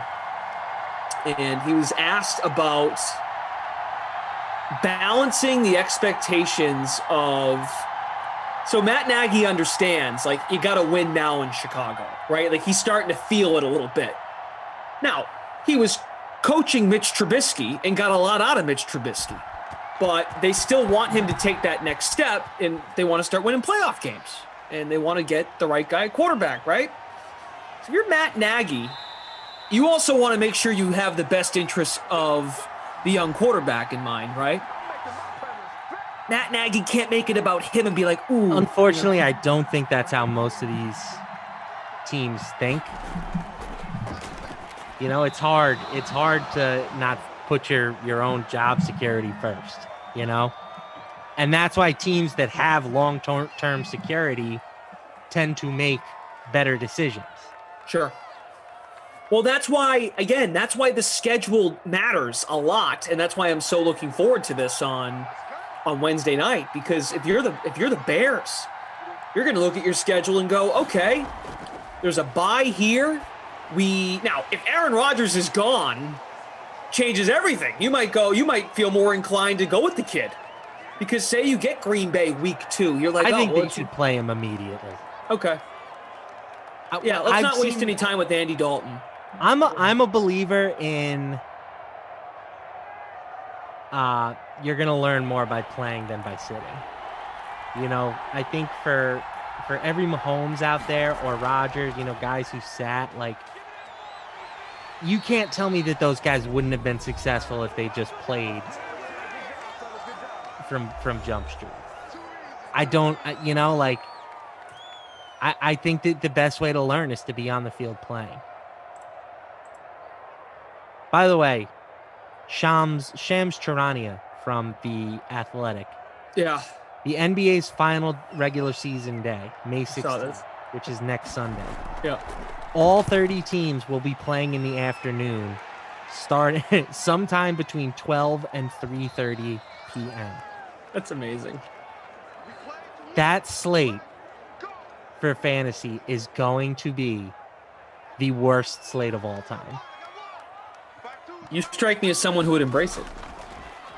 It's too much. 30 teams to choose from. There's going to be so much restation going on. You know what, Lamarca? Take a vacation that day and don't write an article. I actually don't write about NBA DFS on Sundays, but good. I will be working. I will be working the DraftKings news desk. Okay. Till 1. So that's going to suck.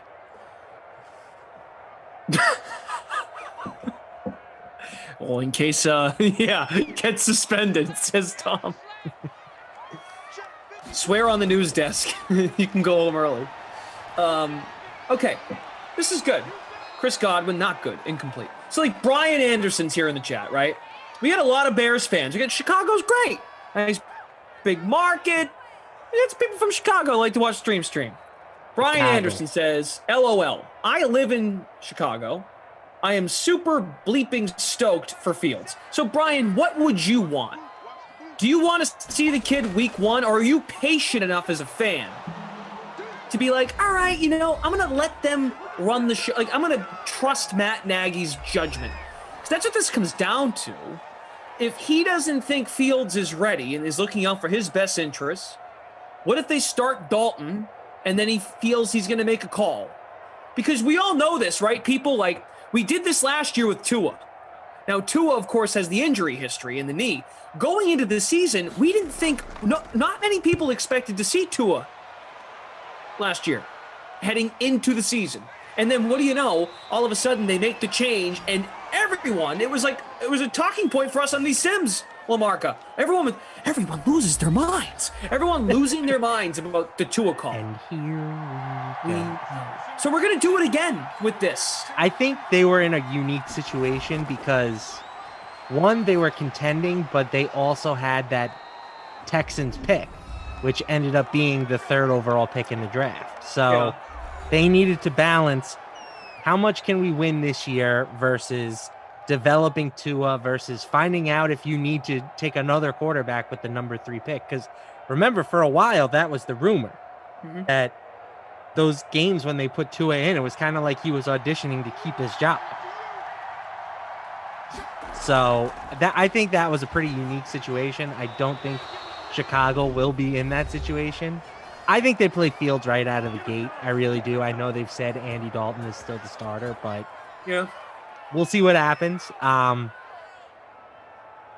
Even if Dalton starts, I don't think Chicago is going to be winning a ton of games with him under center. So I think he takes over sooner rather than later. You know, like Deshaun Watson, it was like, okay, we're going to start Tom Savage. He was so bad that he literally got benched at halftime of week 1. That was the end of the Tom Savage era, and we all know what happened next. Just keep in mind, Matt Nagy, with Mitchell Trubisky as his quarterback, hasn't had a losing season. Okay. Also, he was the offensive coordinator in Kansas City.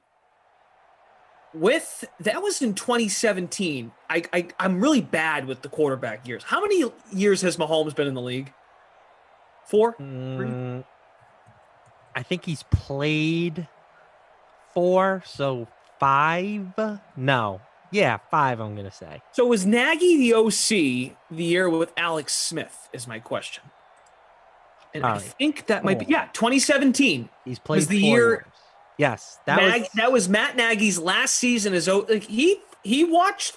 I'm not saying it's the right call. Like, you might be right, but Matt Nagy witnessed the whole let's sit Patrick Mahomes thing, and maybe he thinks that might be the right idea because this whole Mitchell Trubisky thing, throwing him in the fire, it didn't work, or at least I got the most out of it, which I give Matt Nagy a lot of credit for that. I mean, unfortunately, we'll never know, right? Because it's impossible to clone a guy. We can't clone Justin Fields, have one of them sit for a year, and have the other one start right away and see which one is better at the end of their career. So we'll never know. We'll never know which formula is best. I think that if these teams that invest an early pick on a quarterback, they're not really in the position to let them develop. So it would be one thing if they had a competent starter to play in front of him. Andy Dalton, the Bears signed Andy Dalton after having Mitch Trubisky at quarterback, and their odds to win the Super Bowl went down. They went down. So the perception of the people who know this stuff think that Andy Dalton is a worse quarterback than Mitch Trubisky. I think that says enough for me. Let's play Justin Fields. Okay. Well, and the other key to this whole thing too is if Fields shows up to, forget OTAs, let's talk training camp, when everyone's there, they're gonna know, right, within a few practices, the player, the locker room buy-in. If they know the kid can play, if you're a veteran, so if you're Khalil Mack on the other end, on the other side of the field, you're like, it's Justin Fields' kid's got a ceiling. He's given us a better chance to go where we want to go. So I'm with you. I'm throwing it out there that I'm gonna try. This is coming from Brendan Glasheen. So Twitch, be ready to clip this if you want. I'm gonna try not to lose my mind when these head coaches make a call and they decide, you know what, it's week 6, it's week 7, I'm gonna go to the kid. If they start the kid week 1, I'm not gonna drop a wow. We'll talk about it, but I'm gonna try and keep my composure. Highly unlikely. I said I'd try. So I don't know. I think it's fun. The bye week, where it ends up landing, it was a big talking point last year, because when was the Dolphins had their bye week 7, 8, right smack dab in the middle. So it gave Miami that outlook. It changed their outlook of the season. If 2 is ready and we're kind of a middling team, maybe we go to the kid and move off of Fitzpatrick. That's a nice catch by Michael Thomas. Wow. MT. He's somebody that I'm predicting a big bounce back season for next year. Not that I think that that's a huge limb to go out on, but Michael Thomas, get him on your fantasy teams.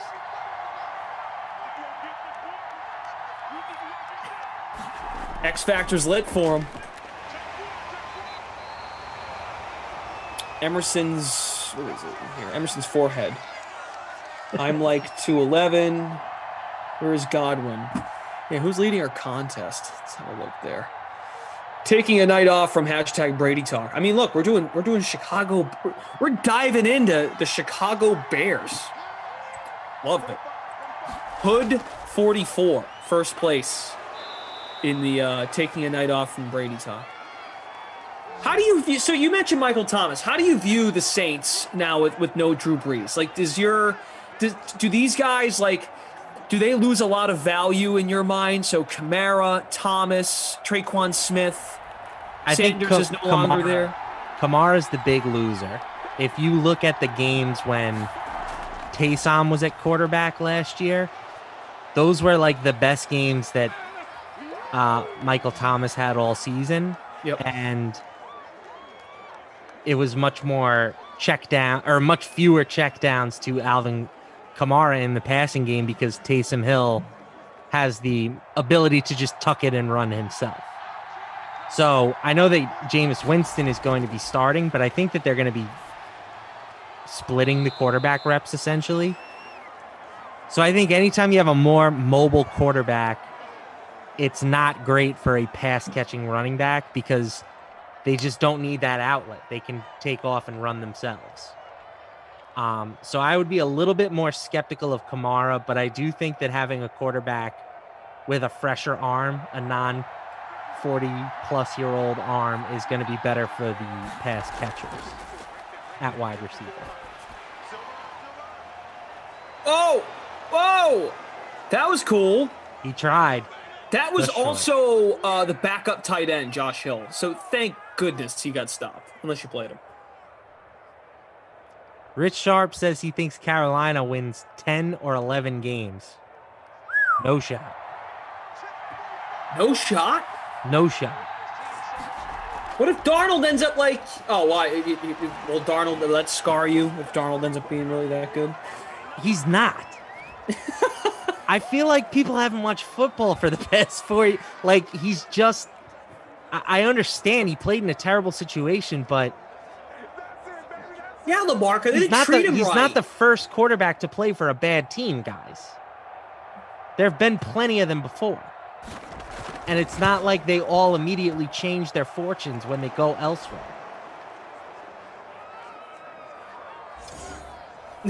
Jordan Warren says, I really appreciate you guys devoting that much time to my Bears during a Bucs Saints game. Talk about the Pats and Boston teams as much as you want.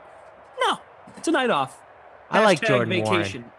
Jordan's good. He comes in here and he gives 3 lines of stuff to consume.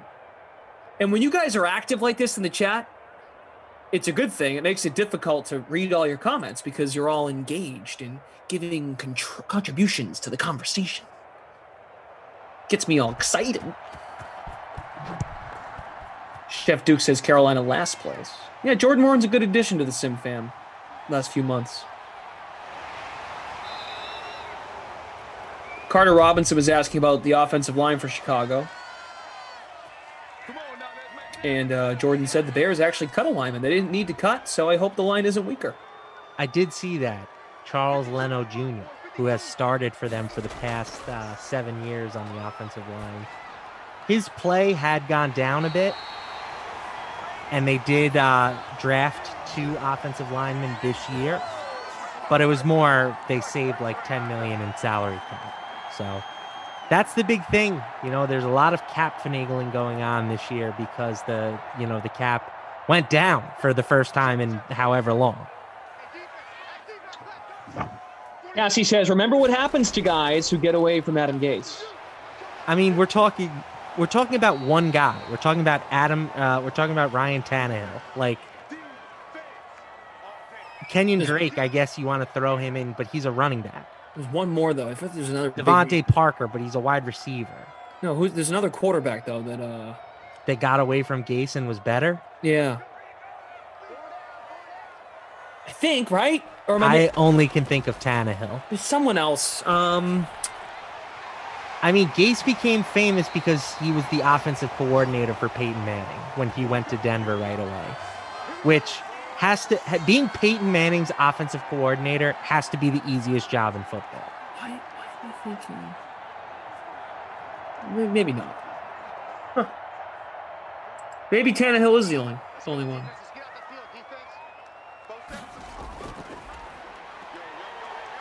Jared Kilgore says to Jordan, Alana, she enjoyed your comments on the Nooner. Jared Wood says, although I don't trust Darnold, Bridgewater couldn't do it. I doubt Darnold will make a difference. Congo Cat brings up a great point, too. This is to your point about Fields being the guy week 1. The only reason why Justin Herbert got thrown into that game against the Chiefs was because, like, Tyrod Taylor had that gruesome injury. Right? Like, what do you think the Chargers were thinking? The team doctor accidentally collapsed his lung. Yeah. But guys, we have a Kenny Ducey sighting. Get out of here.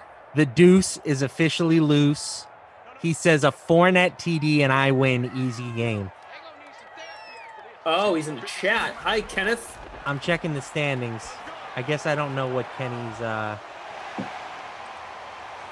DK name is. I forget it, and then he'll say in the chat, how do you not remember my username? Oh, he's Jets fan. Oh, he's Jets fan. There he is. Yep, he's in 27th. Hey, Kenneth, how are you? Kenny, I read your article for Suns-Lakers showdown. I'm playing Kaufman. It's not going well, so I blame you.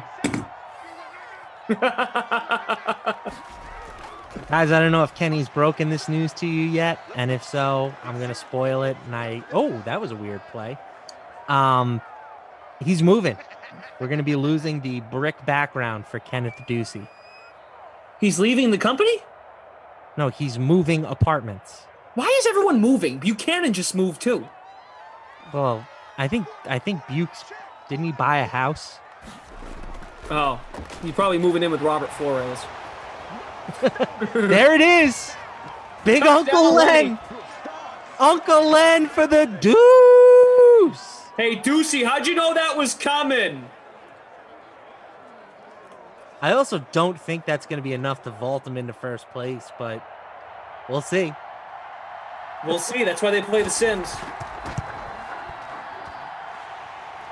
Ducey, how about our luck tonight, huh? I mean, I got sunburned today. I'm like running around at my sister-in-law's. I'm like, oh man, like I love you mean it, Lamarca. I really do. I'm like, man, I gotta find a way to create some energy for tonight. Put the disco lights on. We got Cough popping up in the 8 o'clock, and then we got Ducey on a Sunday night from the rafters. 21 all. What a night. What a sim. Ducey, you're ignoring me, though, about the Suns-Lakers showdown. Your article didn't help me. Lamarca's articles? They help me. Now, don't be comparing me to Kenneth. I will say, I know Kenny's grinding hard in preparation of the French Open. Is that what it's called? The French Open? Tennis? The clay court one? I really hope I'm working with Kenny on Thursday. I'm not. It's going to be... I'm excited to consume Kenny's content. I know he's a huge tennis guy. And I'm excited to see, hopefully he can provide some winners for all of us. Oh, I might be working with Kenny tomorrow, but I want to work with him when the Jets schedule comes out. And I want to go through the schedule with him live on the air and just do win or loss. Like producer Drew, you know they do local radio here in Boston. They'll go win, loss, win. I want to go right through the schedule with Ducey and how he comes up with 6 wins. Right through the schedule. I don't know if Kenny's actually listening. He's kind of just chiming in. Kenny, if you can hear me, who should I take to win the French Open?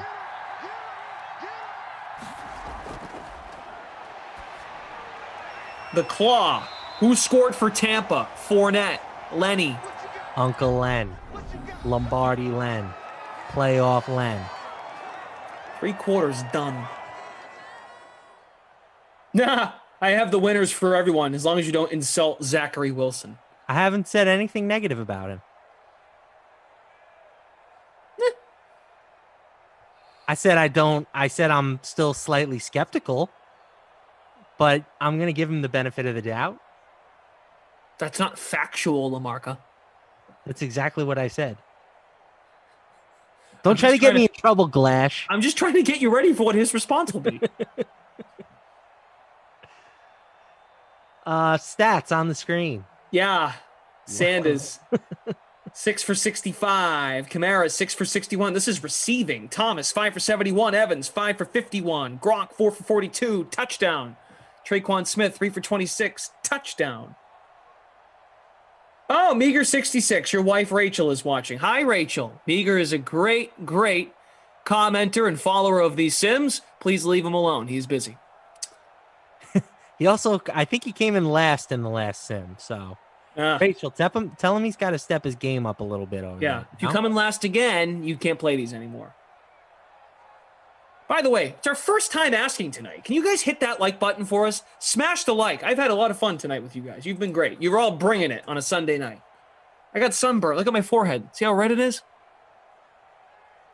Maybe not. Yeah, I see it. Yeah. Up at the top by the hairline a little bit. Now from the top, make it You got a great salad, kid. Anybody ever tell you that? Thank you. I lucked out, Grandfather, bald. Dad, bald. Younger brother, really bad receding hairline. I'm actually okay. My dad's been telling me for years that I'm lucky because he was bald by like early 20s. All right, so Kenny is providing us with some insight here for the French. Sissipas. Sorry, I'm not pronouncing that correctly. I actually watched him the other day. I like that guy. So I'm going to take Kenneth's advice here.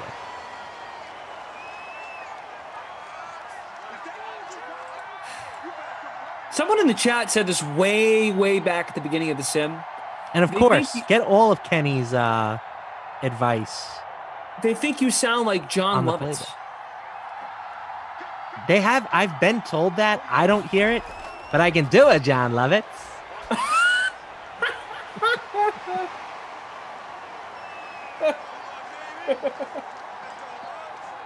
What do we do? It's time to make the donuts.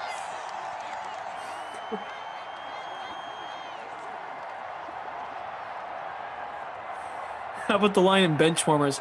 I had hair on my butt before I could walk.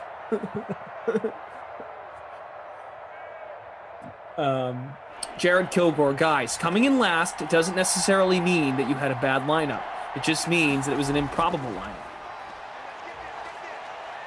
That's right, Jared Kilgore. It's a great reminder that at the end of the day, no matter what you think, this exhibition event type, arcade game mode, computer against computer, at the end of the day, someone will be happy at the end of each sim. Someone will win. There will be a winner, and there will be losers. Several of them. I hope you are a winner one day. And if you have been already, I hope you get to do it again.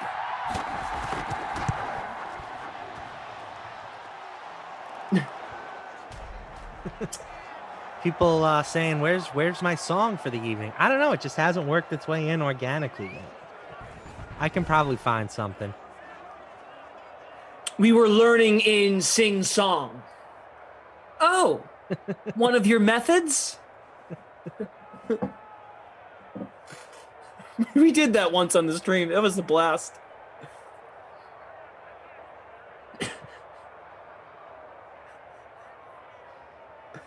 Math, Latin, English, Latin. Did I say that already?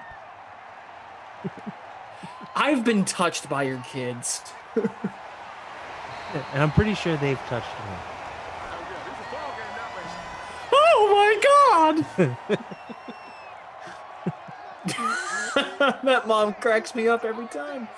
Eric McGuinn, Dem2771, second in the free roll. Nice.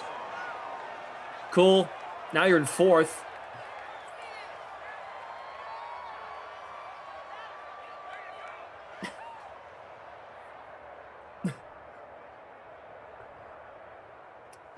Mr. Hawk, no, you're not. Stephen Lebowitz, I once said Lamarca sounded like Peter Griffin, then he ripped a dead-on impression. I'm Peter Griffin. Just the way you moved your face to do that was great. Well, I mean, that's, as a man of vocal talents like yourself can understand. You know, you gotta really work it. You know what really grinds my gears? Lois. Lois. What the heck's the matter with you?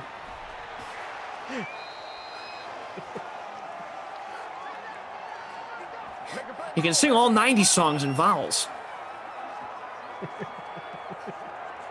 Baby, A-E-I-O-U.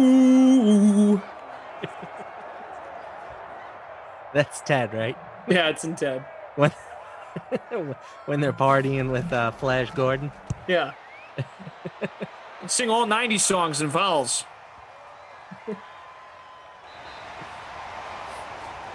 Why don't you try this one, Johnny? This is permanent.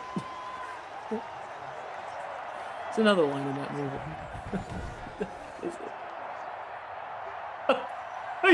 I don't think I can say this on the air. I don't want to get suspended again. It's kind of it's too close of a call.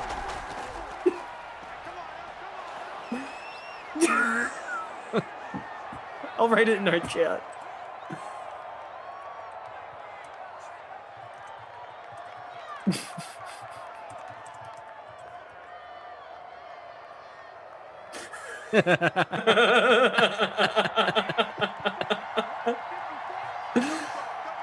Oh, man.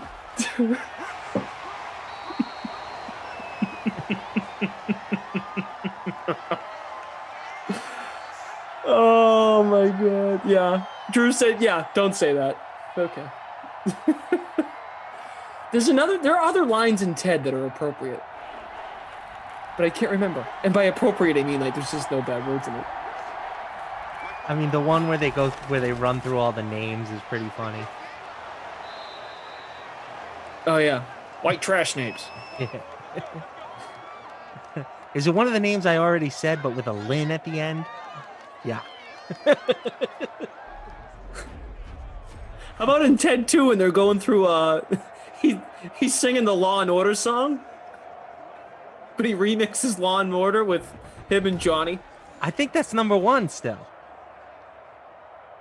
Is it? I don't know. So. Maybe. I don't remember. God, I gotta watch Ted. I haven't watched it in a while. I got one. What does he say? Can I get a what about Teddy F. Scott Fitzgerald? What did Scott Fitzgerald ever do to you? Yeah, right.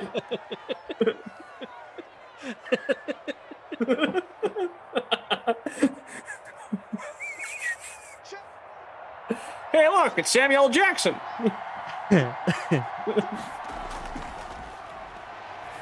What was the line about Pepperidge Farms?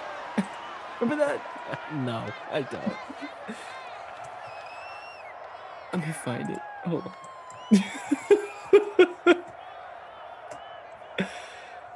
Hold on. T-Pain says, you want to go to the comedy club and make sad suggestions? How about this one? Yeah, on Tuesdays, we throw apples at joggers. Right.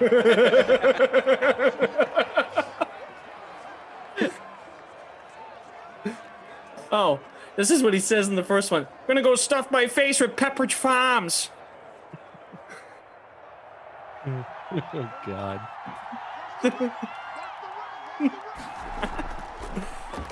Oh, man. How did we go from very, very in-depth football talk to that? We just got on a Peter Griffin, which segged into Ted. Yeah. He's honestly super talented, that guy. Seth MacFarlane. Because he's also like a legitimate lounge singer. And can play the piano and all that, so... I mean, just think about all the shows that he's done. He's got to be worth a bundle. I'm gonna go stuff my face with Pepperidge Farms. That better, Jordan? $100 million. That's his net worth. 300 mil. Seth MacFarlane? Yep. Wow. And because just think about it from Family Guy and American Dad. Those are like two of the longest running cartoons or animated shows, I should say, in the history.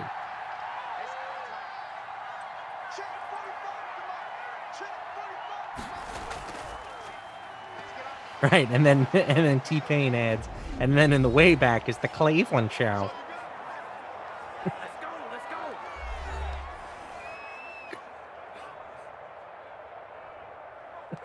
That's my bad. I was sending a tweet. But when he puts on the suit and he goes, "I look stupid." John Wahlberg. No, you don't. You look dapper. Johnny, I look like something you give to your kid when you tell them grandma died.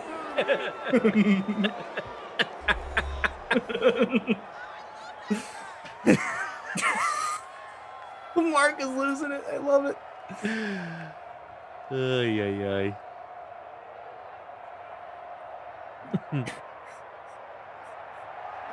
Oh, this part. Thunder Buddies for life, right, Johnny?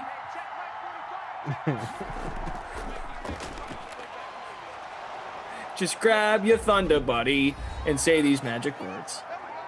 Can't read the rest. Yeah, don't do it. Then we'll have a real suspension on our hands. Hawk Corleone says all these shows are trash compared to South Park. South Park definitely better. For sure better. But I'm not going to say that they're trash. I mean, people watch them. They've been on TV for over a decade. He throws the bottle. Kareem! Yeah. Back off, Susan Boyle. All right, that's enough of Ted. Oh, it's 10:56. We got to do the buzzword. This I game's think we gonna should be all over. shout out our moms' names. This game's gonna be over. Okay, we'll dodge the buzzword. I mean, we could do it if we want. Shout your mom's name. So write your mom's name in the chat. Your mom, your wife, someone who's important to you. If that's the angle you want to take. Madre. So, shout out your mom. Thank you all so much for tuning in tonight. This makes it now a 6-point game. Too much time for Tom Brady? I don't know. No timeouts. Terry is now in first place in our contest. In the public contest, the showdown, we have an 8-way tie. You may be too young for this, but do you remember / have you ever seen Terrible Terry Tate, office linebacker? No, I haven't. It was like a Reebok campaign where they took a football player and he was the office linebacker. So like if you made a pot of coffee and you didn't put the new filter in, yeah, he would like just come out of nowhere and lay you out. And he was like, "Come on, baby, you know the rules. You kill the Joe, you make some mo."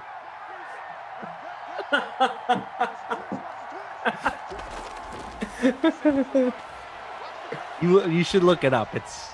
It's on YouTube and it's hysterical. All right, we're about to we're gonna hit 10:59. We're gonna get the buzzword in. What's your mom's name? My mom's name is Mary Jean. Mary Jean, MJ. Correct. Yes. Does she go by MJ? She does. My mom's Kathleen. People call her Kathy. Or Kath.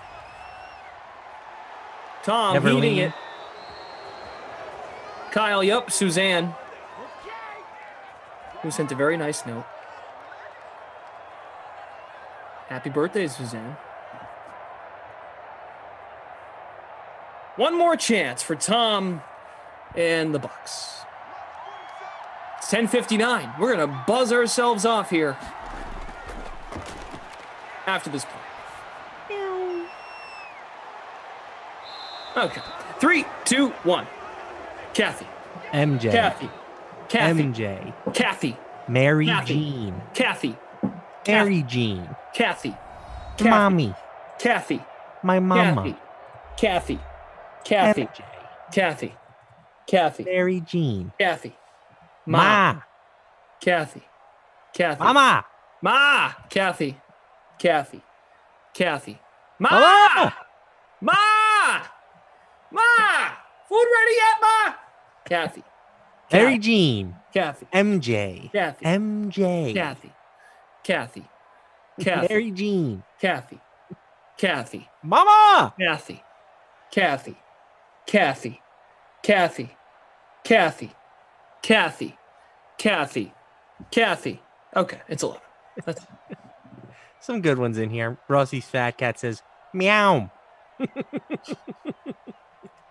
Kenny Ducey says 11th place. I can't. Funny, I actually almost, what Kenny wrote in the chat, I said on a sim once, and the sim had to be taken down. I didn't get in trouble, but I wasn't allowed to say that.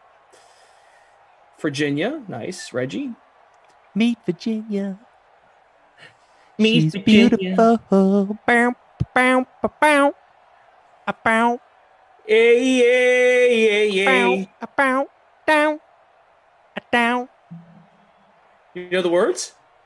No. She only drinks coffee at midnight when the moment is just right. Timing is quite unusual. All right. There you go. There's the singing. There's the song that you wanted. Wow, that was awesome. All right, Terry came in first in our contest. Where'd you end up finishing? I did not do well. 52nd place. Okay. 52nd? Yeah, right smack dab in the middle of right behind me.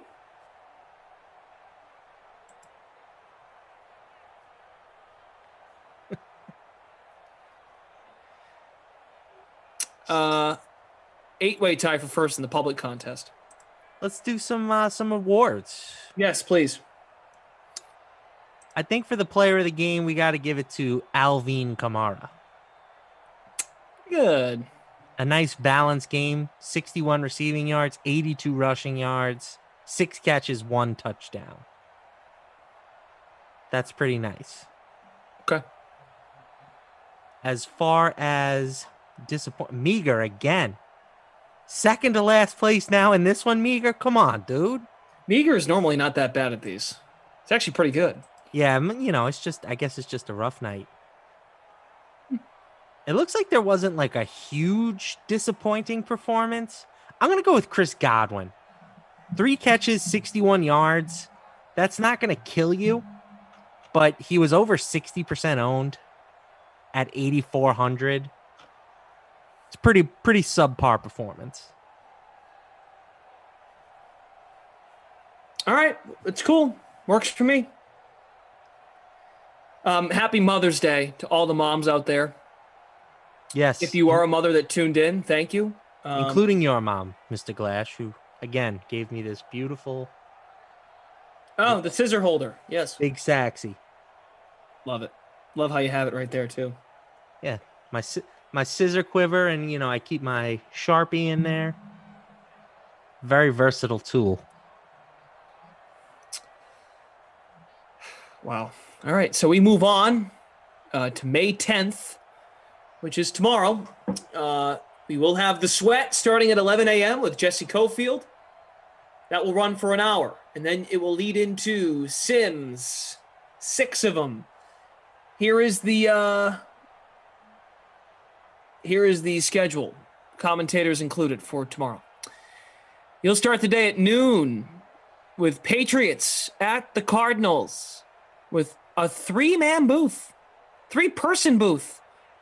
Adam Kaufman, Christian DeAndrea, and wait for it, Tarolin Asak. Tarolin is going to be in on some 3-person booths going forward. TL.